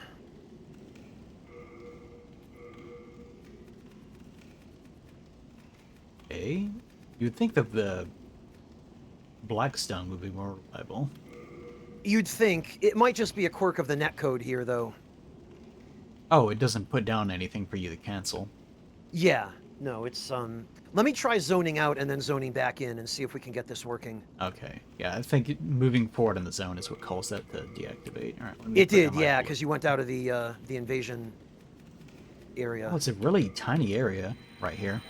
It Like is. The very second you start going up these stairs. Alright, do it that way. That way, even if it doesn't work, it's still there. Yep. All right, let me zone back in and see if we can get a success here. I was sitting here trying to workshop the idea of how you could do this differently, because we have all these problems in every one of the FromSoft games, trying to get things to connect, you know, connecting to your friends correctly. Yeah. Because we go from this to, like, the rings in Dark Souls 2, trying to connect via the God system, which is also terrible. Then eventually we have the password system, which sort of works sometimes. I was thinking, is there some sort of weird way of getting around it? And then I thought, you know what? Space Marine 2 is another good example because it handles this just as badly. Does it? Whenever you are in your menu looking for things, you can switch game modes and it'll take you a completely different instance, and it'll automatically assign you to someone else's party even if you don't want to do anything aside from edit your own armor. Oh, that's dumb. And it gets even worse than that. You're being summoned. Moving to the okay. Netherworld as a Black Phantom. It actually tells you. Yep, it does. And I just entered the area, so it must be me you're invading. It is interesting that it has that custom message. Or I guess no, it just looks that way normally. Yeah. So the Yeah. problem with all of those different methods that they've used for summoning in previous games, the reason they're all broken is because they're all tied to the same bad netcode. It doesn't matter what the player-facing system is, the netcode is basically the same, and FromSoft has never learned how to improve that. Yeah.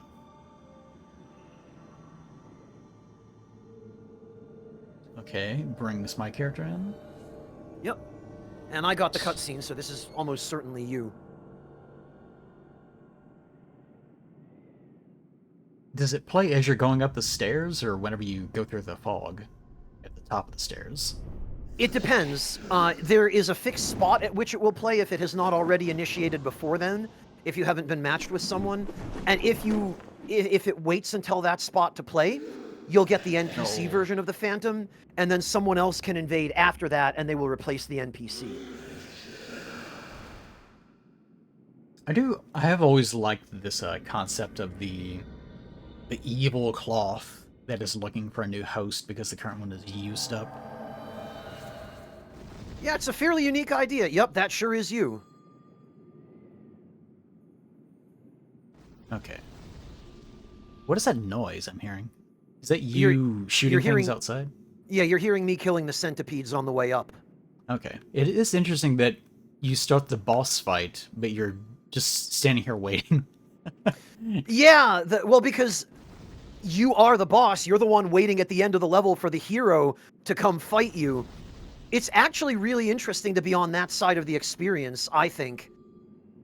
It's a little weird, but I found it interesting. But I was also the asshole who would hide around the corner on the inside of the boss room and wait until the host and their phantoms were outside buffing, and I'd wog them through the wall on a hyper mode build and one-shot them all three at once. Of course you did. Because, Old you demon know, souls. that's how we roll.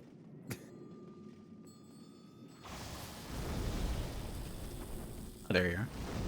I can see your little numbers popping up now. Yep, now I'm close enough that you should be able to.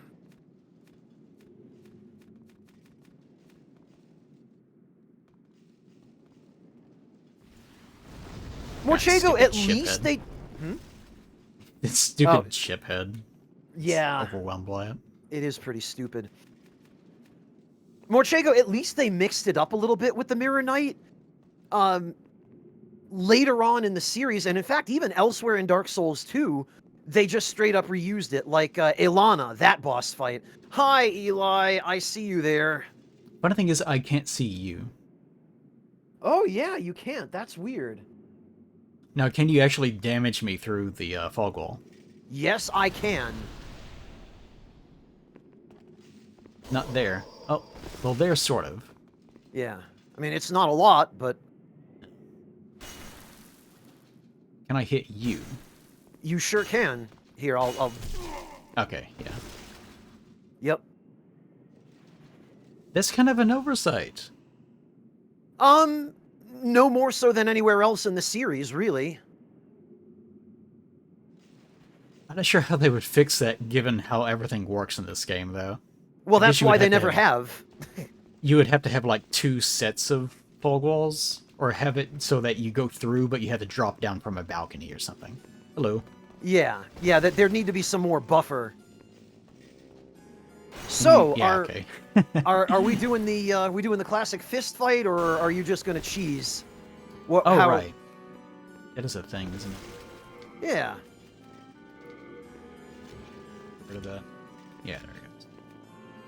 Well, this might... Yeah, I need to take this off anyways. There we go. There it is. All right. Marquis of Queensberry rules.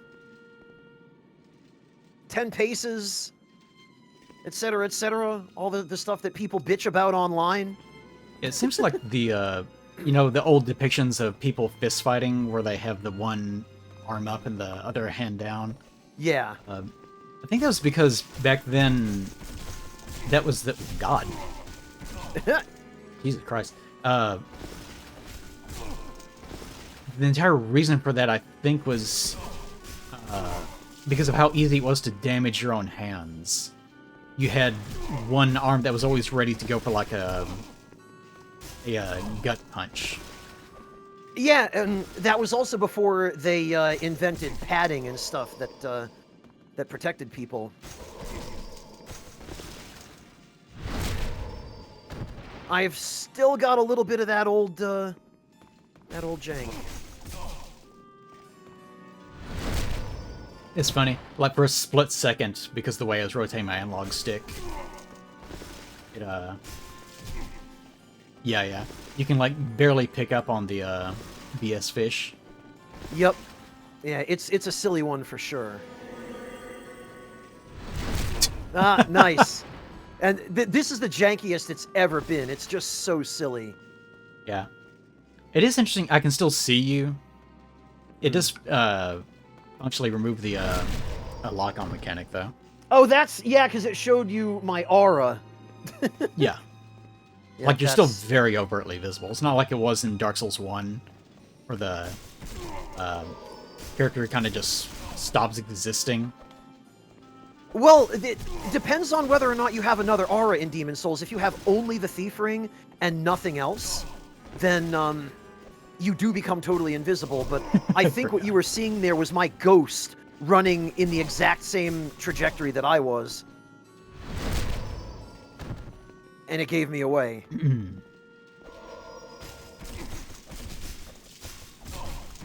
It does still pick up the... It's funny that your equipment still matters. Yeah. Yeah, weirdly it does. I love the big, stupid... The uppercut. Yeah. It is super doesn't it have... dumb.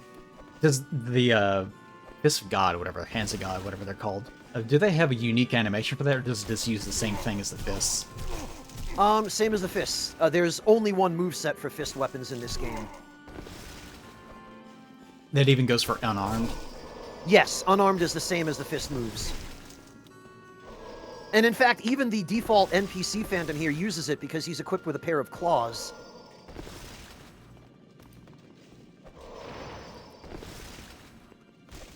So hard to do the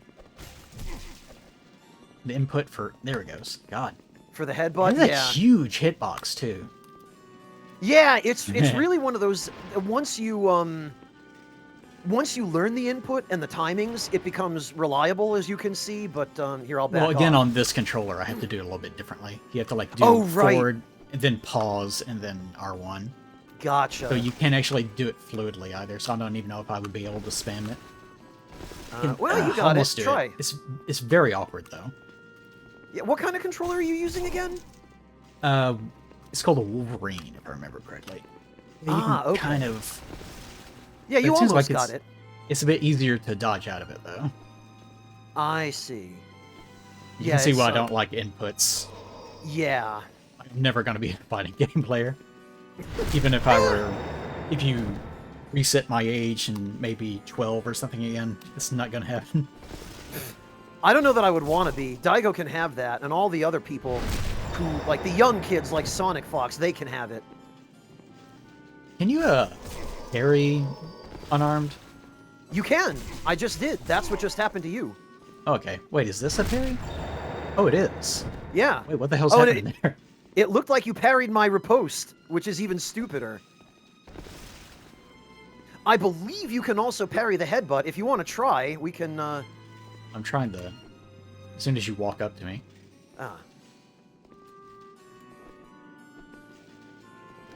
Not quite. Also, I noticed the music doesn't really correspond to the action happening. Just... No, I mean, this is meant to be kind of a, It is... It's weird. It's not connecting. What in the world? Are the hitboxes broken? I thought I remember being able to parry the headbutt, but maybe I'm misremembering. No, I mean, even your headbutt is not doing any damage to me. It's not even Oh no, hitting this is it. my parry. The headbutt isn't an attack, it's only a well, shove. that's what I was trying... Why were you trying to parry my parry? Oh, I thought you were trying to headbutt me. All I see No. is the freaking doofy helmet moving forward. I can't tell whether you're parrying or headbutting. Amazing. No, I was trying to parry you. Oh, okay. Well, then I'll keep headbutting then, and you can see if you can land the parry. I'm pretty sure you can. I want to say it's possible. There, there it see, you goes. can. Yeah, I wasn't crazy. You absolutely can parry the headbutt. Okay. Yeah. We should probably wrap this up. It was We interesting probably to should, or learn. we're going to be here all night. Uh, Yeah. Time for the, Where do you time for the go? old... Oh no, you never see I me kind of now. have like a little silly face, even through the cloth. Like there's this lower little split where it looks like a mouth going whoa, with two Yeah. eyes. I can see it. It's a doofy little kind of frown. Uh-huh. Yeah, that's, Where'd he go? Where could he be? Guess I'll never know. Yeah, this was silly, wasn't it? Alright. Oh, you're... Okay, well... Because I my could build tell- might take a while. Oh yeah, where do those come from? You get them automatically. That's Homing Soul Arrow, the very first iteration of it. Yeah, but what actually triggers it to happen? Your health. Oh, They okay. trigger at specific HP thresholds as the boss. It'd be interesting if it actually worked that way on the spell in later games, whereas health related, but it was a passive. Not that Yeah, I that ever would expect be. them to use a passive like that. No, not. I mean, it was a very special thing here, but It's very special. yeah, I mean, it is. All I right, guess I'll I'll use go. Stone Ephemeral. That's not going to convert me, so I guess I'll use Ephemeral Eyes, and we'll just start from here. Yeah, go ahead and pop an ephemeral eyes, and I'll KMS in the Nexus, and which weirdly I ended up back in the Nexus after that fight. It teleported me back to Really? the Nexus. Yeah, it's a bug. It happens occasionally. I've had it happen before, but it's like it's a bug that's actually more convenient than the way the game is designed. Yeah, that reminds me of Breath of the Wild and Tears of the Kingdom. Whenever you do one of their shrines, they always insist on showing you a cutscene of you receiving an orb, and they made entirely new ones to replicate the same exact problem that the first game had, where you actually have to skip it twice. Whereas it should Oh. just be you get it and then you just appear on the surface. There shouldn't be any cutscenes associated with it. No, listen, we need it to be consistent. It doesn't matter if it's bad. Yeah. Another one of those odd little Japanese quirks where they keep replicating the same problem because they don't know it's a problem, because they don't listen. Or they don't admit that it's a problem. They know it is, Yeah, but they or want to don't save care. face. Yeah. Or there's internally in the office they know this is a problem. But it is not our place to say so. Yep, no one higher up will listen. Kel, why don't you go ahead? Eli and I already had our little fist fight. You do something interesting. You do something interesting. Lazy ass. Well, I mean, I'm not saying that. I can see him right here. Ghosting here ever so often. Oh, yep, there he is. Just lazily standing around. Okay. Then after this, Boletaria. Yep, after this it'll just be Boletaria. Yep, then that is it. Well, and then the old one, but that's, a victory The lap. epic fight. Yes. The final boss. Although, that boss does have a couple of lines of dialogue if you let him win. Yeah, I think I've let him do that once. Yeah, he actually, that's the only way you find out why he did what he did, is if you let him kill you, and he just flat out tells you his motivation, which is the dumbest, stupidest, cookie-cutter motivation. Alright, cutscene. Oh, you summoned Kel. I thought you were going to, I summoned him. Yeah, I thought you were going to have him show up as the boss. Well, I want to see this thing get its ass kicked. Oh, okay. Well, you will accomplish that. Let me head on over then, and I'll put down my blue sign and pull down my pants and bend over, I guess. No honor duels for me.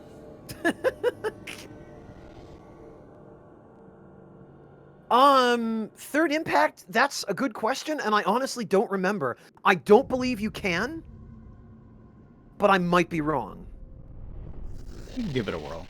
See if...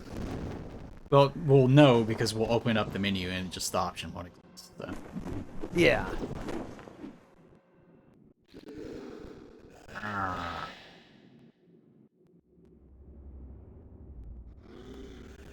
So I guess this guy had the same thing happen to him long ago. Presumably. It's kind of a simple concept for boss, and not like a... Wow, okay. It's fun here. It's, not like a big menacing creature, it's just a piece of cloth. It's more like a SCP than it is a demon. SCP? Yeah, secure, contain, protect. The old... I have to describe it. Damn it, try to roll through it.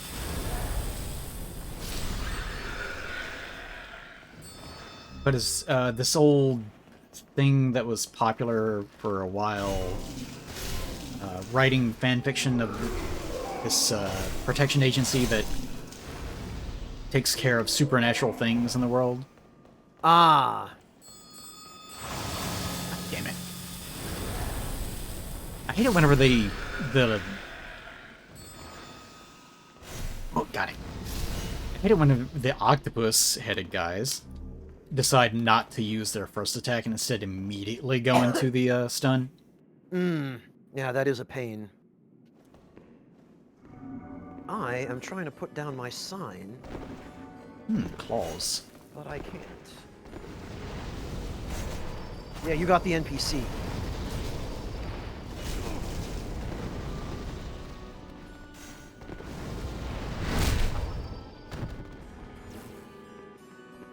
I feel like they have more health as an NPC. I might be mistaken. Well, no, that's definitely the NPC. He wears gloom armor, has a pair of claws.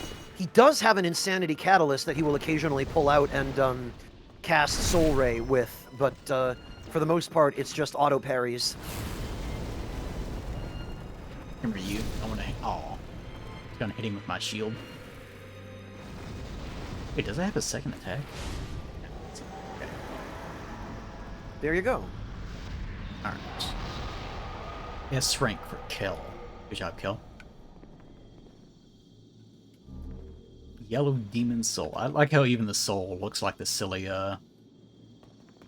swirly bugle head. Yeah, I don't think that's an accident. No. It does make me think that... I'm probably reading... I'm sure that it just looks that way because, haha, it looks like the thing. But also you could say that the entity itself was taking the form of its own soul. Or that the form of the soul contributes to the form of the entity. Yeah. Alright. I apparently have not done Tower Knight, have you? I think so, yes? I recall doing it. Okay. Soul of the lost, art thou done? Thanks, Bedden.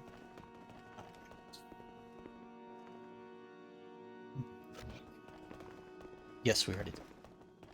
Okay, so I will need to meet you at the Phalanx Archstone. Actually, I don't have...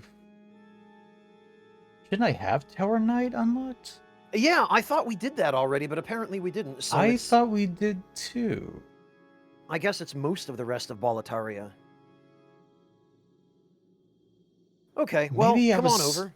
Oh, wait, no, I'm remembering really early whenever I was thinking about doing this, we started playing this over Discord.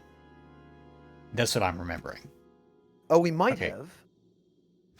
Well, it was me, Kel, and Huggins, I think it was. Ah. Alright, who's going first with this? 'Cause I'm we in can probably soul knock form this out already, first. so you go ahead and we'll do yours first. Okay. This one's a quick run. Yeah, this shouldn't take long. Should we kill the red drake? We could. I think you have Wog, don't you? I have not yet rescued Sage Frake or Saint Urbane. You should have Wog. I have no faith. Yeah, I haven't rescued them either. I could, but I just have not. Okay. I don't think we really need to worry about killing the dragon. We can just go through the tunnel. Yeah, it's just a demonstratable thing. Yeah. Okay. Or if you have Wog, then we can, but it'll take forever without hyper mode. Yeah, I don't know. I don't want this stream to go on any longer than it needs to. I don't think there's Yeah, I gonna be think we're, for the sake of time, maybe we just run it. Yeah. I do like this level. It's interesting. It's not perfect, but it's another one of those, oh, this is a good idea. I hope they don't do this again, but worse in the future. Well, guess what? At the same Yeah, time, though... You can actually hit the dragon as it's coming down during parts of its initial animation where it flies down to breathe fire. You can. There's a particular spot I like to stand to cast Wog on it where it flies directly over your head, and you can hit its feet as it goes over you, and there's nothing it can do to you. Especially now, it should be much easier. Oh yeah, in White World Tendency, for sure. Actually, in White World Tendency, the dragon will be gone. It won't be there.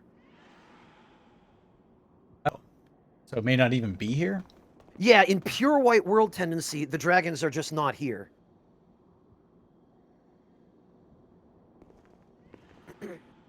Always appreciated the fact that the initial phalanx spear is still stuck in the ground. Yeah, that is a nice environmental touch. I mean, it's not like we can pick it up and use it. My sign is down. There we go. Oh. There it is. Well, you can see the eye. Oh wait, there it is. Yeah, you can see the eyes as well. Mm. The And the mouth, lips look yeah. especially silly.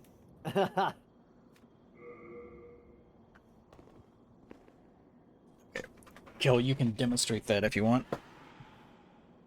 All right. You shouldn't take, maybe not killing the thing if it's going to take forever, but you know, Yeah. we can demonstrate the location and such. All right. Is Kel in? I just summoned him. Oh, okay. He'll be here in a second. Gotcha. In the meantime, let's just move forward so we don't waste too much Yeah. time. True. Let's. I mean, we can just run through here, but then Kel will have to deal with all this crap himself. Yeah, we can kill a few of these guys.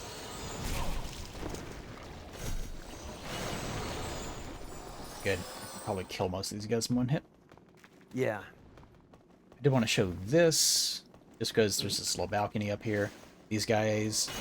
See, this is a good example I was talking about. An enemy that's designed to prevent you from moving forward, but you can still get around them. Yeah, they didn't quite accomplish that the way they intended to, I think. No, it's not perfect. It's an idea that they have not been particularly great at. Yeah. Because, Oh, again... I hear the dragon. Yeah, you hear? Oh, I guess it's not pure Oh, white. and, what's his face? Strava. Ah, yeah. Well, we'll deal with him. Maybe. We don't have to. He's been here a while in this playthrough. He has. He's been waiting very patiently. Well, maybe he shouldn't suck. Ha! Have some agency, my man. Not even wrong. Damn, ghosts are so fast. I don't know. You ever notice that? That the ghosts just, like, rocket forward at about 3 times the speed of a normal player? I feel like they do rubber bands sometimes, yeah. Are you actually hitting him? I'm just getting into position to demonstrate another spot you can hit him from with Soul Ray. Well, I think But I yeah, saw a that hit number. him. Yep, that was a 79. How much health does he have? About 5,000 HP, I believe. That's all 71, 73. So actually, we're really not doing that much damage to him relative to our We're gear not, level. but I mean, he's down to a quarter health already. I guess he just has a ton of resistances, but a fairly low amount of health. Yeah, I want to say he's got about 5k health. I wonder if the results, like the intention is to like poison him or something. You can, but it takes forever. Like, way longer than if you just use WOG or a direct damage Really? spell. You think Yeah. if he has low health, then it would probably be fairly effective. His health isn't low enough for it to be super effective. He has as much health as an early boss. Okay. 300. That's a little bit more effective than I thought. Yeah, well, we've got some better equipment at this point, so... Yeah. Yeah, if you did this early on, this would take absolutely forever. Yeah, I can vouch for that, because I have. Oops. Accidentally tried to push him. Oh, it would be hilarious if I pushed him out of the sky. Hmm. Just stun lock him in place. 300 again. Very good. And he should Is be he- about dead. Yeah, Watch yeah, to your there he right. goes. There he goes. Yep. Plummets into the city. Yep. Small flame scale demon, soul 1. I like to imagine the 1 is not actually the number you're getting, but just, he's number 1. Yep, he's the first. The other one is large, though. It doesn't matter what the game is, demons or dark or anything. It's always these levels that I like the most. The early ones? Yeah, just the ones that have this sort of feel to them. Yeah, I get that. I probably spent the most time invading here out of any level in the game. back in the day. Although that was mostly because this is where all the new players would go first, right after they started. And remember, we have to free Ostrava. Yep, we can go down underneath and do that. We could actually do that from the next tower. Go backwards, as it were. We could do that too.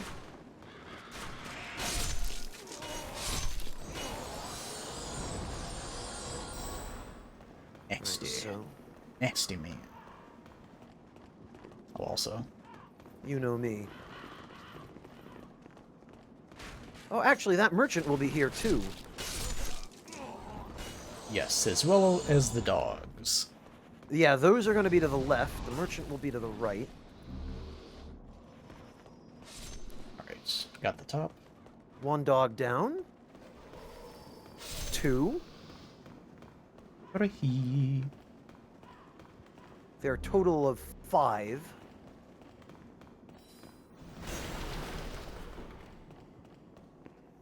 Ah, we meet again. Fancy that. Hope you find Now there are a something total that of suits you. 0. Is he wearing something on his head? It's hard to tell. Yes, I believe he's wearing some scrap armor. You can get the plate stuff here. Yeah. Does he move again after this, or is he always here? Yes, he does. He moves to 1-3 to the spot above Right, the yeah. main road.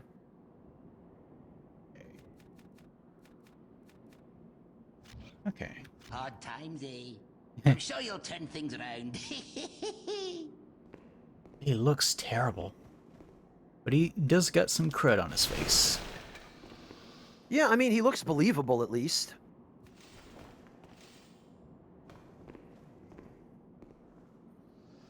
Oh god, yeah. He's got like plates and shit, like his head's been gashed open. And it's been bolted together. Yup. He doesn't even Slave have soldiers. eyes. I'm sure he does, but the texture He's- looks like he doesn't have eyes. Yeah, he's supposed to, but they're closed. If you clip your camera into his head, you'll see him. I'm sure I will.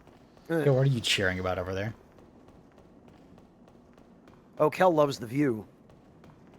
It is a good view. I especially like the city down below. FromSoft has never really done a great job of depicting the cities, like showing their scale. I mean, you see things, but they kind of just feel still enclosed in a weird way I can't really describe. That statue in the center looks like the hugging Jesus statue, sometimes it's called. Oh, from Brazil or wherever it is? Yeah. Yeah. Yeah, I think the best FromSoft has ever done to convey the scale of a city was Ilium Lois in Dark Souls 2, and even that wasn't great, but it was okay. Yeah, you really have to do things like that at a great distance, even if you're on approach. Because you can... Yeah, I think that is what I'm thinking of. Dark Souls 3, basically Anor Londo number 2, except blue this time. Yup. Yeah, that one's fairly effective, but it still looks small because it has that... You know how at Walt Disney World, there's the big castle in the distance, but actually the model for it is really tiny. It's just a perspective thing. Yep, That's a they little do trick that they a play. lot in FromSoft It's like games, that. yeah. That's the impression I get. Well, they do. They actually use that trick in almost every case in the FromSoft games. In Ilium Lois, if you were to say use some means to fly out to the distant buildings in Ilium Lois that are just in the far clipping plane for scale, you'll find that they're about the size of your feet, and it's all an illusion. Yeah. Which is a good trick. I don't blame them for doing that. I'm asking them to make an entire city. But Yeah. point being, it's much easier to demonstrate scale this way. Where it's just an image, you will never reach it. Or if you do reach it, it's just implied that you have reached it at that point. Yeah, It's like seeing the forest from above as opposed to being in the forest, I guess. I agree, and I think actually the way they handled it in Elden Ring with the city of Lane-Del was maybe a little bit better. It was more honest, certainly. It didn't resort to trickery so much as just there are high walls that are obscuring most of the city, you can go through part of it and like actually get a sense for the scale of the streets, and you just fill in the rest with your imagination that, okay, well, the part of it I can't go to probably just all looks like this, but it's boring, and this is enough. These are some stiff horses. Yeah, He's in a deep sleep. I mean, rigor mortis is a hell of a drug. Probably really tuckered out. Yeah. I think he's gonna need a couple days off at least, maybe even 3. Okay. Or a peanut butter on his gums to give the impression that he's still alive. Oh, good. That'll fix it. He just evaporated. Yup. Oh, nice, Kel. It's always satisfying in any game to have an enemy that is roughly equivalent to you that you feel like you're bettering, or, you know, you're just better than in some way. Yeah, the blue and red eye knights in this game are kind of the equivalent of the black knights in Dark Souls 1 and later, because they're that sort of enemy, you know? They have a simple attack pattern, but they're real enemies, and if you don't take them seriously, you will die. I was thinking about that the other day, playing Space Marine 2, because there are Chaos Marines, which in theory should be, you know, equivalent to you, but they're Zinch aligned. Okay. So there's a lot of casting of spells and such. I don't really get the impression. Also, did we miss a crystal lizard? No, I killed it. It's on the Okay, on the okay. stairs on the way up. Okay, I think I may have gotten it without realizing it. Yeah. So they don't really seem like a 1v1 me bro sort of enemy in the same way that these guys are, which I kind of was disappointed by. But they're okay disposable units, I guess. Yeah, I mean, they're definitely like a stronger unit than just a fodder one. And yeah, Kel, the sword flourish in particular is a thing that both these guys and the Black Knights do. Yeah. We're gonna tear them apart anyway, Kel, no matter what we do at this point. Do these guys remain if you kill the Tower Knight? No, they all die when addressing he them? does. Okay.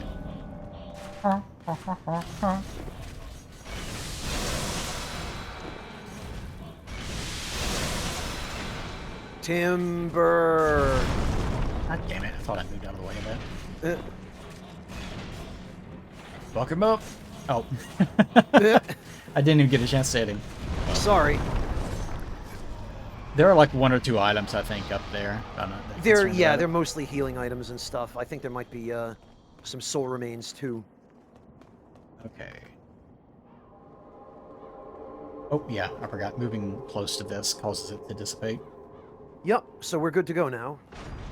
I mean, we better be after everything we've done. Mm-hmm.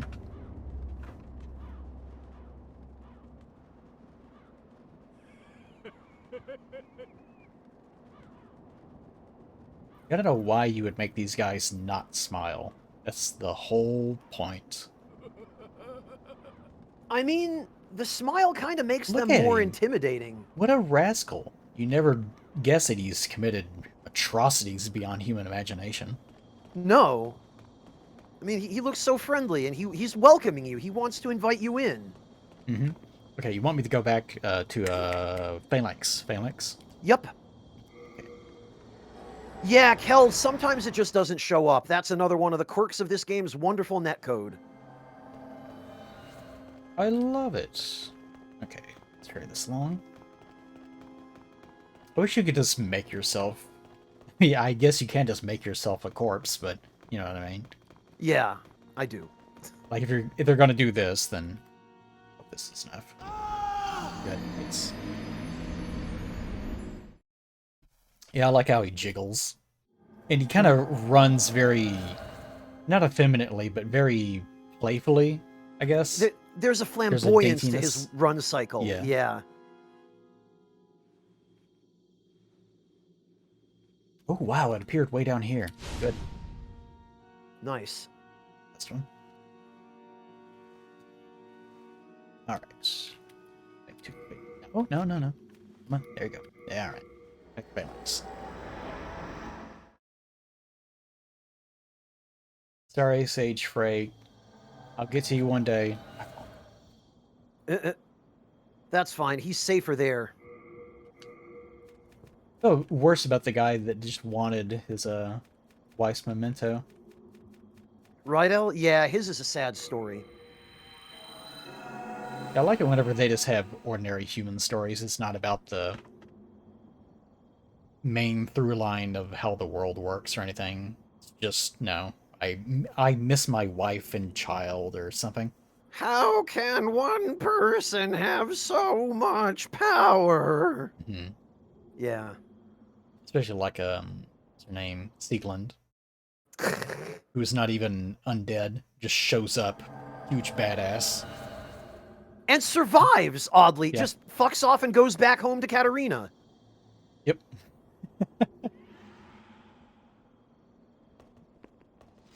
How can one human have so much power?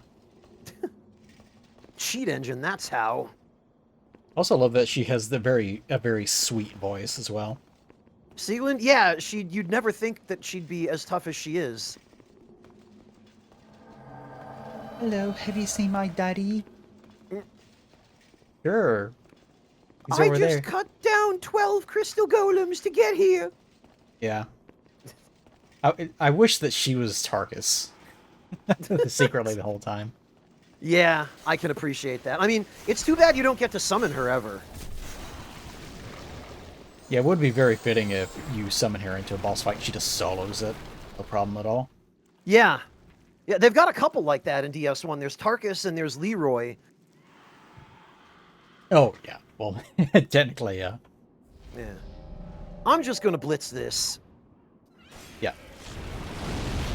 We're Although in gonna the use case the of dragon. Leroy, it's not exactly needed, but yeah. Oh no, yeah, that's a joke boss to begin with, but still. Like I always feel compelled to mention, try the fight Pinwheel. It's the first thing you do. See how much fun it is. Like go straight into the catacombs as soon as you land. Well, that's the catacombs. That's not Pinwheel so much itself. Well, try just do the skip, like roll your way down to Pinwheel. People do sometimes. See what happens. Spoilers, don't do that. You can't. I mean, that's the reason why his health is set at the way it is, because you can do that, and then it becomes an actual boss fight. Because even True. a tiny mistake can be a problem. Although, really, the whole catacombs is the boss fight.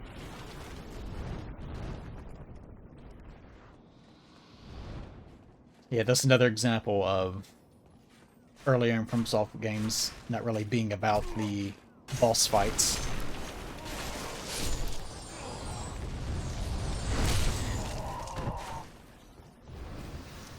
Yeah, that sometimes it's more about the experience.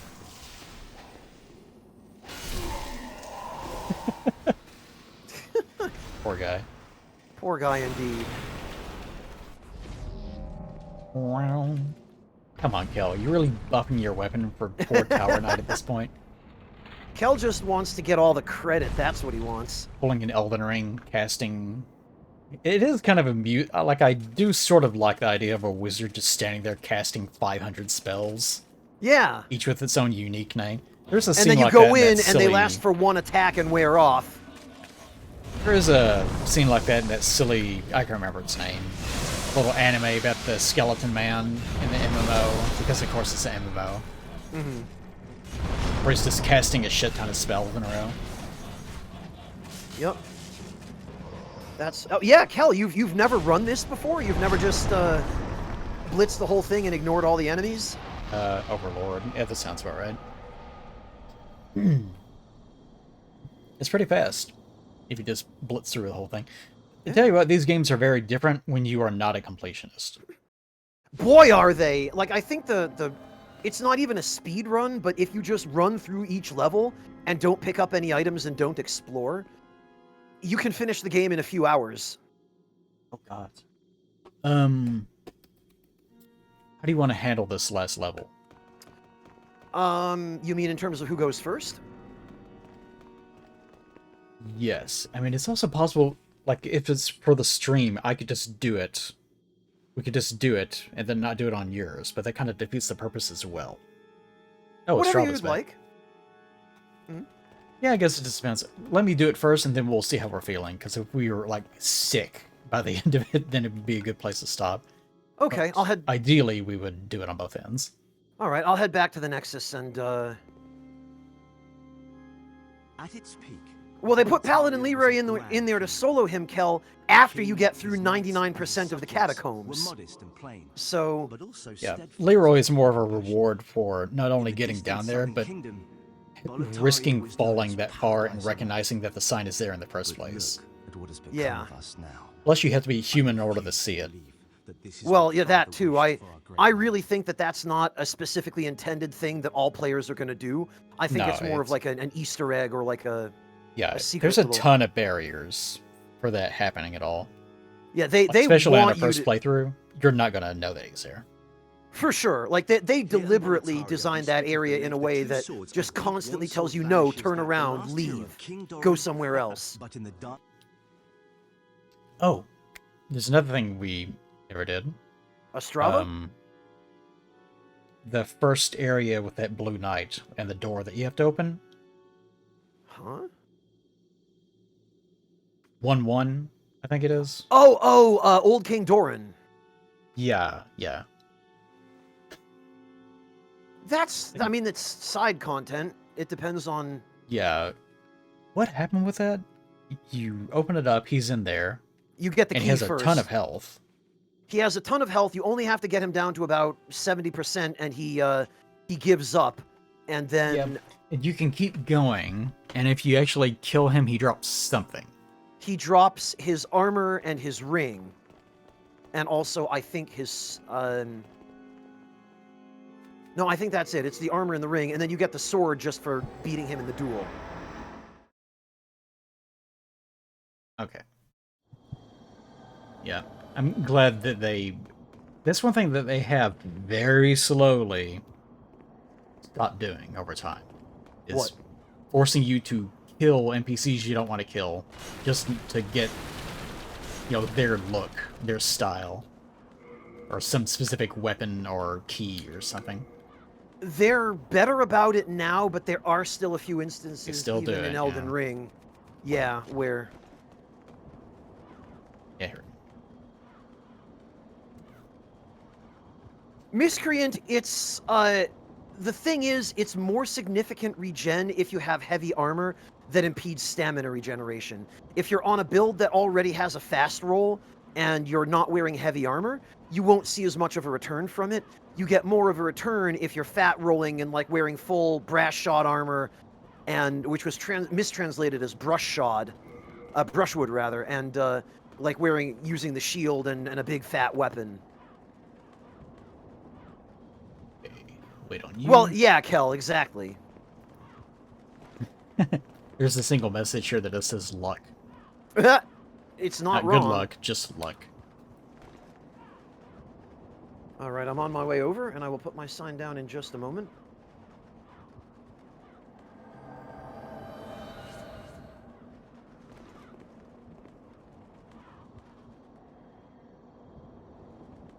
I really wish you could have a beard in this game. Took them a while. It took them till Dark Souls 2 to add beards. I know, it's And- crazy. 2's beards are awful. They're not great, but at least they're there. And in 1, you can technically have a beard, but you basically have to muddy your face, and that's all you get. Yeah, you get stubble, like you shaved with a piece of broken glass is what you get. Yeah. All right, my sign is down right where the path narrows just in front of you. Yep, he disappeared. Alright, there we go.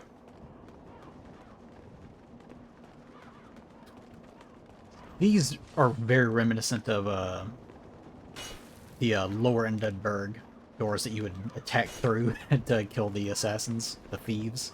This entire area was a significant inspiration for the Undeadburg. They were going for the same kind of like narrow city streets and like densely urban environment. I would say this area probably looks the most like an actual town that exists like this. It does, and it actually has a purpose, which is explained in the Archstone description text. which is that this part of the Boletarian Palace is the Knights' Quarters, which is why there are so many dead knights here. And this area, again, they did some fantastic environmental storytelling, which actually leads all the way from 1-1 up through to 1-4. And it tells the story about the demon invasion of Boletaria and how it progressed, where in the beginning, you see that they've got mantlets on the stairs leading up to the city, like they're defending themselves against the demons Hold at on. first. We can't use that, right? That's No, the we path need a to key. what's-her-face. Yeah. Yep, Alright. we have to get the key.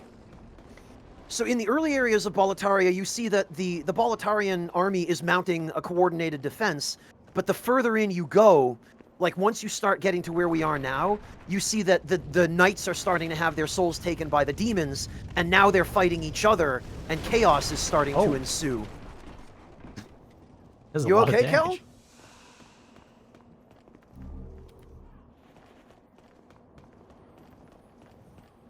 Alright, you rascal.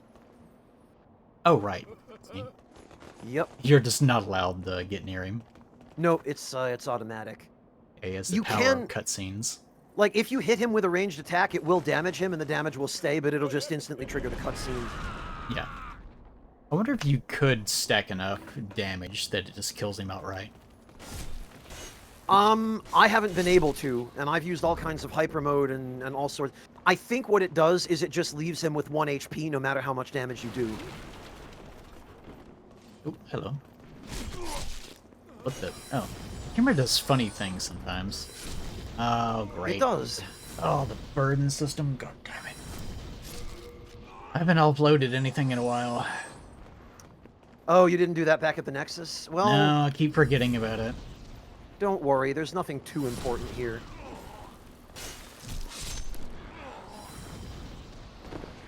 I'm a completionist. Eh, It pains me anytime I have an item that I can't pick up. Get out of the way. Oh, you got him. Okay. Oh, you go. Okay.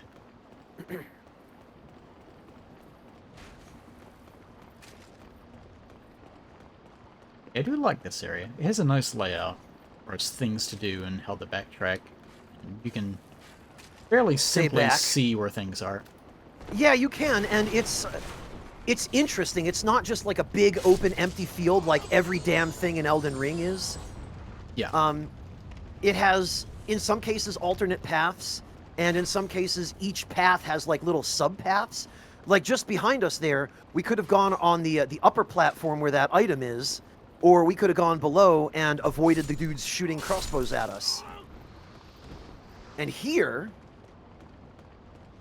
if we go into these little alleyways, there are some assassins that will drop down behind us.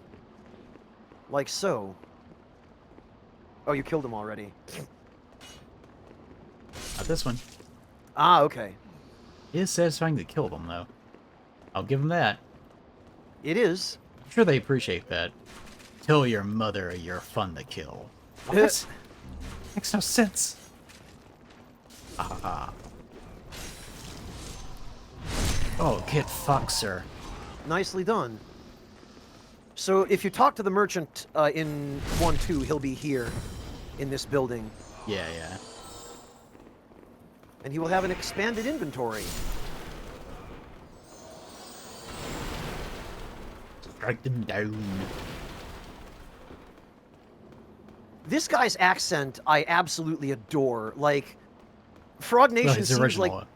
Yeah, his original, the one you're going to hear. Like, they just went out on the street and grabbed a dude by the arm and said, hey, you want to make 20 quid? Weapon bro. Are you serious? Here, I've got something that'll help. What is the item? Do I have it? Ed's Grindstone. I have one. Oh, okay, then you're good. Or a two, actually. I think this merchant might sell them. You could try. Ah, we meet again. Fancy that. Kel's over there doing Something work. that suits you. And his inventory expands a little bit, I think. It does, yes. I don't remember if he has grindstones, but... Oh, no, I guess not. There's an X. He's got a good shield, though. And a good longsword. The Night Sword is quite nice for a strength build. I really do appreciate in Demon Souls how you can do certain things first. Obviously, you can't get here early without defeating a archdemon or whatever they're called. Yeah. Hard times, eh? I'm sure. I like how even if you don't give him anything, it's like, yeah, it's rough out there. Go get him, Yep. buddy. Yeah, What is he's this? so optimistic and cheerful. He's like, yeah, hey, everyone's having their souls eaten by demons, but I'm making good money over here. Life is great, and I'm not being sent to my death in battle.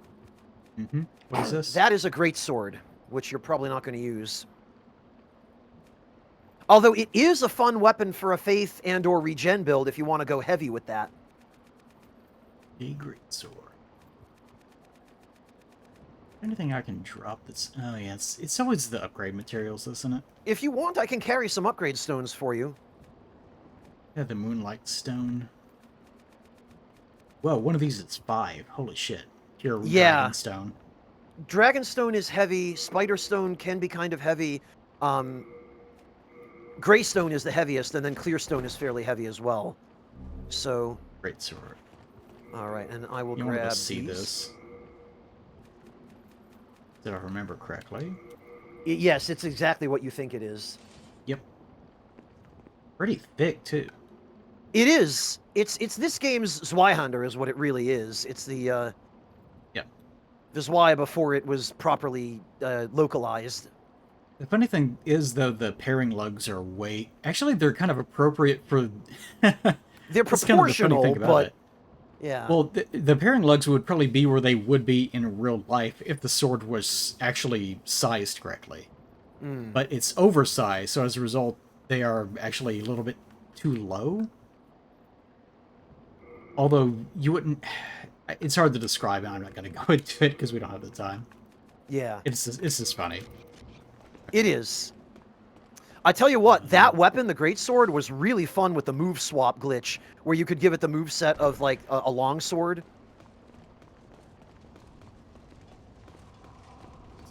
Oh, hello. Wow, that didn't end well for him. No, He had a plan. he had a real bad day. Okay, I don't remember going this way. It seems like I always dropped behind and then went the opposite direction. Yeah, Not sure I how I mean, did it, because I don't remember at this point.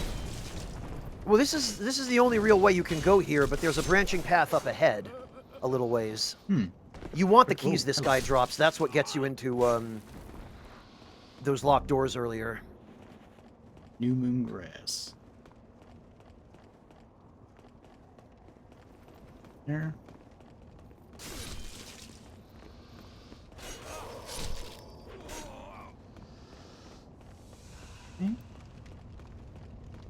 I never cared for the older repair systems, which were again more like adventure-style games where you're meant to treat it as though you have a real weapon and you're taking care of it, as opposed to being a video mechanic where your thing breaks and so on. I believe that system in Demon Souls was a vestige of what the game was originally supposed to be, and it was just something that Miyazaki kept. Oh no. You okay? Oh no! I was laughing at Kel because he didn't expect it to ricochet off this corner and hit him, even though he's standing over here. But then I got too near and I took damage anyways. Oh dear. Well, that's what these games do. The moment you get complacent, they'll remind you, actually, you're not out of the woods yet. Actually... Oh no. Oh, you got me. I sure did. Start Hero Soul. So here, I wouldn't recommend doing it now, but if you jump over the edge of the battlement to the right where I'm facing, the penetrating sword is down there. Right this way. Oh, okay. There's just a little balcony with a knight whom I presume was the Penetrator's original human body before he became a demon. Well, it sucks to be him. Or maybe that was what he wanted. It is fun. I'm assuming that means that if you become a demon, that's your soul becoming the demon. Yes. Not your body. Yeah, and that's why the body is left behind. The soul leaves and inhabits the demon body. Which is somewhat interesting. Yeah. Not Except in the important, case of I guess, but Estrella, still. who retains her original body for some reason. Science. I don't know. Yeah.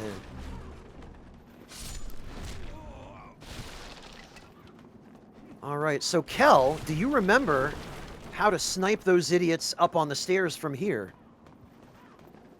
I'll just snipe the idiots up on the stairs. From right over here, you take out that bow. Oh, these guys. Yeah, and then you do the thing.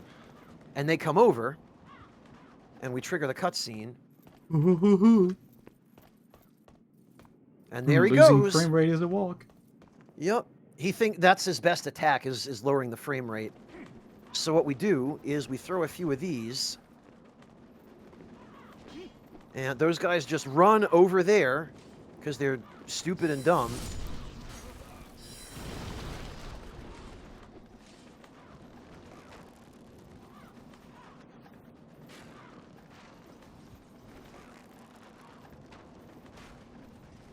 Excuse me. And then we throw one of these to get their attention. This one also has a problem that Dark Souls 1 has, where it doesn't exactly hit where you want it to. Yup, the bow aiming is definitely less precise. Whoops. Oh, can't do that. So we'll get these guys' attention. Although, honestly, this is probably way slower than just what we can do at this point. Well, it's a little safer is really the idea, and we won't risk dying and having to do this all over again. Safety first. Yup.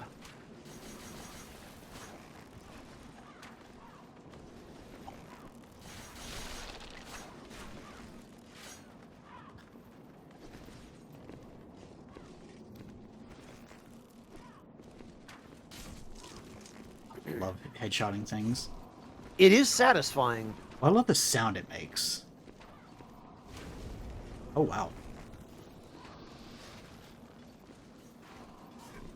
Love it when an enemy dies and the other one can't quite figure it out. Oh? Yup.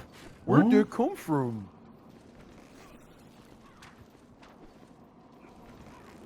Alright, I think we've cleared out enough of them that we can drop down now. There aren't too many left.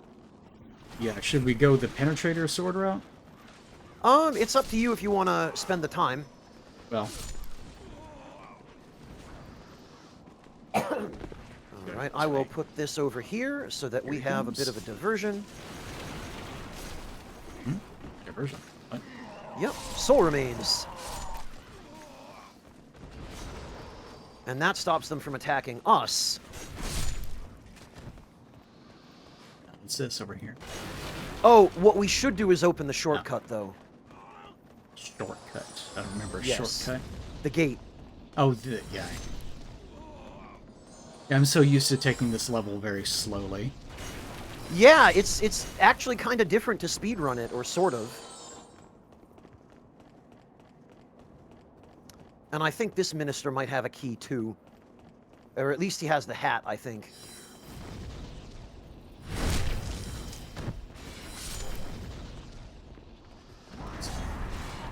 Visual scout.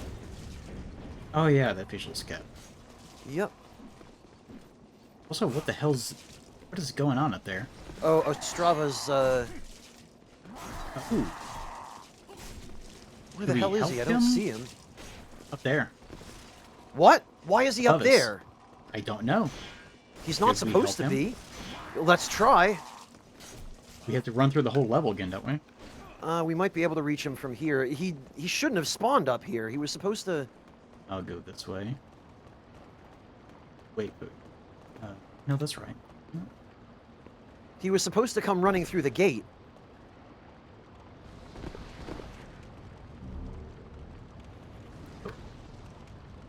Wow, I forgot how slow it is. I think he might already be dead. Well, it would be a fitting end to this playthrough, which is started out trying to be procedural and full of examinations, and then just became clusterfuck. Yup. Oh, no, he's fine. He's down here. Did he actually man up? He did, and now I Oh. messed up. I thought I'd be safe dropping that distance, but apparently not.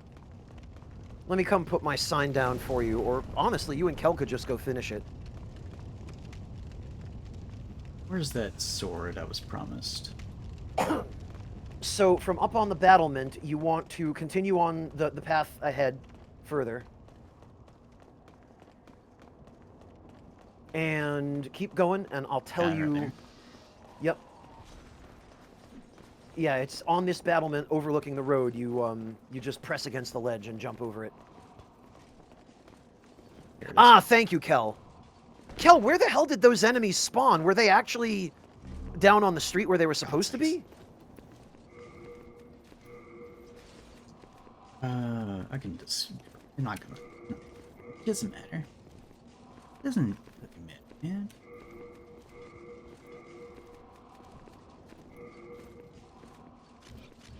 Maybe I can get away much. Nope. I believe the Fair penetrating enough. sword weighs 6. I don't have time to count, sir. Fair? I hate this system. I'm so... Like anyone that think, oh, that's a good system, I like doing that. No, don't do that. Amateur video game designer, if you're listening, don't do this. It's a bad system. I could not agree more. I know it seems really adventurous and enjoyable. It is not. It is work. Makes the player... Remember what I was talking about earlier? Oh, right. Where you want players to be engaging with the game and not menus? That's the exact thing that will ensure that that happens. Okay, where were you going to put it? Down here? At the beginning of the level? Yeah, I'll have to put it, you know that first set of stairs where the boulder gets rolled down at you? I'll put it at the base of those stairs. Yeah, Because like I right can't get here. through the gate. Yeah. It looks like this red sign says happy. Eh, Or Haplin. Wherever I trap it. Nasty guy, yeah. heh. Well, they're not wrong about that. Yeah, I don't think I've ever seen Ostrava up there before. He's not supposed to be. It was a bug that he spawned there. Well, he did okay. Unfortunately, we didn't kill all the enemies up there. We don't need to. I mean, he'll be fine now. He won't go back up. Yeah, as I recall, he does. Ugh. He just does circles right where he is for the rest of time.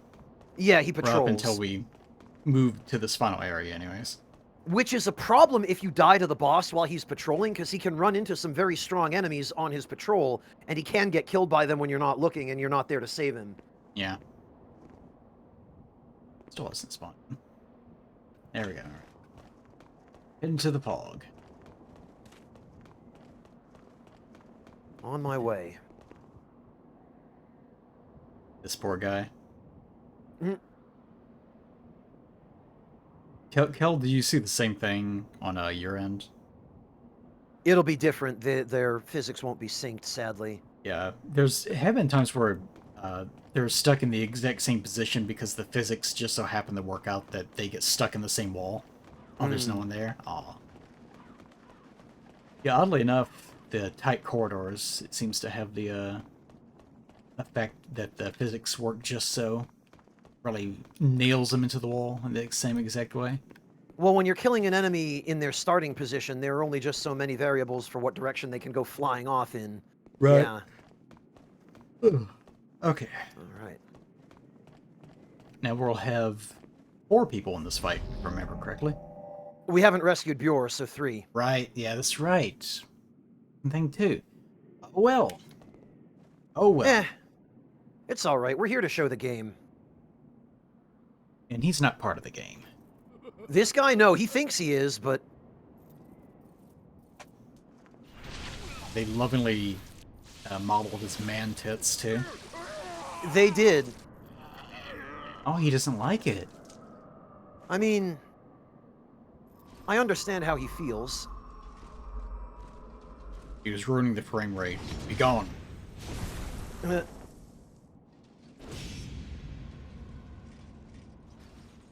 I'll be your opponent.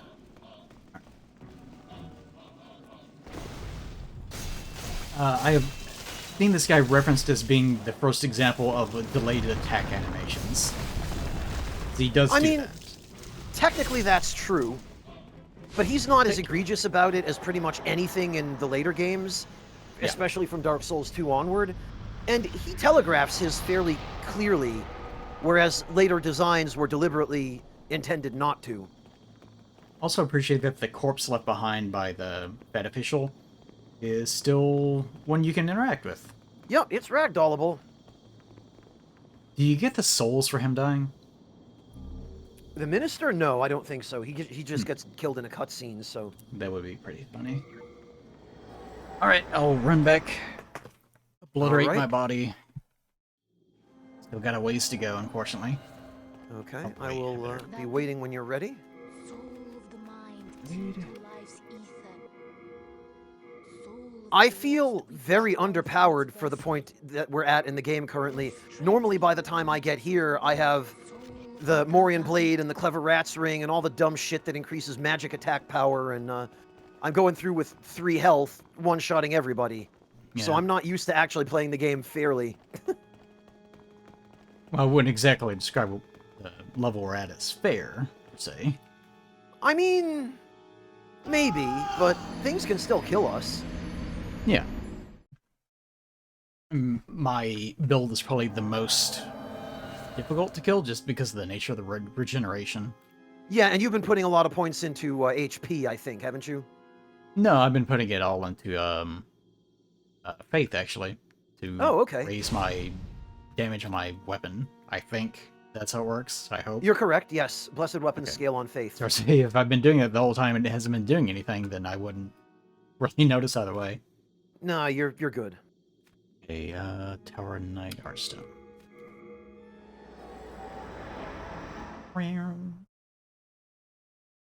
This loading screen always looked like a very tiny man attacking a very big man.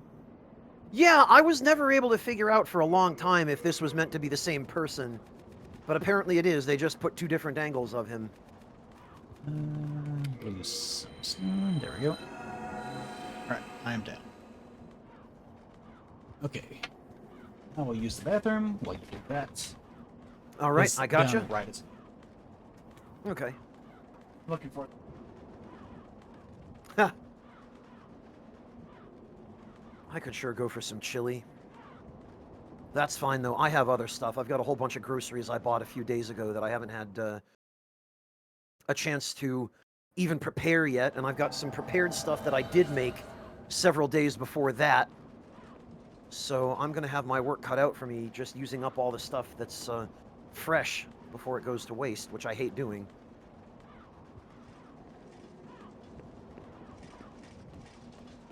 I am, though, looking forward to the salad I made. It's one of my favorite, most refreshing salad recipes, which is just chunks of cucumber with the seeds removed because they add way too much water, and fresh cherry tomatoes, which if I feel like making the effort, I'll slice in half, and some fresh herbs, fresh minced parsley, basil, and dill, and a drizzle of extra virgin olive oil, a good olive oil, and a little bit of lime juice, and some salt and pepper, and that is a really nice, wonderful, refreshing salad for the hot weather. And I am really looking forward to having some of that after the stream.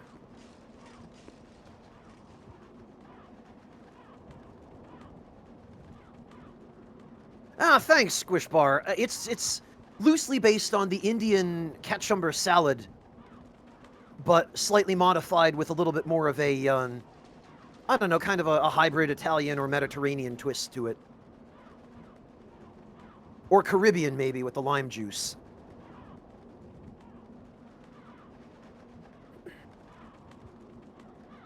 Nothing wrong with breakfast for dinner, Black Steel. If you offered me a nice Belgian waffle with some bacon and eggs for dinner, I wouldn't turn you down. Ah, all right. Welcome back. Felt like I was turning over a full glass of water. All good? Ready? All right. And once again, I think it's fine to just show Kel how quickly we can get through the stage by doing only the bare minimum. Like heroes. Yeah. Yeah, we're the reward like for doing the bare fucking minimum. we're the Like a very D&D tiny level. What the hell? what? What was that? What was what? My character like, oh, that was weird. Huh. I felt like I was just moving, and then my character suddenly just did a back roll for no reason. Oh. That can happen, just queued input. But yeah, no, we're the true neutral D&D party that we just want to get through this adventure. We're not bothered with good or evil. We want to get to the tavern and have a pint. Oh, there's a lizard. How dare you? Thank you kindly. Okay. Kill. Kill. We did succeed. This probably actually feels a bit like being a helpful Black Phantom in this game. I mean, in some ways it does, except that as a helpful Black Phantom, you're solo, but other than that, yeah, I mean, we're just face rolling everything with very little resistance. I think the characters in this game climb ladders slower than I would climb them in real life. Well, they're definitely, they climb at the speed of molasses, that's for sure.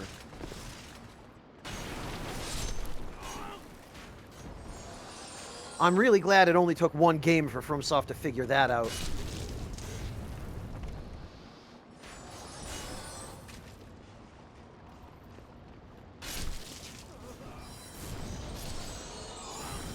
It is one of the best things about being a summon, is you don't have to worry about picking up anything. True. You can just be a killing machine.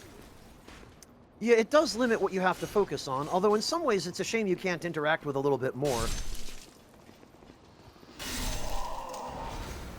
We don't even have to clear this area out. We can just deal with the archers over there and all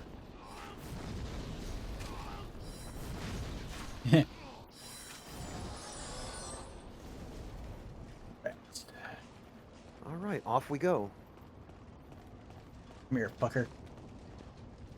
Oh, has he patrolled over here yet? No, Nah, he's at he the hasn't. opposite end. Which means there he is. I could have swore there was a way of getting through this part of the level backwards. There might be a skip, but as far as I know, there's no way to actually, there's no way to properly get behind this.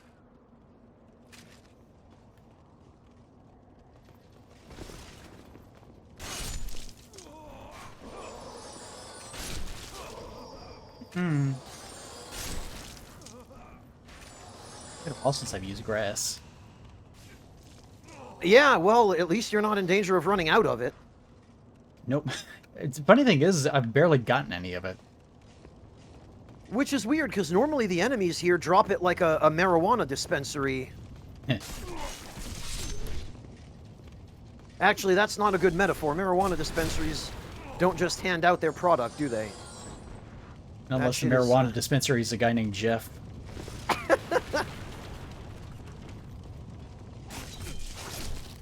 Damn.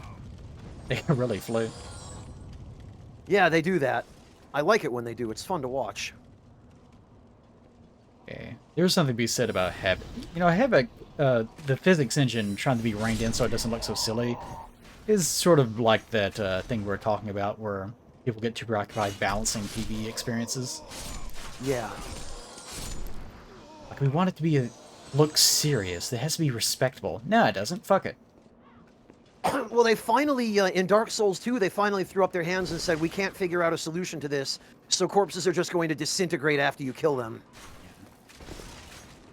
Which was probably the biggest cop-out ever. My solution would be to have them T-pose and then rocket off into the sky.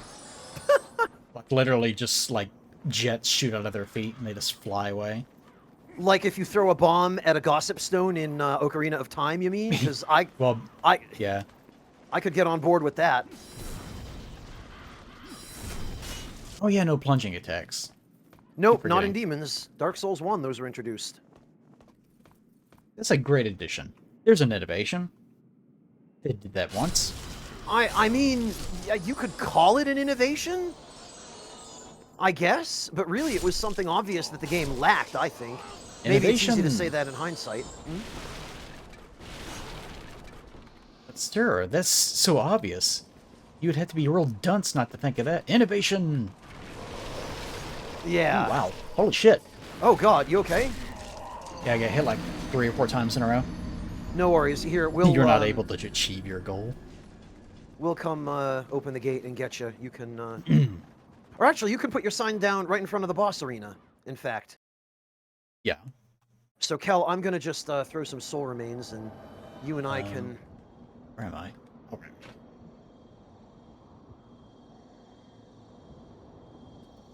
Such is the danger of being reckless.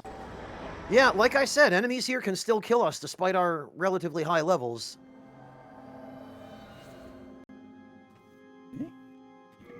Stone. If I remember this first area, Pest Penetrator is kind of annoying. Because there's a little guy bit. with a scraping spear or something. There is, but if you have 2 people, he's a joke, because you can just pinch or attack him.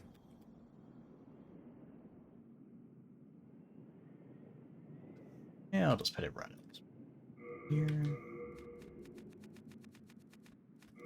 Ooh. On that first landing there? Gotcha. Meanwhile, All right. start some shit. Oh, dear. Okay. Good luck. Don't get killed before you get summoned. There's your sign. Ah,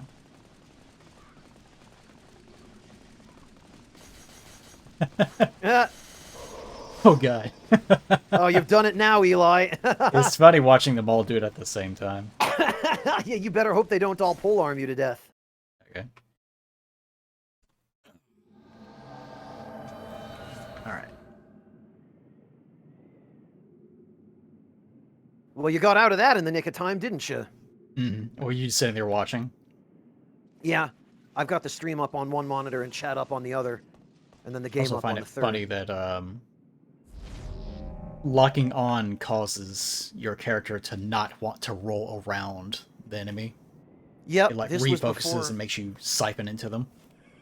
It's the worst. This was before omnidirectional rolling was added, which was a good thing the series benefited from. Oh, good, Kel. I'm glad you can get a little bit of use out of it. Could have got him right through the groin. Ha! Too quick of a death for a bad official, knowing what they do. Yeah, he did deserve something a little more drawn out, didn't he? Like, imagine him still being on the end. And whenever you get into the boss room, he's in the middle of dying, or he has like 1 health point remaining. I would have preferred it if he'd gotten the sword through a different axis, the vertical axis. Ooh. We rescued. Wow, it actually let us hit him through the Yep. animation. This is, I think, one of the only cases of that ever being allowed in the FromSoft games.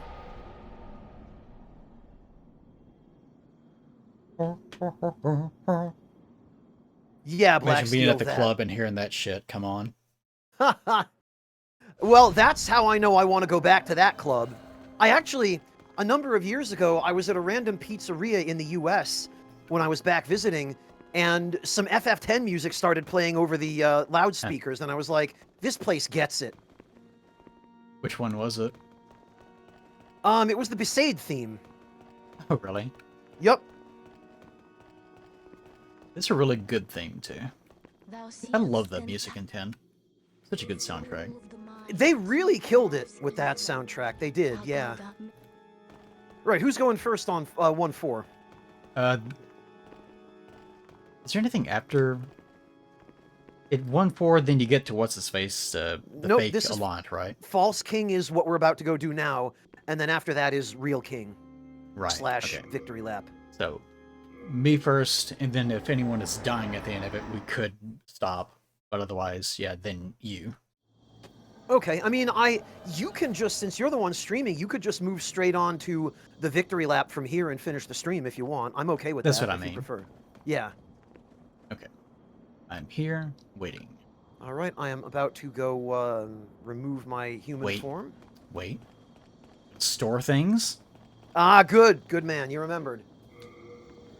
You've got a minute anyway, so you might as well. Gonna store things like I need the pee in real life. Go take care of business and then come right back. That's how it works. I mean, yeah, you sure. Not again, no. I'm just saying as an I example. was gonna say, yeah, I thought you just went. That's like, that's worrying. What did you put in your chili?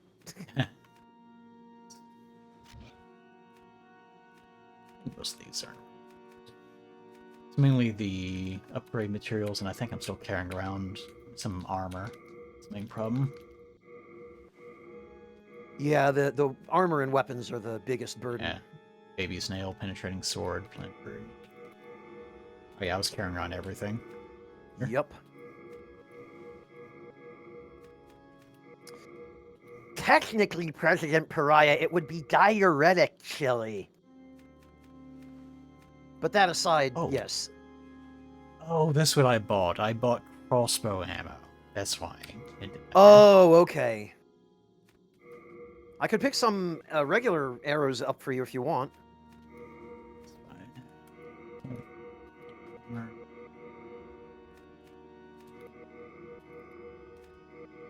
Yeah, There we go.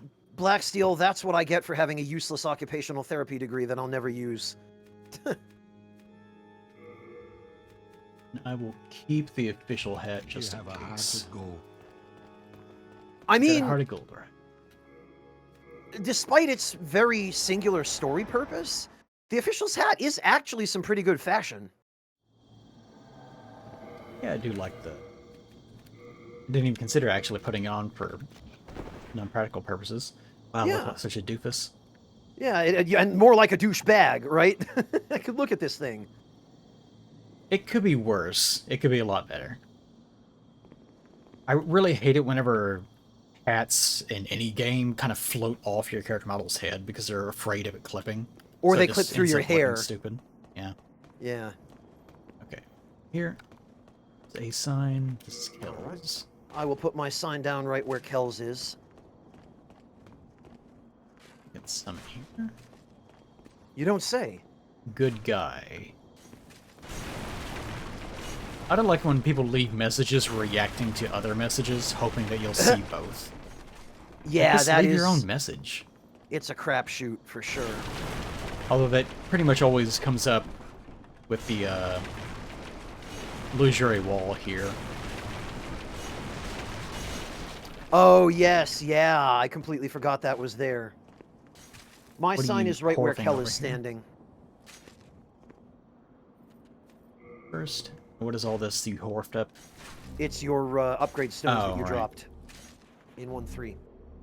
Oh, right. Yeah, or they disable your hair, Black Steel, and then you can see through the visor on your helmet that you have no hair. Elden Ring does that a lot. Oh, that's what you were doing up there. I wonder why you were still up there. Kel, you're not about to give me a Morian blade and a clever rat's ring, are you? Because I feel like we're at a point where we no longer need anything What's left? that broken, although I won't turn you down. Failed to join session. Yep, it freaked out for a moment. For some All right, reason. let me try that again. Oh, you ass.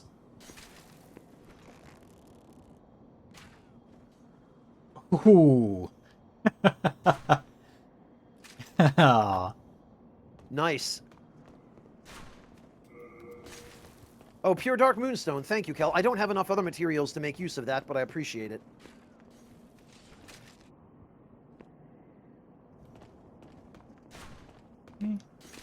Again. Also, Space Marine 2 also has lots of problems with maintaining connections. Although I think it's because it goes to the Epic Games Store servers. Ah, that'll be why.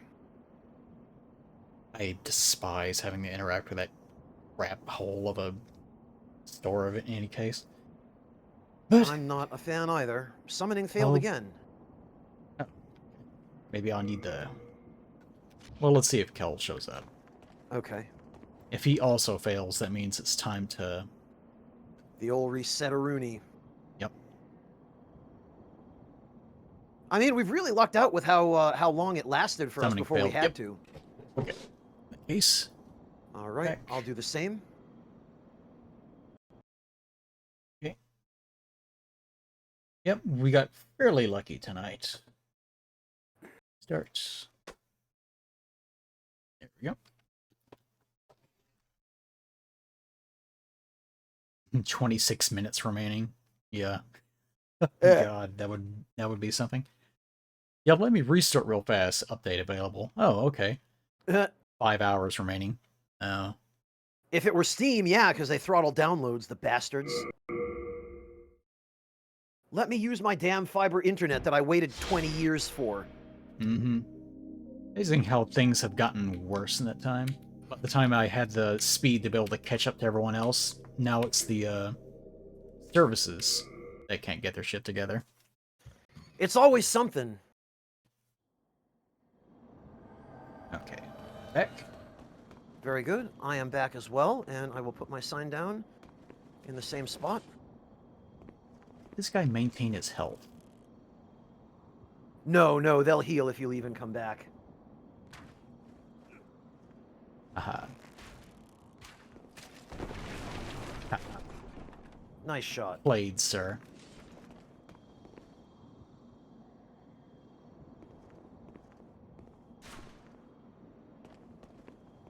Yeah, I can see those red phantoms in the back. Oh yeah, there's 3 of them. There's not 2.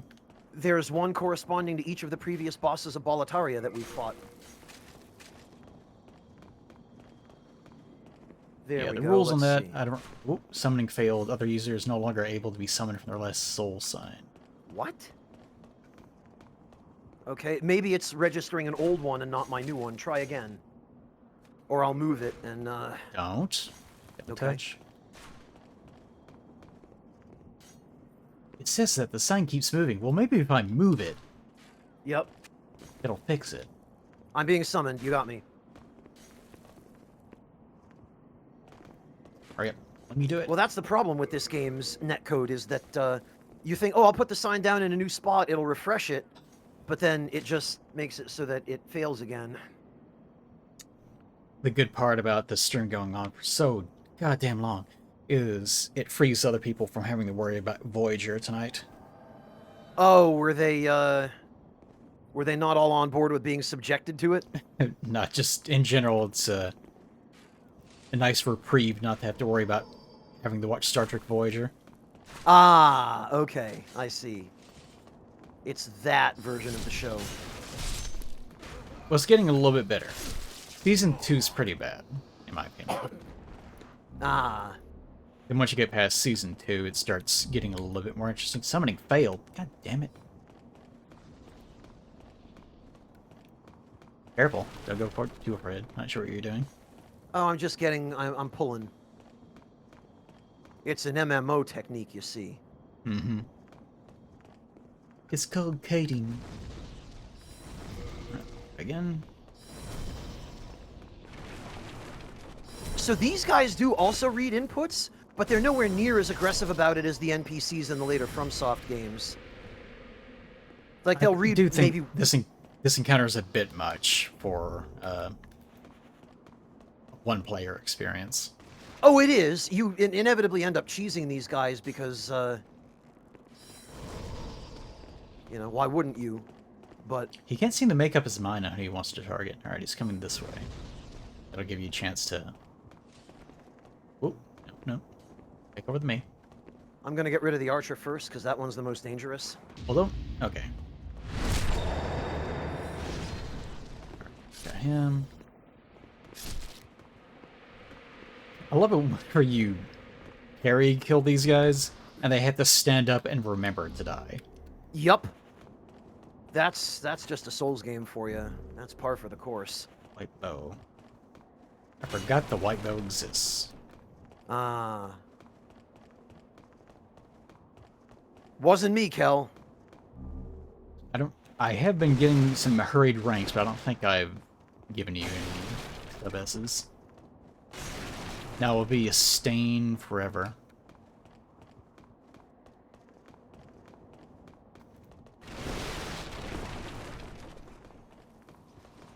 Would it be worse or better if instead of it listing all your S and A's.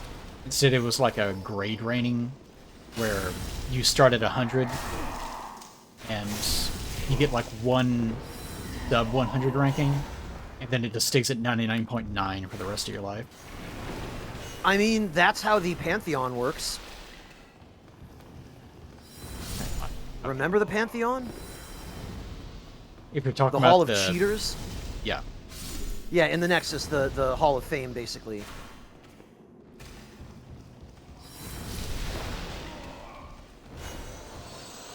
So this is another fun spot I used to really like to use to ambush players when I invaded. If you stand here above the stairway and cast Hyper Mode Wrath of God through the floor, they can't avoid it. And you're guaranteed to hit them when they're coming up the stairs.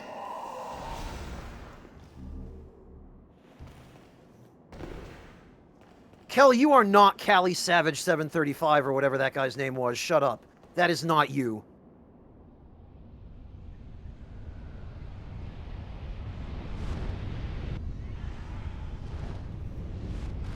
I think he's talking about something specific. Oh, in the Archstones. Yeah, that works a little differently, I think. Because there's a section of it for your own world, like your own playthroughs, and then there's a section for worldwide. Oh. I don't know, I remember looking at the thing and he was the person on my end that we were looking at. Oh, okay, maybe he really does. Definitely not something I ever think about either way. I'm concerned about the ranking of anyone. Fair. I still have the... Still wearing that stupid Herculean strength ring.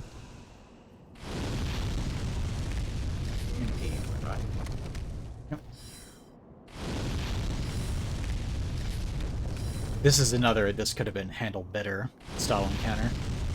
It sure is. We can get a little closer. Rosoff really early on just really seemed to love this idea of dragons being turrets that spray things at you in intervals. Yeah, they really did, didn't they?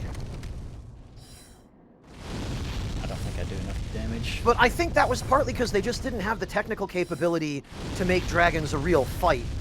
Because notice none of the bosses in this game are as big, like the bosses that you fight normally, are as big as pretty much any of the bosses in Elden Ring, other than, you know, Storm King, which is a technicality, because he's so far away, and Adjudicator, maybe. Oh god. I was about to say, this sound of it breathing fire sure is relaxing. Yeah! Doesn't it just make you Also, feel toasty warm? I tried to go back in here, but this made the sound echo, so it made it way louder. Oh no. Oh, good old sound design. This is why I hated dragons a lot in early FromSoft games, because it's just this. Yup, they definitely could have been handled better. Or not at all.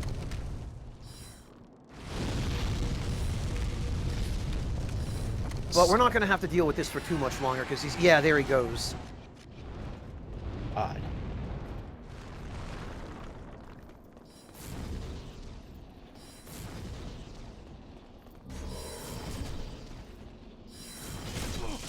Go.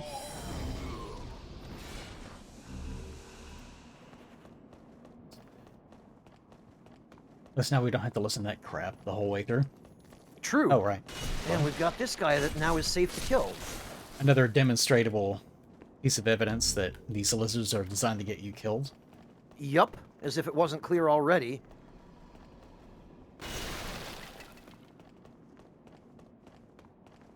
And a free Night Sword and Night Shield down there, which are also pretty decent for a Blessed build or a Strength build. I'm going to go open the shortcut. Night sword, night shield. Shortcut, you said. Or was that up? I think it was up further. I was say I don't remember anything here. Yeah, it was up. Oh, no.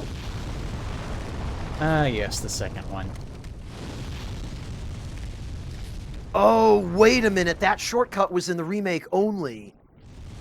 That's right, Kel, I forgot. Because they had a little path here that looked like it could have been used in this version, but it was never used. Whoop. Right. Oh no, Kel. Don't worry, I will avenge you. I don't remember how far up this reaches. It'll get you where you're standing.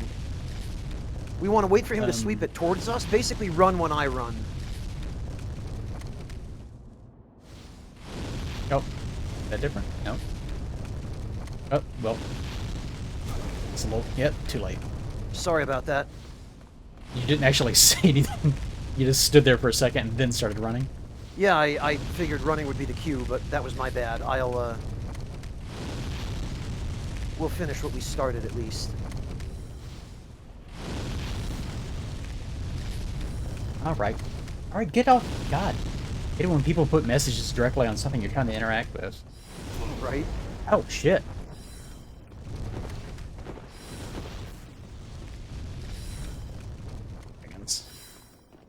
Oh, you made it.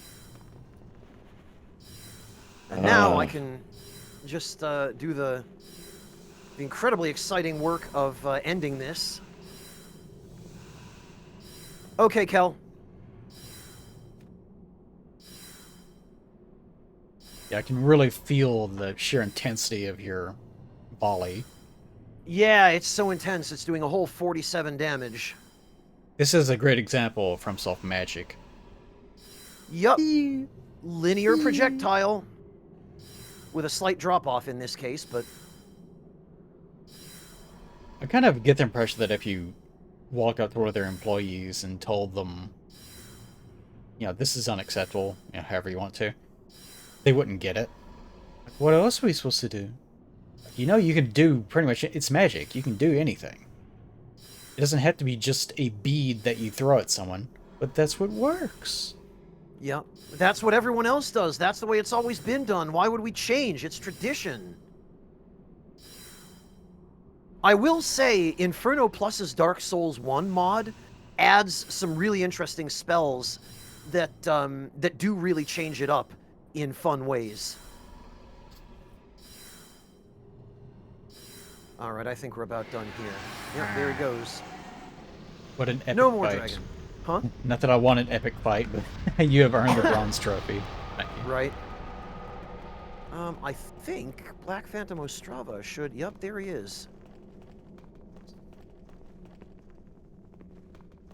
Are we supposed to, like, leave and come back for his actual body to be here? No, we would have had to, Oh, God damn it. Oh, no. Just well, there he attack him. goes! He followed I was you running off backwards so that you could hit him in the back. Yeah, I was trying to. It's a good thing we killed the dragon.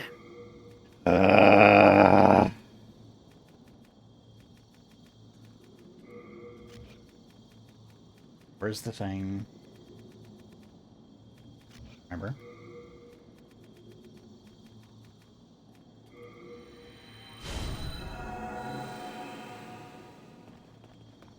Let's do it all again. Prolong the stream even more. We can run by everything. There'll be some tight spots where it'll get a little hairy, but I've got soul remains for those. And enemies don't have a very long follow range in this game, so... Summoning failed. Well, it begins again.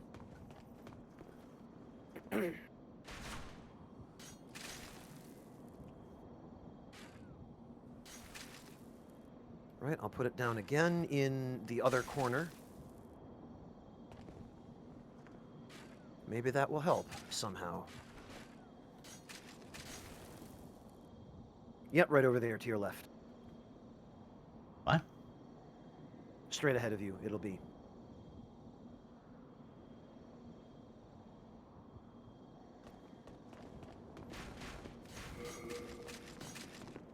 There it is.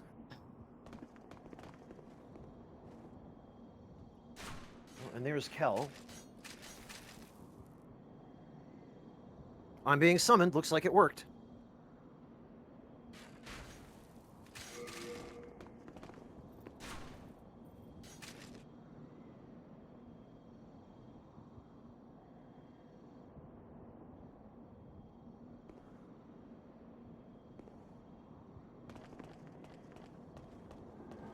There we are.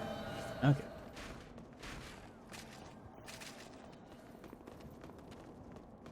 What you doing now?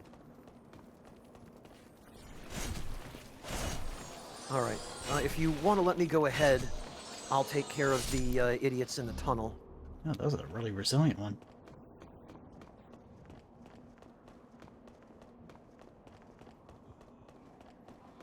All right. And this guy.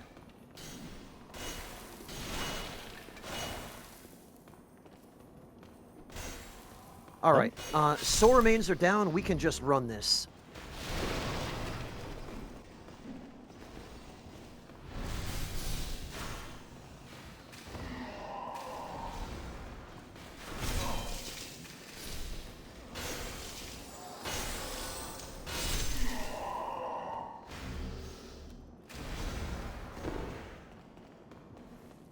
Alright.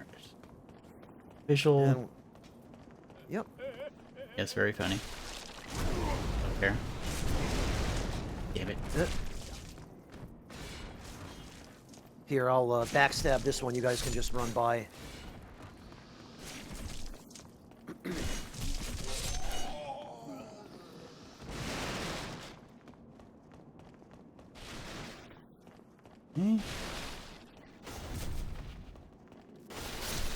There we go. See, it's not so bad when you ignore all the enemies. Do it Or, over you know, to burn the me. extent that you Okay, can. great. I don't care. Fucking burden system. Mm-hmm. Swindlefed, these are community servers, which I will...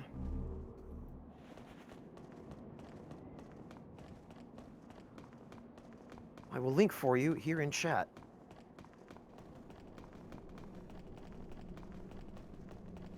Let me just highlight these for anyone else who is interested. There you go. And Swindle, these work for both the PS3 version and the RPCS3 version on PC. Wasn't Nostromo supposed to be there? He was, yes, at the foot of the stairs, but I guess we did things sufficiently out of order that he wasn't. Oh, whatever. Fuck him. Yep, we'll be fine. It's not like he helps us with the fight anyway. Yeah, and he does die if you just walk past him without talking to him. His Black Phantom was there. Oh, Kel's right. We probably just didn't fully exhaust his dialogue in 1.3, which is Maybe. fine. Whatever. Yeah, this is our last hurdle. And then you can blitz the end and we can all go to bed. Well, I can go to bed. I'm hungry. You can I'll have your eat. chili, right.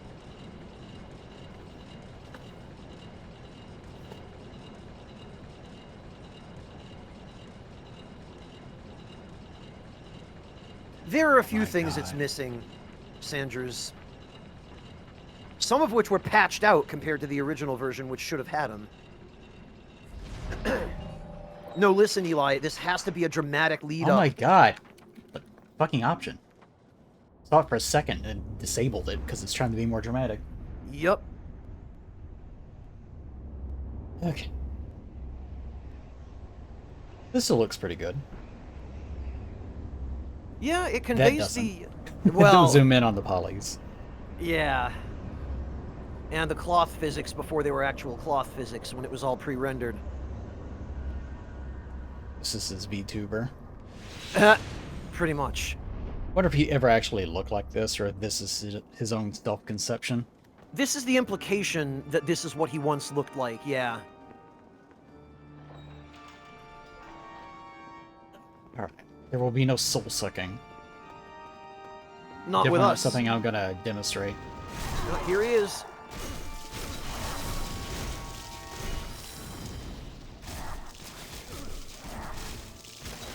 He tried it. No. Oh no! Oh no, Eli. After all that Well, talk. unfortunately, in addition to soul-sucking, I got sucked into the fucking hitbox. That's, yep, any FromSoft grab. Yep. Eating fucking FromSoft piece of shit.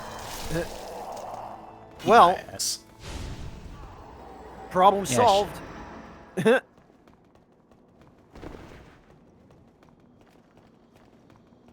I promise, chat, this is a real fight if there's only one of you. How did you defeat my precious? Precious steam. No human has an appetite for souls such as you. The rest is up to the old one. All right, If it is finish to it, be, Eli. then you shall be back in.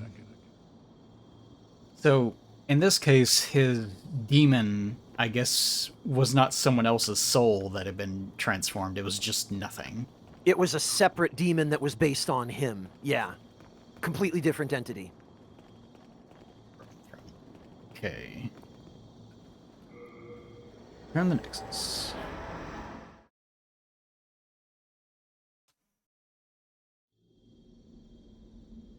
Scene with the generic Dark Souls lady again.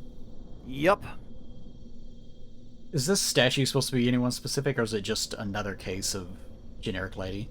It's another case of generic lady. Or man, it's difficult to tell.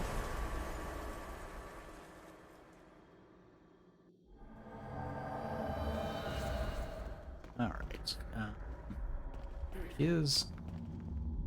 Hark, I hear voice of yore. The old one is calling for thee. Let us proceed below to its lair. All right. Forgot she just brings you. You don't get a choice in the matter. Hey, you like to level up? Come with me. Throws you in pit. Yeah, you're done leveling up at this point. You can't get it back, which is another bad design choice that you're Oh, locked you out can't of level it. up at all? No, once you trigger this part of the game, the Maiden in Black is no longer available for leveling up till New Game Plus. Nice.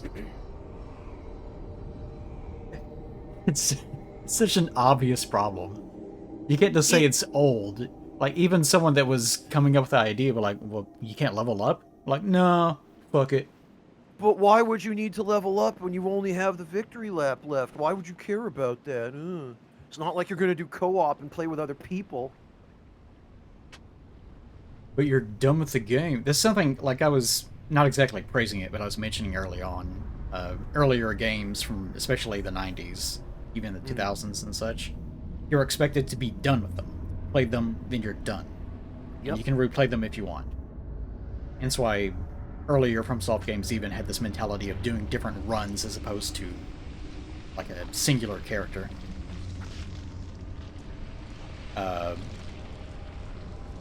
Not always a great choice, though. No. This mentality of, well, you're done with the game. Why would you keep playing it? You got to the credits. Yeah, it's almost like I want to use those really cool endgame weapons I earned that I now have one boss left to fight with. Old one, Those birds I for have scale. brought thee Yup, what that thou sure wish. is, we Thine talk own about this every demon. time we see this, but it never gets any less Come silly. now, be good. Be good. And just think, the soul of this creature is only worth 200k souls.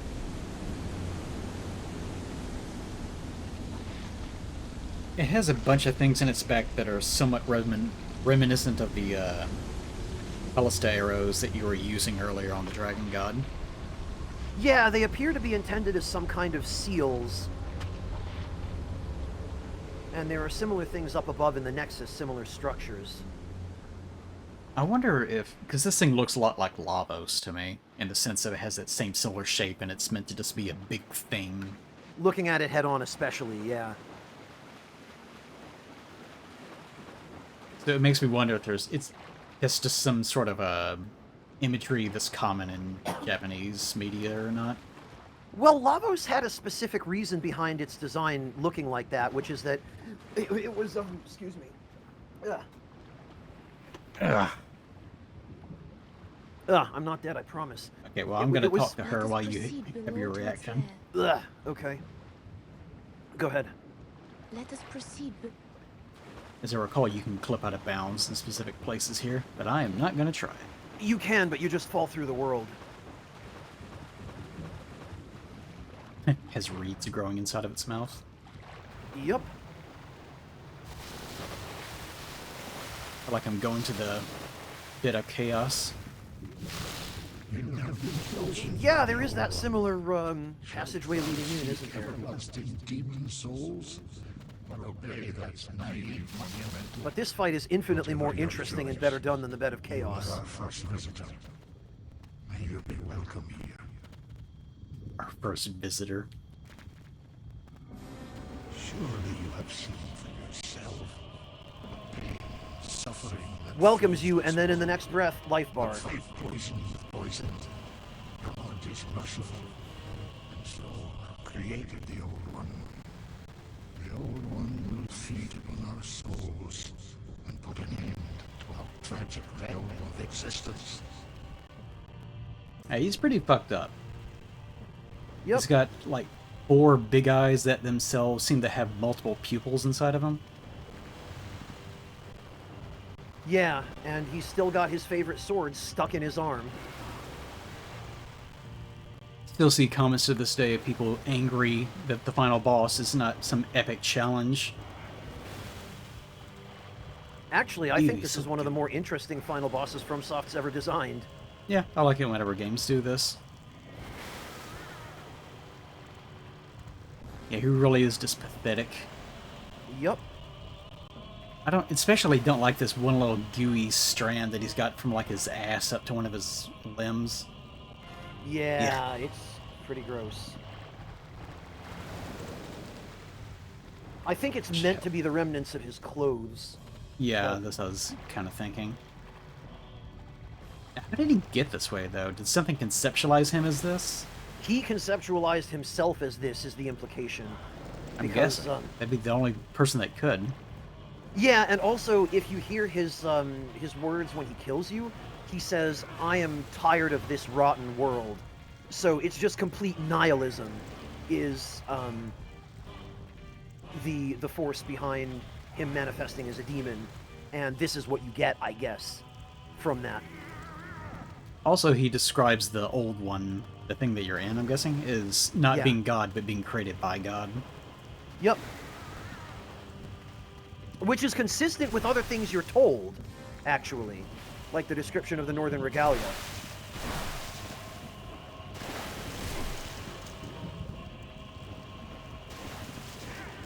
I guess in theory he could, like, if you just tried to face fuck him, he could probably kill you depending on your build. He's got enough poise, or hyper armor rather, that he maybe could. I mean, his attack damage is not insignificant.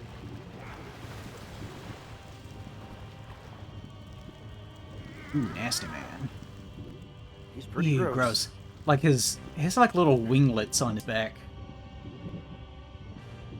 Very wriggly. I'm not sure what all that's supposed to be. It does accomplish the goal of making him really nasty, though. It certainly does.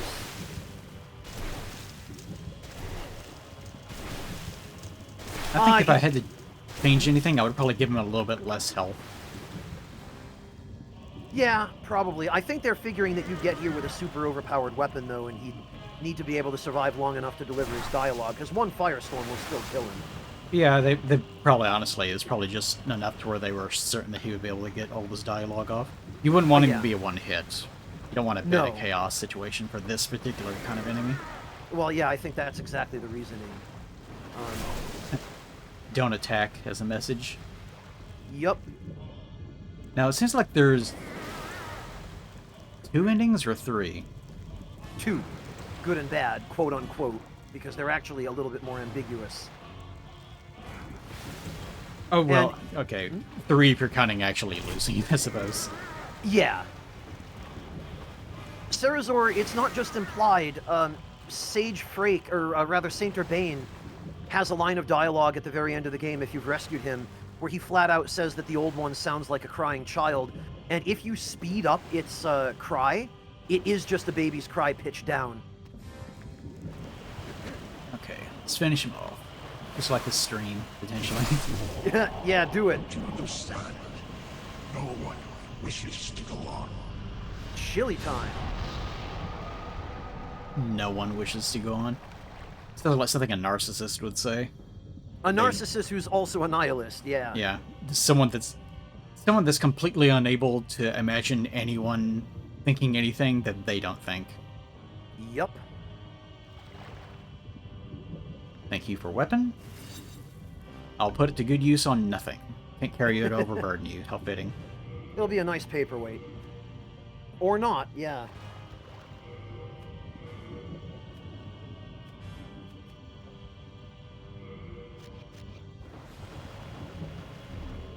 Soul brand. Okay. And it seems like you can, if something is in a container like this, you can't pick up individual pieces of it. So if you drop like 99 of something, but it could only pick up one, it won't pick up the one. Okay. It's long little reads.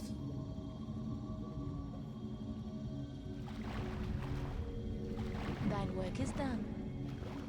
She sounds very pleased with herself. Slayer of demons, go back above.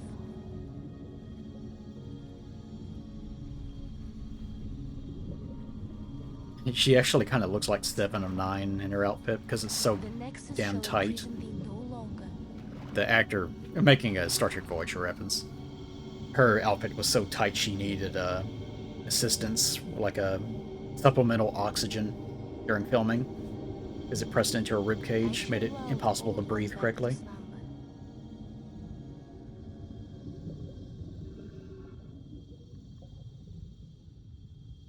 Okay, and then you can kill her or leave, right? If I remember correctly. The Hawk. old one and I shall slumber interminably. That is the way it must be. That's the way it's Thou gotta mayst be. Go. Be gone to thine world. Go on now, skip. The old one and I shall slumber interminably. Thou mayst Wait, must be going to that one. Okay.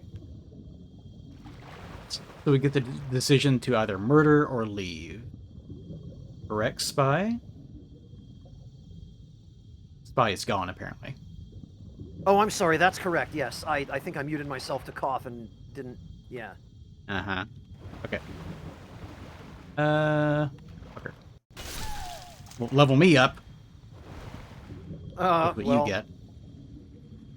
And actually, I think I know who 7 of 9 is. She's a former Borg, isn't she? Yes. Yeah, okay, I did remember. I've seen tiny little bits here and there, but... Look like such an idiot. Sensed a new and powerful demon by its side. It's the hat. And before long, the world will be engulfed by the deep fog. Bring more souls.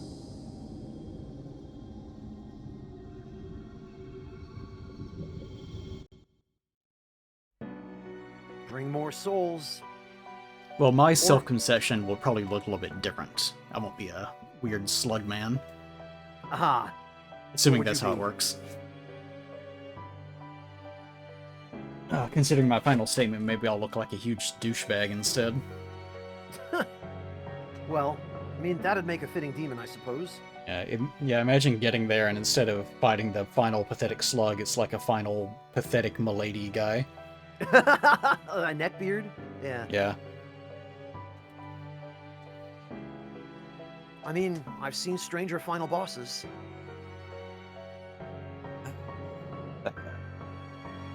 Right? And in typical early FromSoft fashion, I guess because we got credits, and that means automatic go to New Game Plus. That's correct as well. So, no helping you, I guess, either way, because I made the mistake of talking to her. Although, I guess whenever you get down to the bottom, you can talk to her again. Can you go back up? You can go back up, but once you initiate the final battle with Allant, if you win it, you're locked in. Okay. So that's the point of final. Okay. Yeah. More importantly, we it did is it. complete. Yep, it is done. Thank goodness. That's the important thing. We finished the thing. Welcome to part 5, the finale. I can actually put that on the card and not have to worry about it. You won't have to make up the episode 27 this time. Yeah. Yeah, it's actually way more than that. It was, I was trying to aim for it finishing on episode 50, I think. Oh god, So can you imagine? During the stream, I had the title as episode 47 plus 48, I think it was. Uh-huh. And then I did a 49, and then finally 50. If we were doing Elden Ring, we would have used all of those and more, but not this, yeah. I think if I actually did any more Elden Ring content at all, it would be a completely different thing where I am using the co-op mod and we're just breaking the game in any way we can as quickly as we can while doing as little content as possible. I can vouch for seamless co-op. Definitely significantly increasing Yeah, I've the done it before. experience. That's the only reason Oh, why I yeah. beat Elden Ring. Oh, because of seamless co-op. Yeah, the point I stopped the LP at was the part where I stopped playing it on my own. Ah. And even in seamless co-op, it was fairly miserable in parts. I bet. Yeah, that's just the game. I don't think I'm going to engage with any more FromSoft titles. No, I'll go back to these, with that said. I've been pretty soured on the recent ones as well, for sure. But you still got a job to do. Well, that depends. That depends. Depends more than anything on whether or not FromSoft releases another game that I think is worth participating in a guide for. I might take other projects if anything's offered to me. I did work on Horizon, and that was fun. Those guys were great to work with. And they communicated. They did, because they're in Amsterdam, and we didn't have to worry about a 12-hour time difference for one thing, and a vastly different attitude toward communication. Oh, maybe more importantly, now that this is done, we don't have to like mentally anguish about another scheduled thing to keep. True. Which I told you before we got started. Like, I don't mind doing them, but also it's nice for it to be done. It is, and I still have the Baldur's Gate 3 co-op with Marcus and Charlie and HD, which is one of the reasons that we're doing this today and not tomorrow, because if we had done this tomorrow night, I would have had 4 or 5 hours to sleep before having to get up to do that. What is a red eye stone? Duels, honor duels, where you let someone summon you as a red. Forgot that existed. Yep, because not much point in using it here. Wait, does the red phantom look any different than the black? I mean, as a black phantom, it's the same thing. They're Okay. It's just a different way of summoning a black phantom. Instead of getting invaded by them, you summon them the way that you would with a blue eye stone. We had to go get the sword and put it back up here.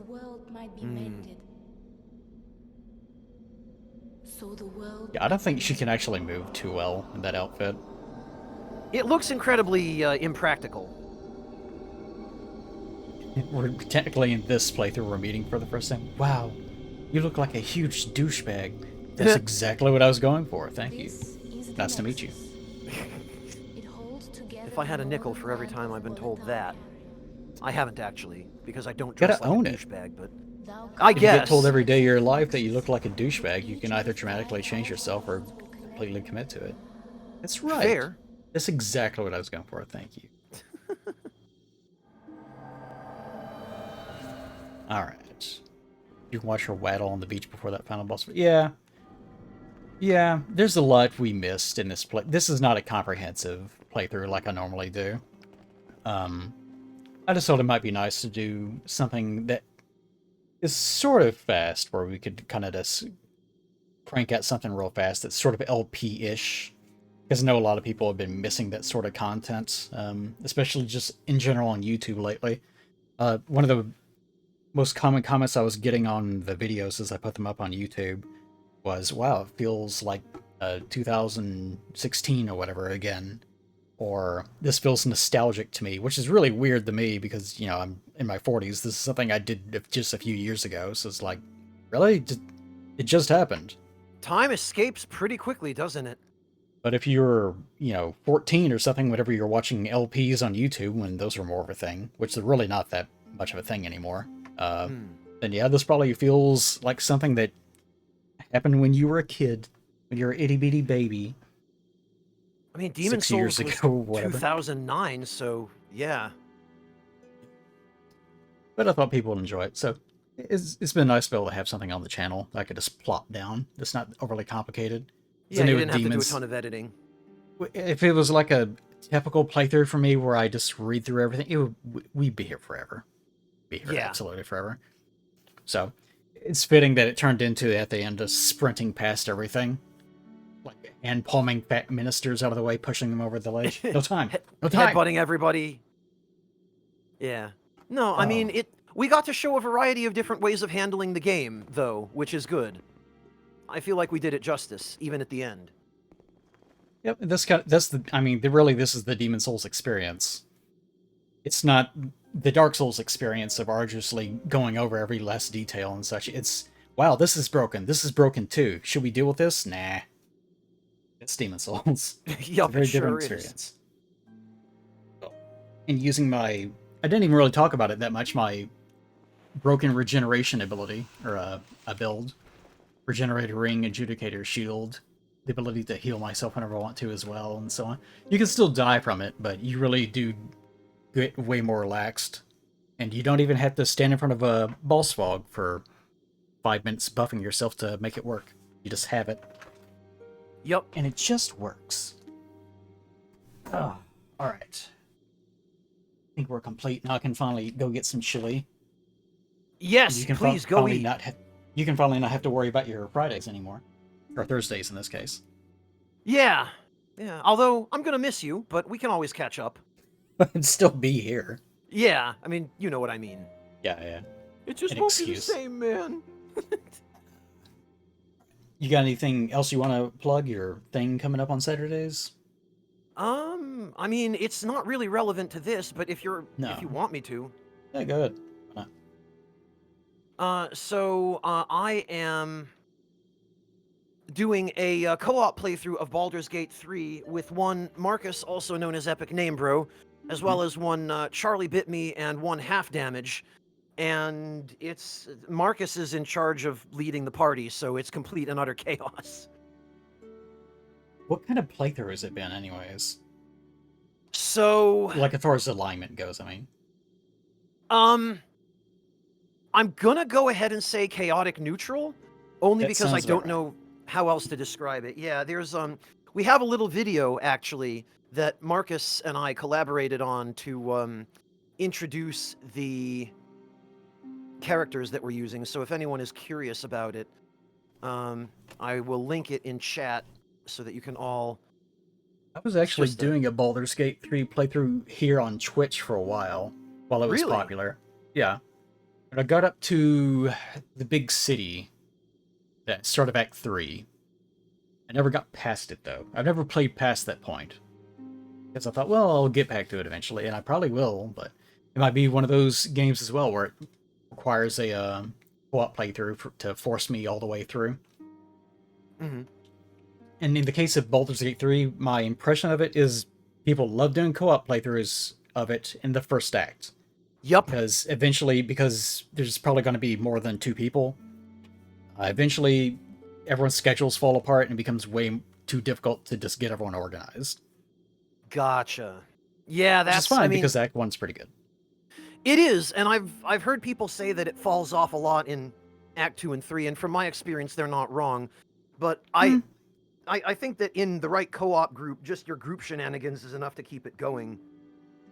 I think that the gameplay sort of falls off in the sense that you don't have much to work with early on, so everything revolves around like trying to push things off ledges and blow up barrels, and it's way more. It feels more like doing a hyper mode playthrough in a sense.